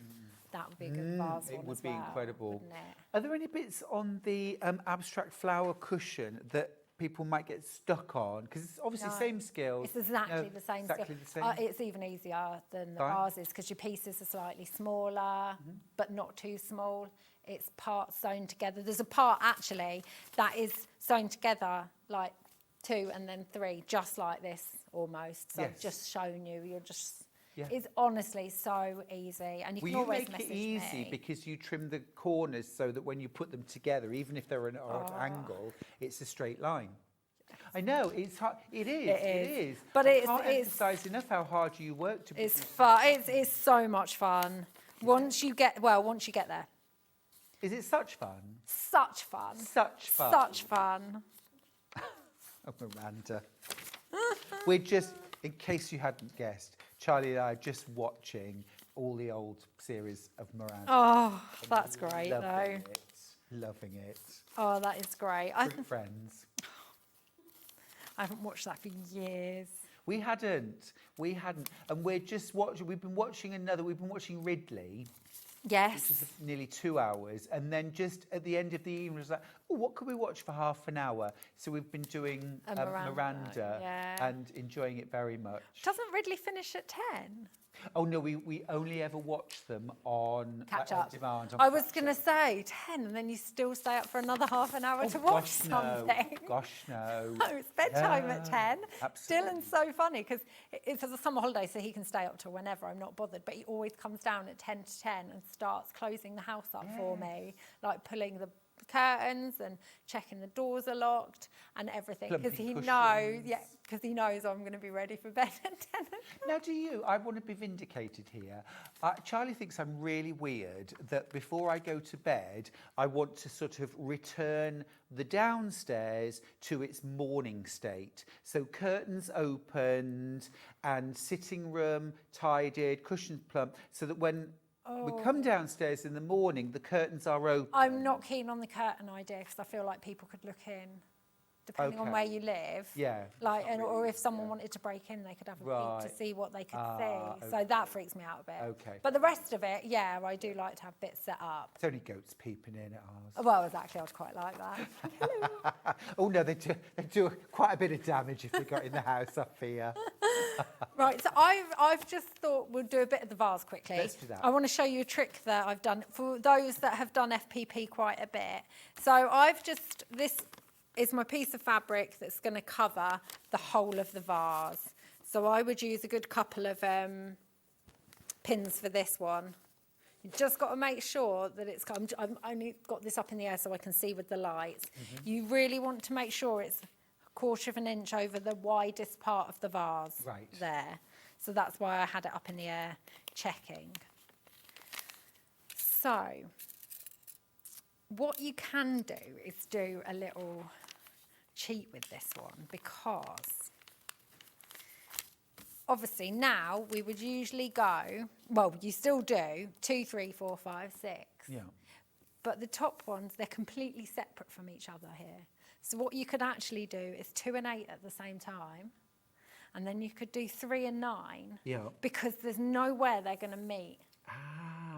Okay, do so both sides. Yeah, as you go. So I've cut the fabric here and I've got it laid up in the correct order, like both of them. Yeah. Okay, so you can't do this on many FPP things because as you get later into the numbers, something could go across them all. Right. But because these are completely separate and they don't meet up at the top, it's fine. So what I was doing to make life quicker, which you don't have to do, but what I was doing was I was folding on the first line that I'm going to sew, trimming that off, and then the exact same on the opposite side and trimming that off. So this is for those of you, because I'm always doing like beginner. This is a little trick that you could are you okay there? I'm fine. Okay. Thank you. Just what are you doing? Just a bit of exercise. So this got to keep everything moving, Jen. Is for someone who has done some FPP before. It's a tip for those that are a bit more advanced. I wouldn't suggest doing this if it's your first one because you might get lost. But then what I was doing is I would take the top one from one pile, place it on here and check that it's in the right position. Take it over to my machine. Again, always starting a couple of lines before and finishing a couple of lines after. See, I've tricked myself there, and because it was the right way up, I thought I'd just covered 1.2, but I've actually done the opposite, the 8 one. Oh, right, okay, yeah. So that's fine. But it doesn't matter. No, it doesn't, because it's exactly. So now what I'm going to do is before I've even pressed that open, I'm going to do the other one. Yeah. Again, remember, guys, you can only do this if the pattern allows, and it is, I will say, few and far between. Yeah. You'll find an FPP one that you can get away with this. Yeah.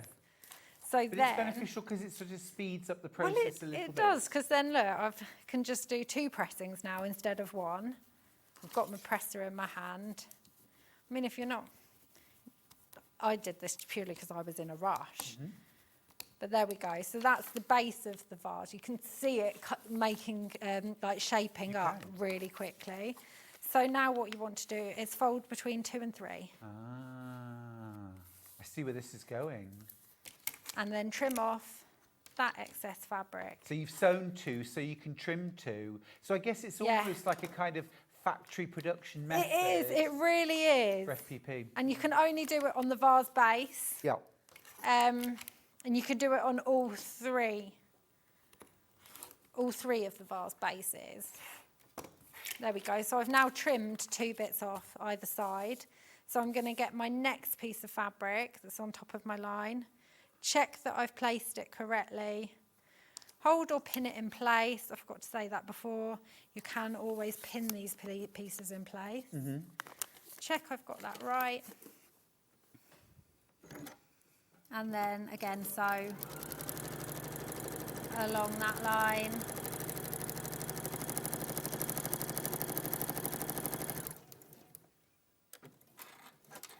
Also, remember, you don't backstitch. No. Because if you do, you're going to tear the paper Oh, way too much. People sometimes say, do you backstitch at the front? Which is a perfectly reasonable question to ask. No.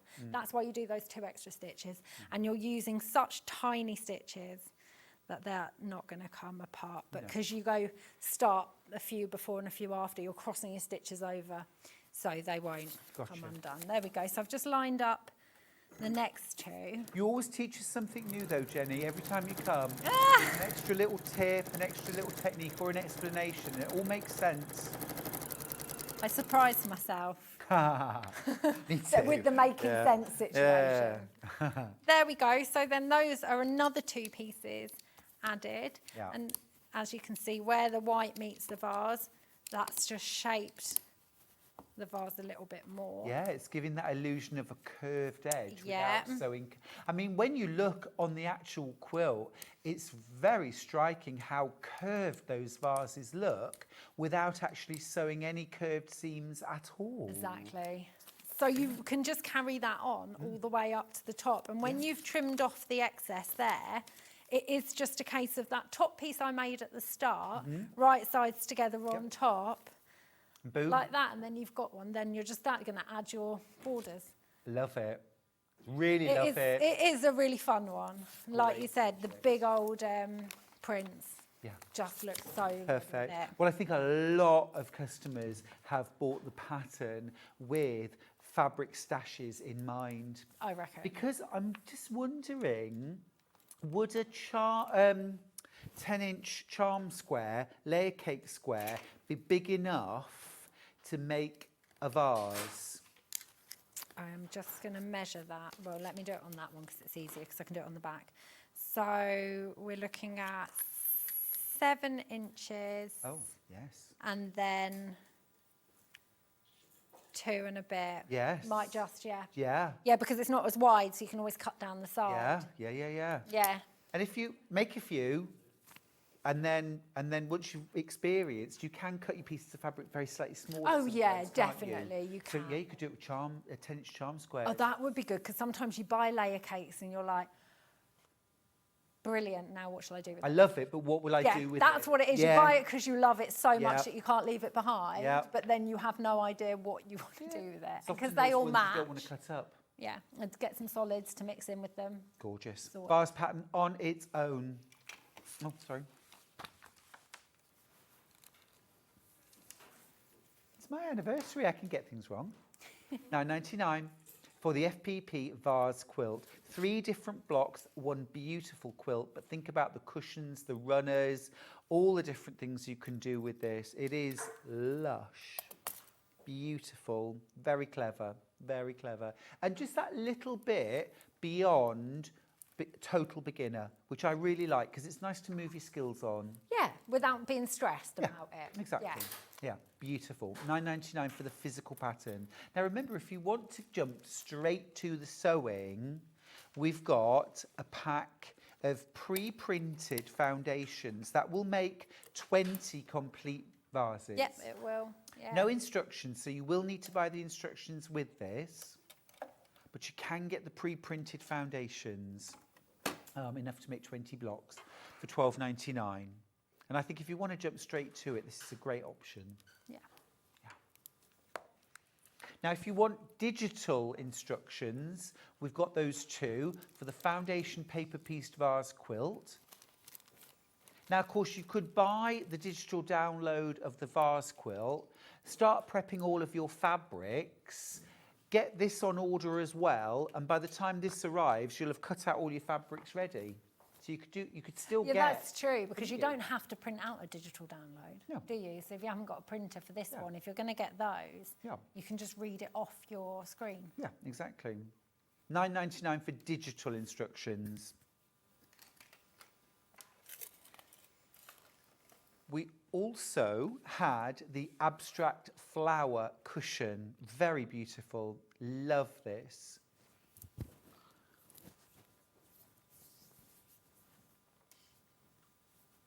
Really pretty. Looks amazing in floral prints, but I think we were all bowled over by the solids. Yeah, so cute. Looks so good. You could do this with your own side. Get the pattern, get some cotton solids from our website. If you want to make anything more than a cushion, you'll need more fabric, so get half meters. Oh, yeah. 2 greens, 3 colours for your rows, and away you go. Paper foundations, pre-printed. Enough to make the roses for 1 cushion, $7.99. And then if you want a digital download of the pattern, you can do that. And then print off your own pattern, leave it on the screen. If you don't have a printer, then you could get the digital download patterns, but buy the physical printed foundations, and then you can put the two together. $9.99 for the digital download. Jenny, it's been an absolute pleasure. It has. It's been so much fun. Gorgeous. Thank you. Aww. Thanks for celebrating my 4-year anniversary. It's my pleasure. I was excited when I found out. I was like, yes. And thank you so much for designing special projects as well. Really appreciate that. Gorgeous. Safe journey home. Thank you very much. When are you back? Yeah, October. Okay. Yeah, no, September. What are we? End of August. Well, it's September tomorrow, but... End of September. Gorgeous. Can't wait. Right, we're going to go to a break. When we come back, we've got an hour of Brother Sewing Machines. Just to let you know, there is 1 VQ4 left up for grabs. Use the break because if we talk about it, it'll be gone.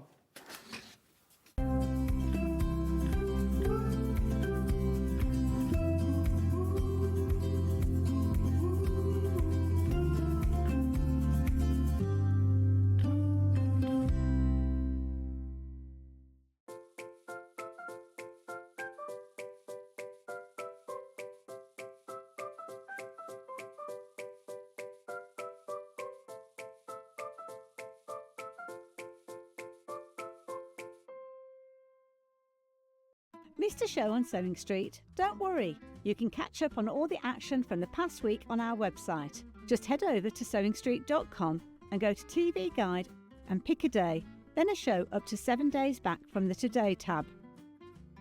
Looking for something older? Check out the Sewing Street YouTube page, where you'll find our full archive of shows anytime, anywhere. Stay inspired and keep sewing with Sewing Street. Did you know at Sewing Street that on various products we offer split pay? That means on certain items you can spread the cost over 2, 3, 4 or sometimes even 5 interest-free monthly payments. Just pay the first instalment when you purchase and you're away. So shop your way with split pay.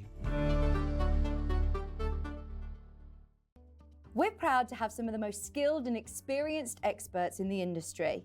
They're brought to you here every day on Sewing Street. Did you know that we can deliver to over 20 different countries worldwide, spanning 4 continents from the UK to Australia? Check out our website for the list of countries and delivery costs. Sewing Street, stitching the world together.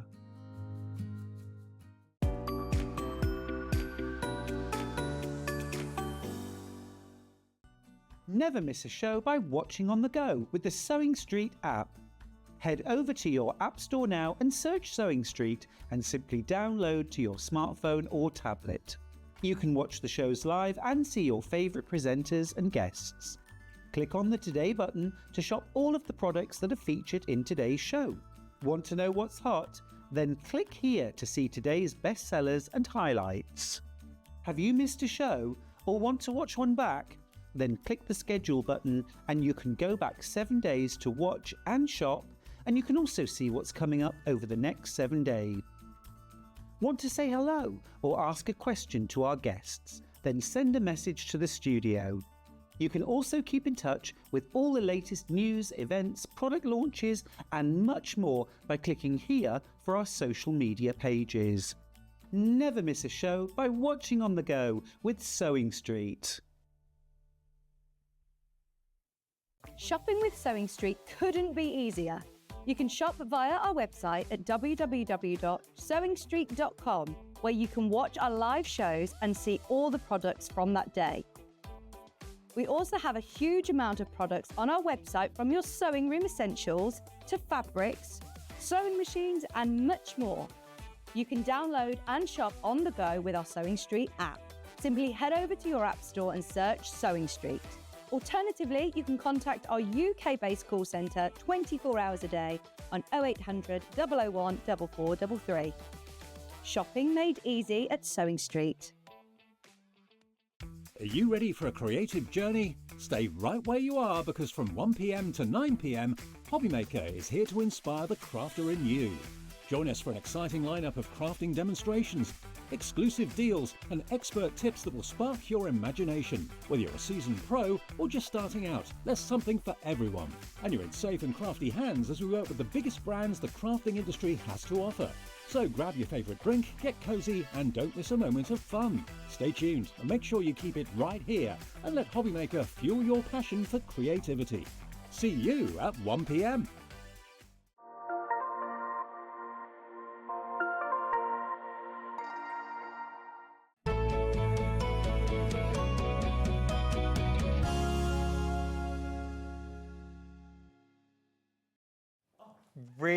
Really good to have your company today. Thank you for sharing my 4th anniversary with me and another lovely Sunday on Sewing Street. Now, tomorrow is just as exciting as the weekend. I hope you'll stick around for that too. But we haven't finished. We've got one last hour on Sewing Street, and it's a fabulous hour of brother sewing machines and embroidery machines. Now, I just need to say, very well done, both of you who've checked out on your VQ4s. You've got the last 2 VQ4s in the company. Amazing machine, amazing deal today. So well done, and thank you for checking out your baskets. What we are going to focus on in this hour is, I think, our biggest hero machine at Sewing Street. It's the Brother FS 250. Now, let's get the graphics up for you so that I can keep an eye on our stocks, because we only do the Brother FS 250 from time to time, and it is our hero machine, in my opinion, because it offers, thank you, Michael, pound for pound, feature for feature. I think this offers the best value of any machine we sell on Sewing Street, because it's incredible. And today is a brilliant day to get it, because we're going to do a massive price crash. It should be £799, but actually, if you go onto the Brother website, it's £849. £399. This is our offer price. This is our deal price on the Brother FS 250. Whenever we have the machine in a show, we dropped that price to £399, but any other day, you'd have to pay £799 for it. But as I say, if you go to the Brother website, it's £849. And actually, when you look at all the features, it's an £849 machine. Let's talk through what you're getting. It's incredible. Now, this is a special edition of the FS250. There have been a few incarnations over the years. The last one that we had was called the FE, and that stood for Fashion Edition. And it came with things like a rolled hem foot and a gathering foot, and it was very much geared up towards dressmakers. Now, Brother wanted to put together a new edition and call it the Maker's Edition. And they asked me, what feet should we include, apart from the regular feet that you get in the box, with the FS250 to make it a Maker's Edition? And I said, gosh, can I say? And they said, sure. And I said, okay then, well, every single maker, you don't have to be a quilter. You can be a quilter, you can be a home decor enthusiast, you can make soft furnishings, you could be a dressmaker. But every sewer wants a walking foot. And nobody wants to have to spend 40, 50, £100 plus on a walking foot. Can we have that? And they said yes. So you get your walking foot included. Secondly, I said, oh, there's the big reveal. Thanks, Dan. Keep it there now. Then I said, I'll speed this up. Then I said, can we have a darning foot for free motion quilting? They said yes. Then I said, can we have a non-stick foot for bag makers so they can use things like vinyl, pleather, PU, oilcloth? They said yes. And then I said, for the dressmakers, this is really special, could we have a concealed or invisible zipper foot? Because that's the real specialist foot you need if you're a dressmaker. And they said yes. So you get all those 4 feet included for no extra money. Now, they also made a mistake and they left 2 other feet in the box from the Fashion Edition, the rolled hem foot and the adjustable sliding zipper and piping foot, which we don't have images of, but you get those as well. So you actually get 6 extra feet included in the box for no extra money at all. Now, within your Maker's Edition, you also get an extension table. Now, normally you'd pay about £40 to £50 for the extension table. That's included with your Brother FS250. Again, no extra money at all. This increases your working area. Lots of you putting this in your baskets now. It increases your work area, and this is helping you to not fight gravity, because gravity is not our friend when we're sewing.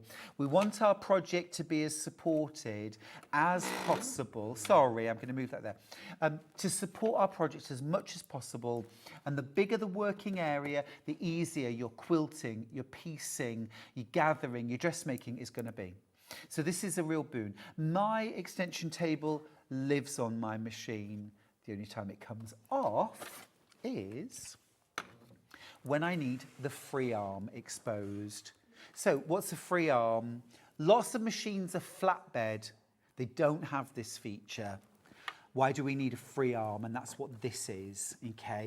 If we're putting a sleeve or a cuff onto a sleeve, if we're sewing an armhole, if we're sewing, maybe turning a hem on a pair of trousers, if we're making a bag and we're sewing the final bit around the top, we need that free arm. We've got it. While we're here, let me show you something else, which is fabulous. See this at the back? This drops our feed dogs. The teeth that take the fabric through can be dropped away. Now you're in control. Free motion quilting and free motion applique, embroidery, all possible. When you push the button back to re-engage the feed dogs, nothing happens until you take the first stitch. And then as you take the first stitch, there they are, they pop back up again. Keep your eyes on them.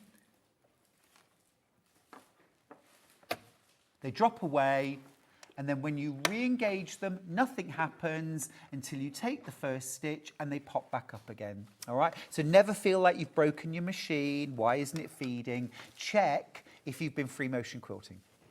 Okay, now we've also got spool pin at the top, easy, fast winding of bobbin, easy and fast threading of your machine.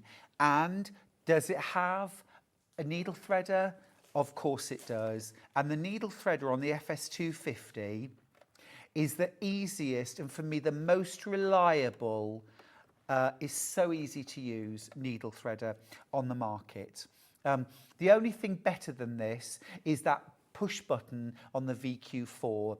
That's £3,600. This is £399. And actually in between, I think sometimes the needle threaders can get more complicated and less easy to use. This, super easy, super reliable. I've never struggled with it. So, a terrific machine, great setup. Let's talk about stitches that you get included. I'm going to turn the machine around. This is such a clever bit of design. So normally you have a card or you get the manual out to look at the stitches. You've got a flip chart fixed to your machine. You can't lose that. You'll never misplace that. You've got 250 stitches to play with on this machine for £399. It's wild. You've got all of your utility stitches and your dressmaking stitches first. Things like heirloom stitches, beautiful effects that you can add to delicate linens and table linens as well. You've got 8 different automatic one-step buttonholes. These are quite important stitches for a lot of us. These ones with P and Q next to them are for patchwork and quilting. You've got things like your 1/4" seam allowance to the right or left. You've got a mock hand quilting stitch there. You've got zigzag, good for applique. You've also got blanket stitch to the left and right, and even a little quilting motif, like almost vermicelli quilting. Lots of decorative stitches there. Then we go into the second part. Next stitches, we've got loads of different decorative satin stitches. So satin stitch is often just thought of as a kind of a single straight rectangular bead, but we've got triangular beads, arcs, ellipses, we've got checkerboards, all in satin stitch. And we've got ones which are reversed. You've got ones that you can use on the edge of fabric and then trim back to create a scalloped edge. That's fancy. And then the last set of stitches down here are all decorative and useful stitches that have been mirror imaged. Excuse me. So if you've ever wanted to maybe draw a line, this could be to embellish, maybe on a shoulder strap or a cushion or quilting even, to draw a straight line and then have mirror images of the same decorative stitches down either side. Think about stitching on braids. Beautiful. Good question from Caroline. Hi all, happy anniversary Stuart, thank you. What's the difference between the Brothers Makers Edition and the Fashion Edition, please? Brilliant question, Caroline. The machine, all the stitches, did I mention 3 alphabets and numbers as well? That's on top of 250 stitches, by the way. All of that, same on the Fashion Edition or the Makers Edition. The difference, okay, so on the Fashion Edition, you've got things like a gathering foot and a pin tuck foot. You've got the sliding piping foot. And you got, they were dressmaking feet, specialist for dressmakers, quite specialist, I would say. Things like a pin tuck foot is very niche use. For me, the Maker's Edition is such a brilliant machine for everybody, because with this one, you get the walking foot included. Now done, yeah. Now, you didn't get the walking foot with the Fashion Edition. It was £40 extra to buy one. You get the walking foot. Everyone needs a walking foot. You got the darning foot. You never got that with the Maker's Edition or any other special edition. You got that. That's £17.49 for that. You get the non-stick foot for sewing those kind of tricky fabrics like oilcloth, PU, vinyl, typically things that are kind of sticky and would create problems with tension and stitch length, homeware, bag making in particular.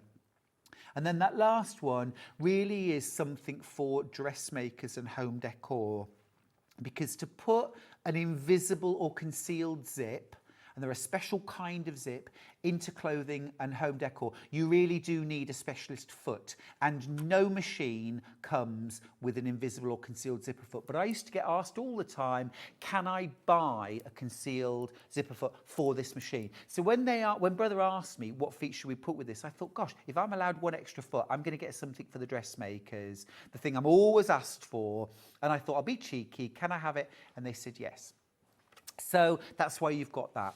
But they left 2 of the feet that you got with the fashion edition in the box, and that was the rolled hem foot and the sliding zipper and piping foot. Fran says, completely agreed, the FS250 is a great machine for new users or old. Totally agree, Fran, totally agree. And whether you're a beginner or an experienced advanced sewer, what's lovely about the FS250 is you get all those stitches, 8 different buttonhole, all the kind of things you expect on your perhaps 1,500, 2,000, 3,000 pound machine, but in something that's compact, something that's really affordable, and you can take it to workshops and classes too. Joanna from Caerphilly says, hi Stuart, congrats on the anniversary, thank you. I have the FS250 FE and it's a fabulous machine, highly recommend to everyone. Thanks, Joanna. It is the same machine, different decal. This is a special decal actually for Brother and Sewing Street. Those colours, beautiful. The foot package is very specific to the Maker's Edition. That walking foot, darning foot, non-stick and concealed zipper foot. But don't forget the 2 they left in by mistake. Now you also get an extension table as well. You can drop the feed dogs and you can use it with or without the foot pedal. So you get your foot pedal, nice, easy to use foot pedal.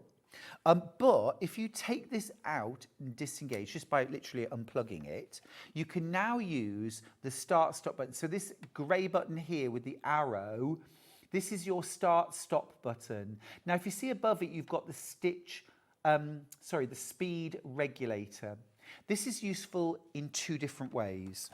If you've got the foot pedal plugged in and engaged, you can use that speed controller as a speed limiter. So if you've got it on full speed, your foot pedal is still going to control the speed, and the further down you press, the faster it'll go.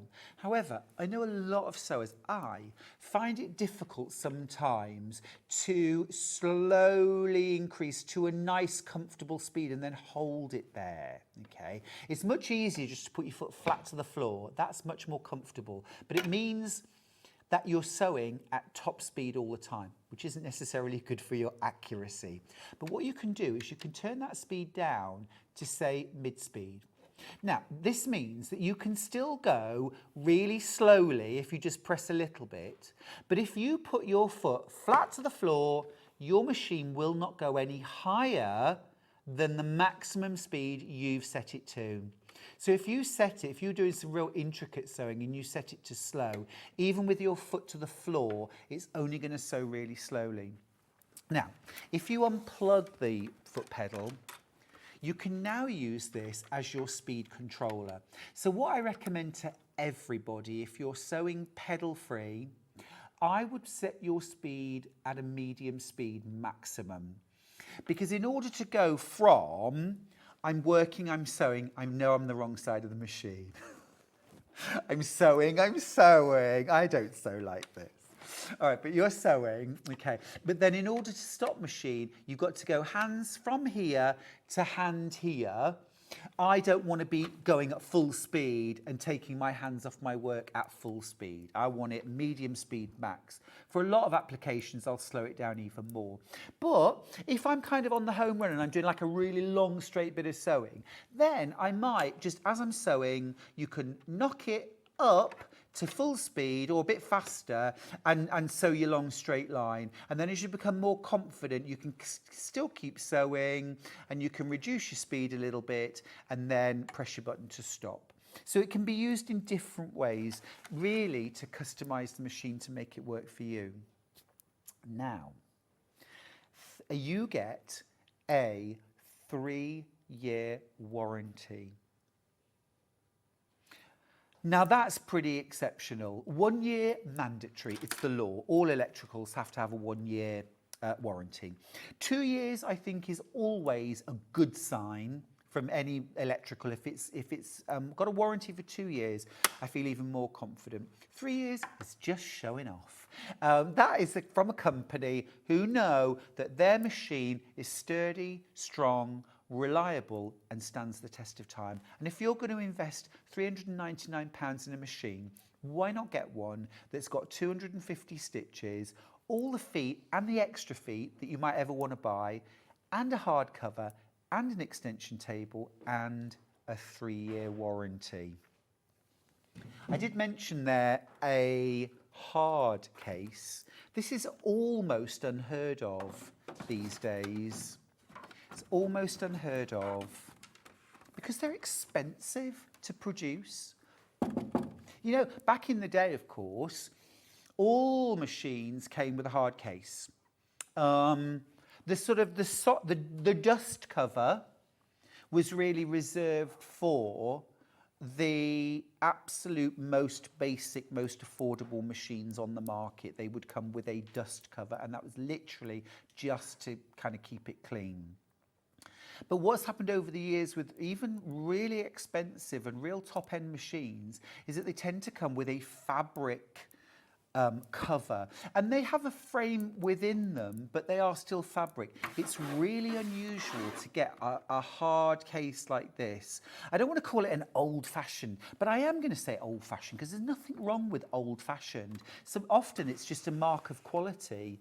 I'm going to turn it around so you can see that your carry handle is still exposed.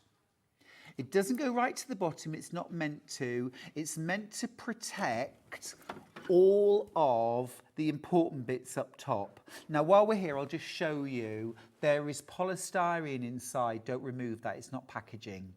That is the stuff that, as well as the hard case, is going to protect all the intricate stuff on the top of your machine. So it sits there and you can move it around.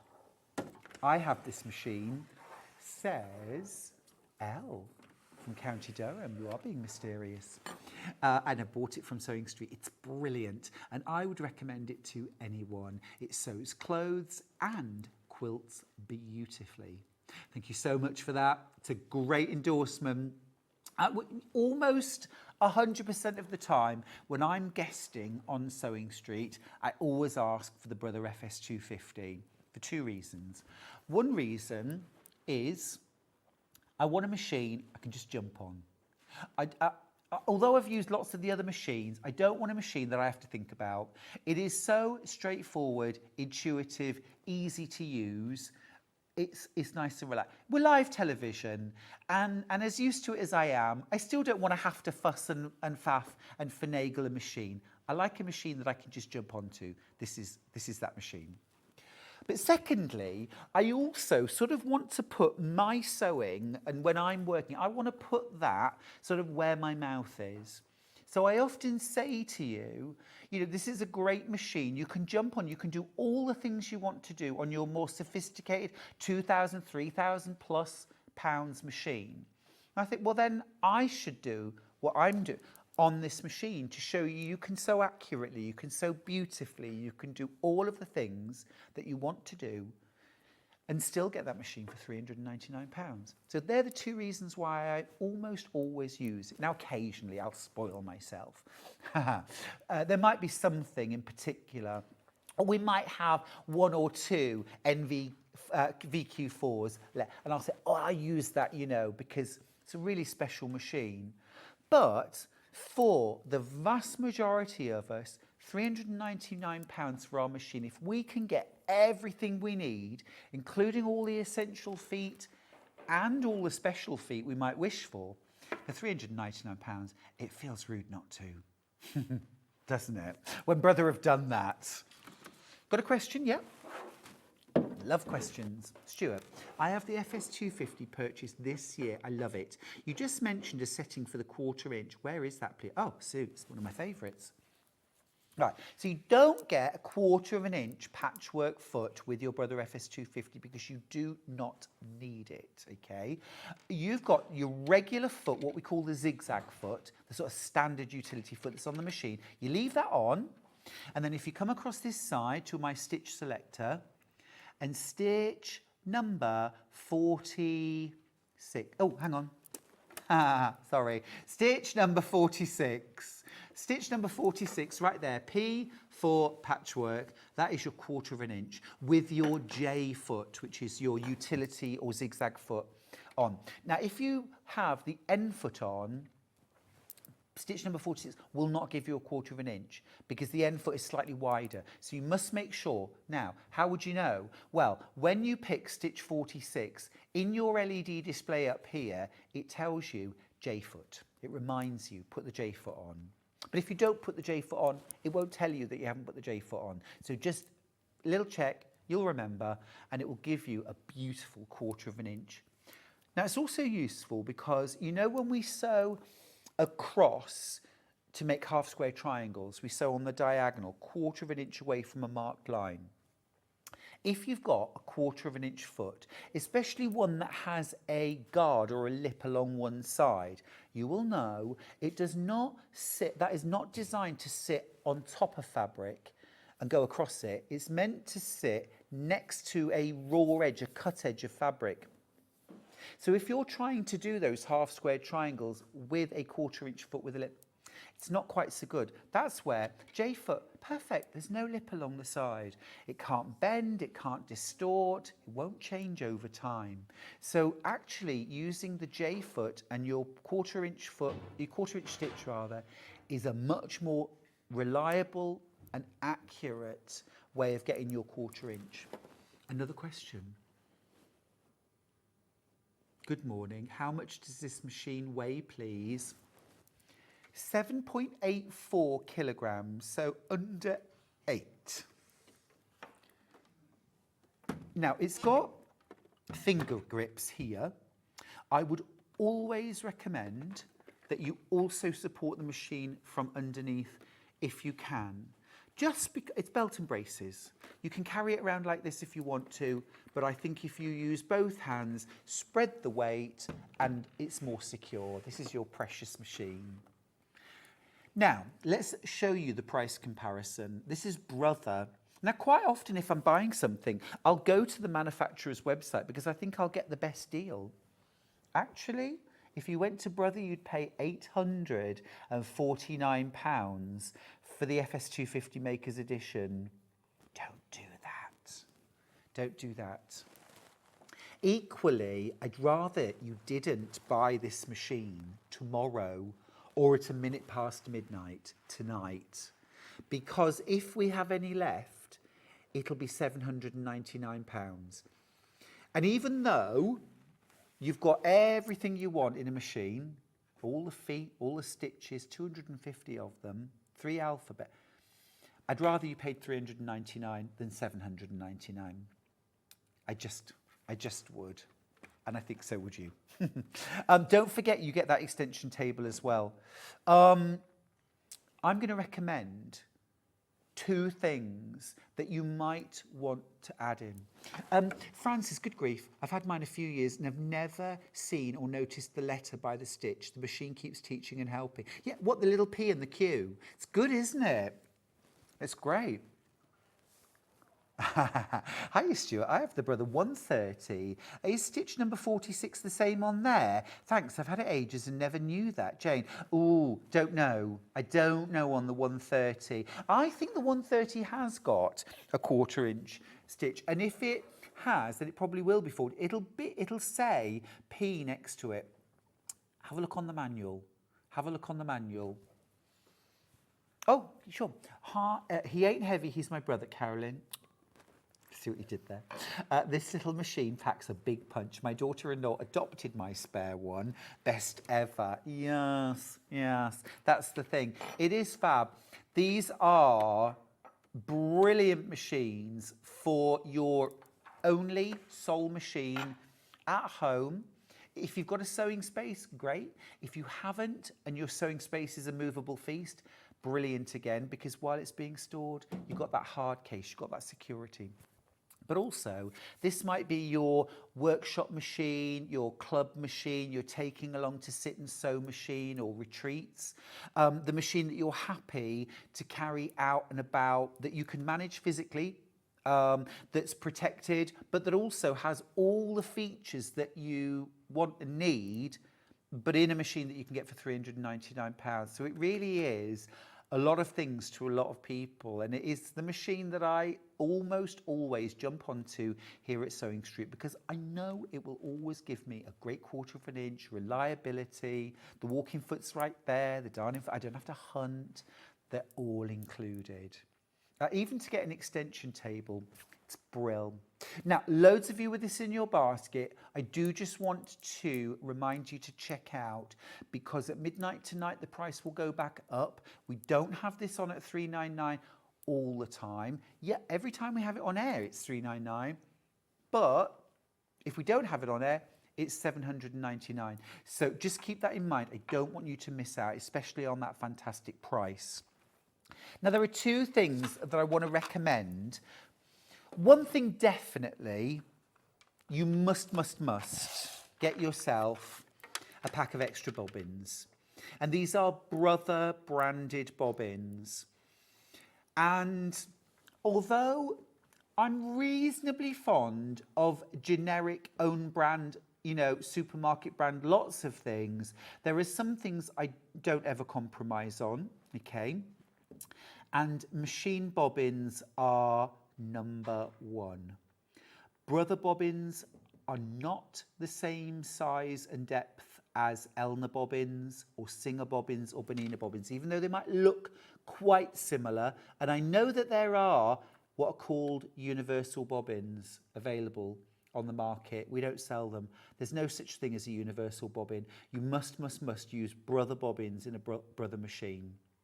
So if you've got a second machine and you're worried about getting them muddled up, get yourself a bit of nail polish or a bit of paint or something and just put a tiny dot on your Brother bobbins to show that they are for Brother only, or something like that, or a little bit of Sharpie pen, a little dot, something like that. But I would get them, and then you've got another entry into the prize draw if you get them today. Also, 1 P&P all day, regardless of how many times you check out. Remember, you could buy a Brother sewing machine and get entered into a prize draw and then win another Brother sewing machine. I don't think that would be a bad thing. You can't have too many brothers. I mean, I don't know. I wouldn't want to put that to the test. Some of you might disagree. But that's a great shop to win today. I'll announce both winners for Saturday and Sunday tomorrow. So definitely bobbins. If you've got a Brother embroidery machine, if you've got a VQ4, if you've got an NV1100, an FS 130, 210, 180, 250, these all fit. Grab them. Carolyn says, I can honestly say I never thought bobbins made a difference, but they do. And did you know this there's a little bee on the bobbin to show Brother. Carolyn, I did not know that. You've just blown my mind. I did not know that. I'm going to have a look when I can find my glasses. That's brilliant. I write capital B with a permanent pen on bobbin. Yes, exactly that. I wouldn't be, I mean, I'm going to find them. I'm going to find it. But yeah, a little bit of Sharpie pen, permanent marker, something like that, a little dot, a little B, something like that. Don't mix them up, because actually Brother bobbins are a little shallower than other bobbins, and it does make a difference. It won't feed in the same way. You know, you might be able to fit a bobbin in the same space. That doesn't mean it fits. So get rid of those universal bobbins. Really. Okay, so that's one thing, and I almost, hands on hips, insist that you get the extra bobbins. And while we've got them in stock, if you've got a brother, grab some extras. I'll just show you them one more time.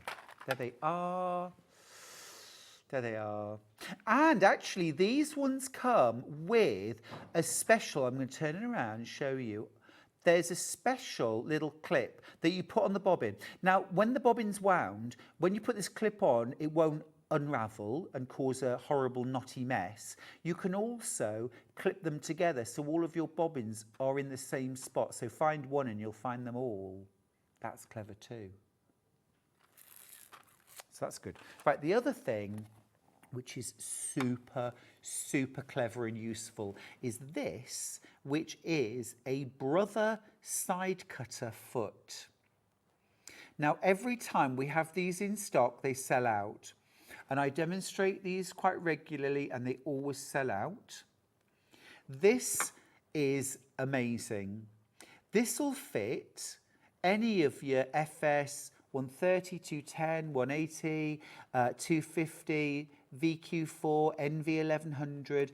No machines come with them included. So your machine didn't come with one, guaranteed, okay? But these will fit any of your brother machines. And what this does is all you have to do is take off the foot, leave the ankle in place. I'm reminding myself of that because I usually take it off by mistake. So you just drop that foot. They're all just clip-on feet. Okay, that comes off. And then the cutter foot goes on. Okay. And what it does, you can use it with a straight stitch or a zigzag, but mostly you're going to use it with these stitches here, which are your overcasting stitches. Now, with a regular zigzag foot, you're going to use these stitches to neaten raw edges. That's particularly useful in dressmaking, of course, where something isn't lined. They do a decent job of neatening the edge, but you're always going to have some stragglers, some loose threads, some whiskers to trim off. And quite often what can happen is that the edge of the fabric will wrinkle and roll as you're stitching. Now you do get actually with your Brother FS250 an overcasting foot, which has like a little pin that holds the edge of the fabric down, which helps to minimize that rolling. However, we can do so much better than that. We could spend £400, £500, £600, £1,000 on an overlocker, which will cut and neaten the edge in one function. But guess what? The side cutter foot does just that.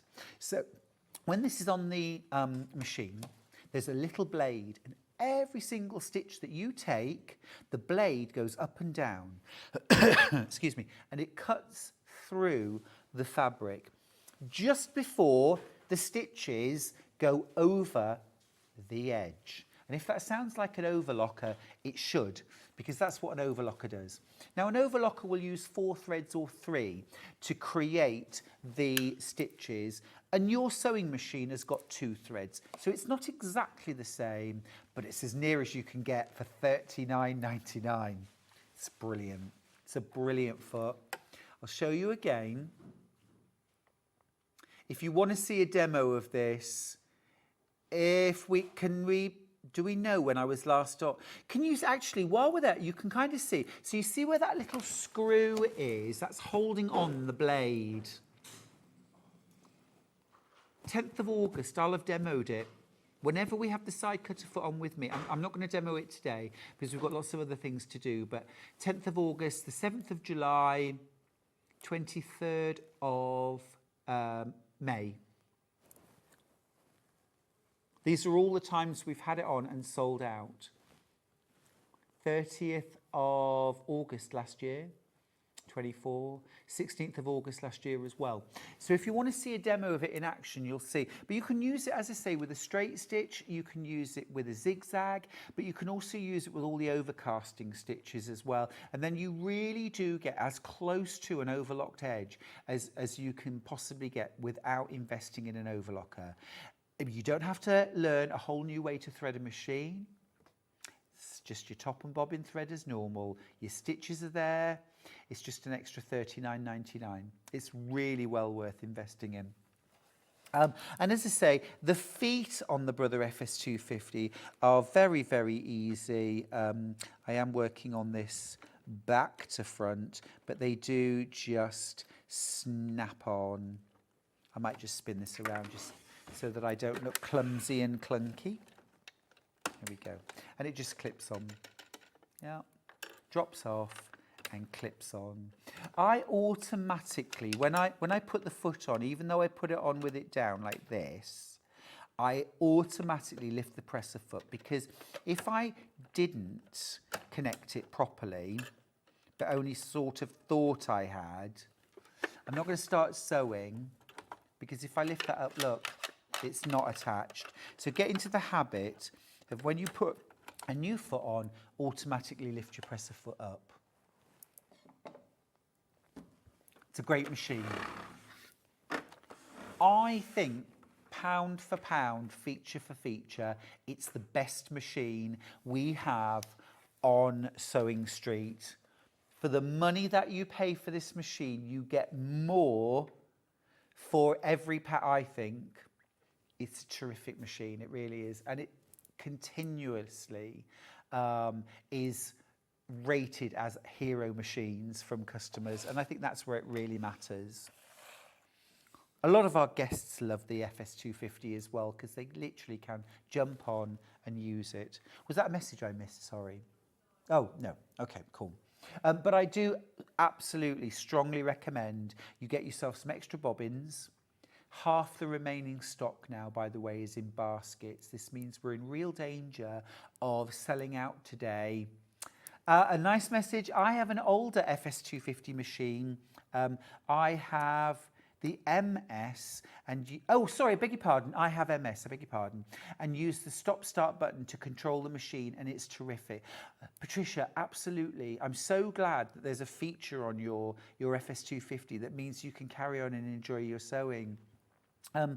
One of my very best friends, Maxie, uses a wheelchair. And I remember many, many years ago, when I first started really seriously getting into sewing, she really wanted to do some sewing too. There was no start-stop button on the machine. It was a foot pedal or nothing, which was not accessible for her. And so she used to, I mean, you know, where there's a will, there's a way, isn't there, often? She would have the pedal on the table and she would use one hand to control it. But then that meant she only had the one hand then to sew with. As soon as that start-stop button was kind of invented and utilised on machines, it took out the need for one-handed sewing and meant that she could really enjoy sewing. So I think that's terrific. I'm happy for you.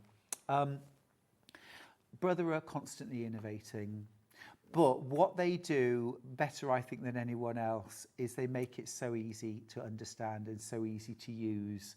I think Becky yesterday called it the interface. So the sort of the relationship between you as the user and the machine is an easy one. There's good communication. It's easy to understand. And I think that's important too, because I'm not into technology. I don't like technology. I love technology actually, but I don't want to have to understand it. I want to jump on and just enjoy. I want all the cleverness without having to understand the cleverness. Does that make sense? And so that's what I love about Brother, because I don't have to read the manual intensively. I don't need to understand computers or anything technical. But if you do, I mean, the sky's the limit, isn't it, with technology? It can do so much more than the basics, but the basics are more than enough for me, thanks. 250 different stitches, 3 alphabets, numbers, punctuation. Now, you may have noticed that the quilt behind me has changed again. I'll pop this machine to one side for now. We've got my curvy log cabin, my thick and thin log cabin. So it's a really nice opportunity to have a slightly closer look. So this is one of 4 patterns within my brand new We Love Quilting mega pattern. It's We Love Quilting Volume 2 log cabin quilts. And in the pattern, you get a classic log cabin, a curvy thick and thin log cabin, a Manx log cabin, and a fresh pineapple log cabin quilt. Let me just show you this one. There's your pineapple. Here's the Manx, totally different technique. And the classic, I show you how to piece one block. It's jelly roll friendly. And then I give you 8 different settings to use just 16 blocks to make a 76-inch square quilt with a couple of borders around the outside edge. That'll keep you going. Get you out of mischief. How many of this pattern have we got in baskets, Hannah? Okay, we're oversubscribed on what we've got left. There's about 40 of you going to miss out. I would urge you to check out your baskets on the pattern. It's volume 2. You don't need volume 1 in order to use volume 2. It's totally different. Lots and lots of transferable skills. It's all about log cabins. But let's talk about this, curvy, thick and thin. So what I want you to notice is, first of all, the scale. So we've gone slightly smaller scale on the units. The centre square is a wee one. It's a little postage stamp, okay, which I love. Some log cabins have big centre squares, and if you wanted to, you could increase the size of the centre square and then start your logs from here. Easy enough to do.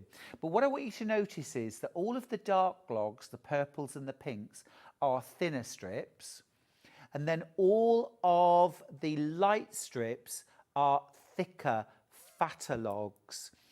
And the combination of thin and thick logs creates, I'll show you here with my finger, this curved line instead of a straight line right across the middle. It also has the effect of off-centering the square. So when we talk about the centre square of a log cabin, it normally is properly in the centre, which is somewhere about here. The centre of the block's actually about here. You can see the centre square is travelled over because of those thinner logs. When you look at the whole quilt, what you get is this gentle curving line here. Now you can really emphasise this with quilting. So you could draw an arc that goes very slightly into your dark and then stitch that, quilt that, and then maybe every half an inch extend those arcs. Now you could even do circles that you quilt, concentric circles that you quilt, same through the outer, and that will really accentuate the curved nature. Think about doing, I want to do this, I thought about this morning, think about doing this in those gorgeous green Moda fabrics that we had earlier on, or green scraps. This is such a scrap-friendly pattern for Christmas. Reds and greens in your border, and then you could, it could be big chunky red buttons, it could be fabric covered buttons, it could even be, you could make 3-dimensional holly leaves and buttons stitched together on a safety pin even, or a brooch pin that you can then pin at different points, maybe even a detachable bow. And then at Christmas or on the run up to Christmas, you can pin those things on, Christmassy it up. The rest of the year, take them off. It's a gorgeous green log cabin quilt. So you can make these things work in lots and lots of different ways. Heavily oversubscribed now on this pattern. This is the launch day It's the brand new volume 2 of We Love Quilting, and it's log cabin quilts. Now, I very specifically called the first one We Love Scrappy Quilting. I wanted to really emphasize the skills that are involved in scrap quilting, but I just want to say that this one could be totally scrappy. This would be another way to use up your scraps. But let's talk about volume 1. Let's talk about volume 1. So the way I've written these We Love Quilting editions, they all have pages of know-how, maybe interesting stories or a bit of history. What is the scrap quilt? How much fabric will I need? I think it's a great tip. I'm going to say it. I think it's a great tip.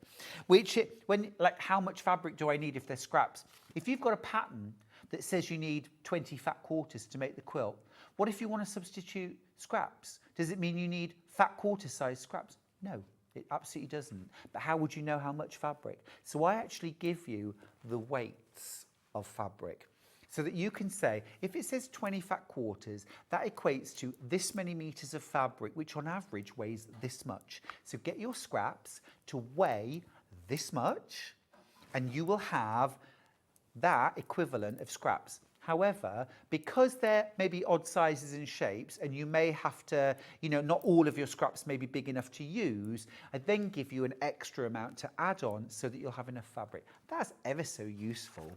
How to work with colour, how to put together a colour scheme, how to sort your scraps, how to make your scraps beautiful again so that you want to use them. And do you know what I mean by that? Because I bet you, if you're anything like me, your scraps are shoved in a box, a drawer, a carrier bag, a bin bag, under the bed, you name it.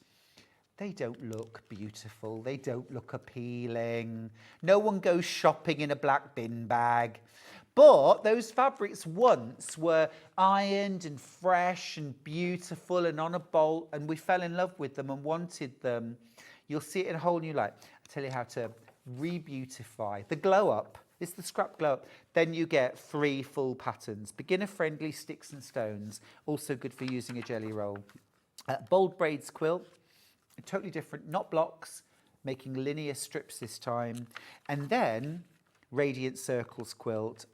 This has the illusions of curves again, with no curved piecing. A beginner, a confident beginner, and an intermediate pattern all in one, with all those extra tips, tricks, ideas, and know-how for $11.99. That's volume 1. This is volume 2. I'm going to build your encyclopedia over a period of time. Make sure you grab volume 2 of this is log cabin quilts. 4 patterns, remember. I've just bought volume 2 to go with my volume 1, says Samantha. I already have this. Will help again with my mantra of using my stash up this year. Now, Samantha, I'm with you and I'm not with you. Let me explain. I saw a great quote the other day. It was like, why would you tell a quilter to use up their stash? No one ever tells a stamp collector to send their stamps out on letters. Don't use your collection. I get it. Don't ever use it all up though, because you'll say, I just need a little bit of this, and you won't have it. Now let's just talk quickly about the Brother FS250. It's our hero machine, it's my hero. 250 stitches, 3 alphabets. You can program up to 50 elements into the memory. So you can stitch labels and, clothing labels, things like that, personalise, projects. These are all the standard feet you get with it. You get all these standard feet, but you also get a walking foot, a darning foot, a concealed zipper foot, and a non-stick foot. You get your extension table, you get your hard case, and you could pay £849 if you go to the Brother website. Don't do that. Let's talk about the menu for tomorrow. I'm excited because at 8 a.m. it is Tilda Merry Little Christmas launch. It is the first time Tilda have ever done a specific Christmas fabric range, and it is gorgeous. It is sensational. At 9:30, we've got Quilting Antics Autumnal Patterns with Anthea Venn. At 10:30, we're launching the Crochet Cats Joseph Bear with Barbara Donovan. And at 12, more Quilting Antics Christmas patterns. Don't go anywhere. Hobby Maker are up next.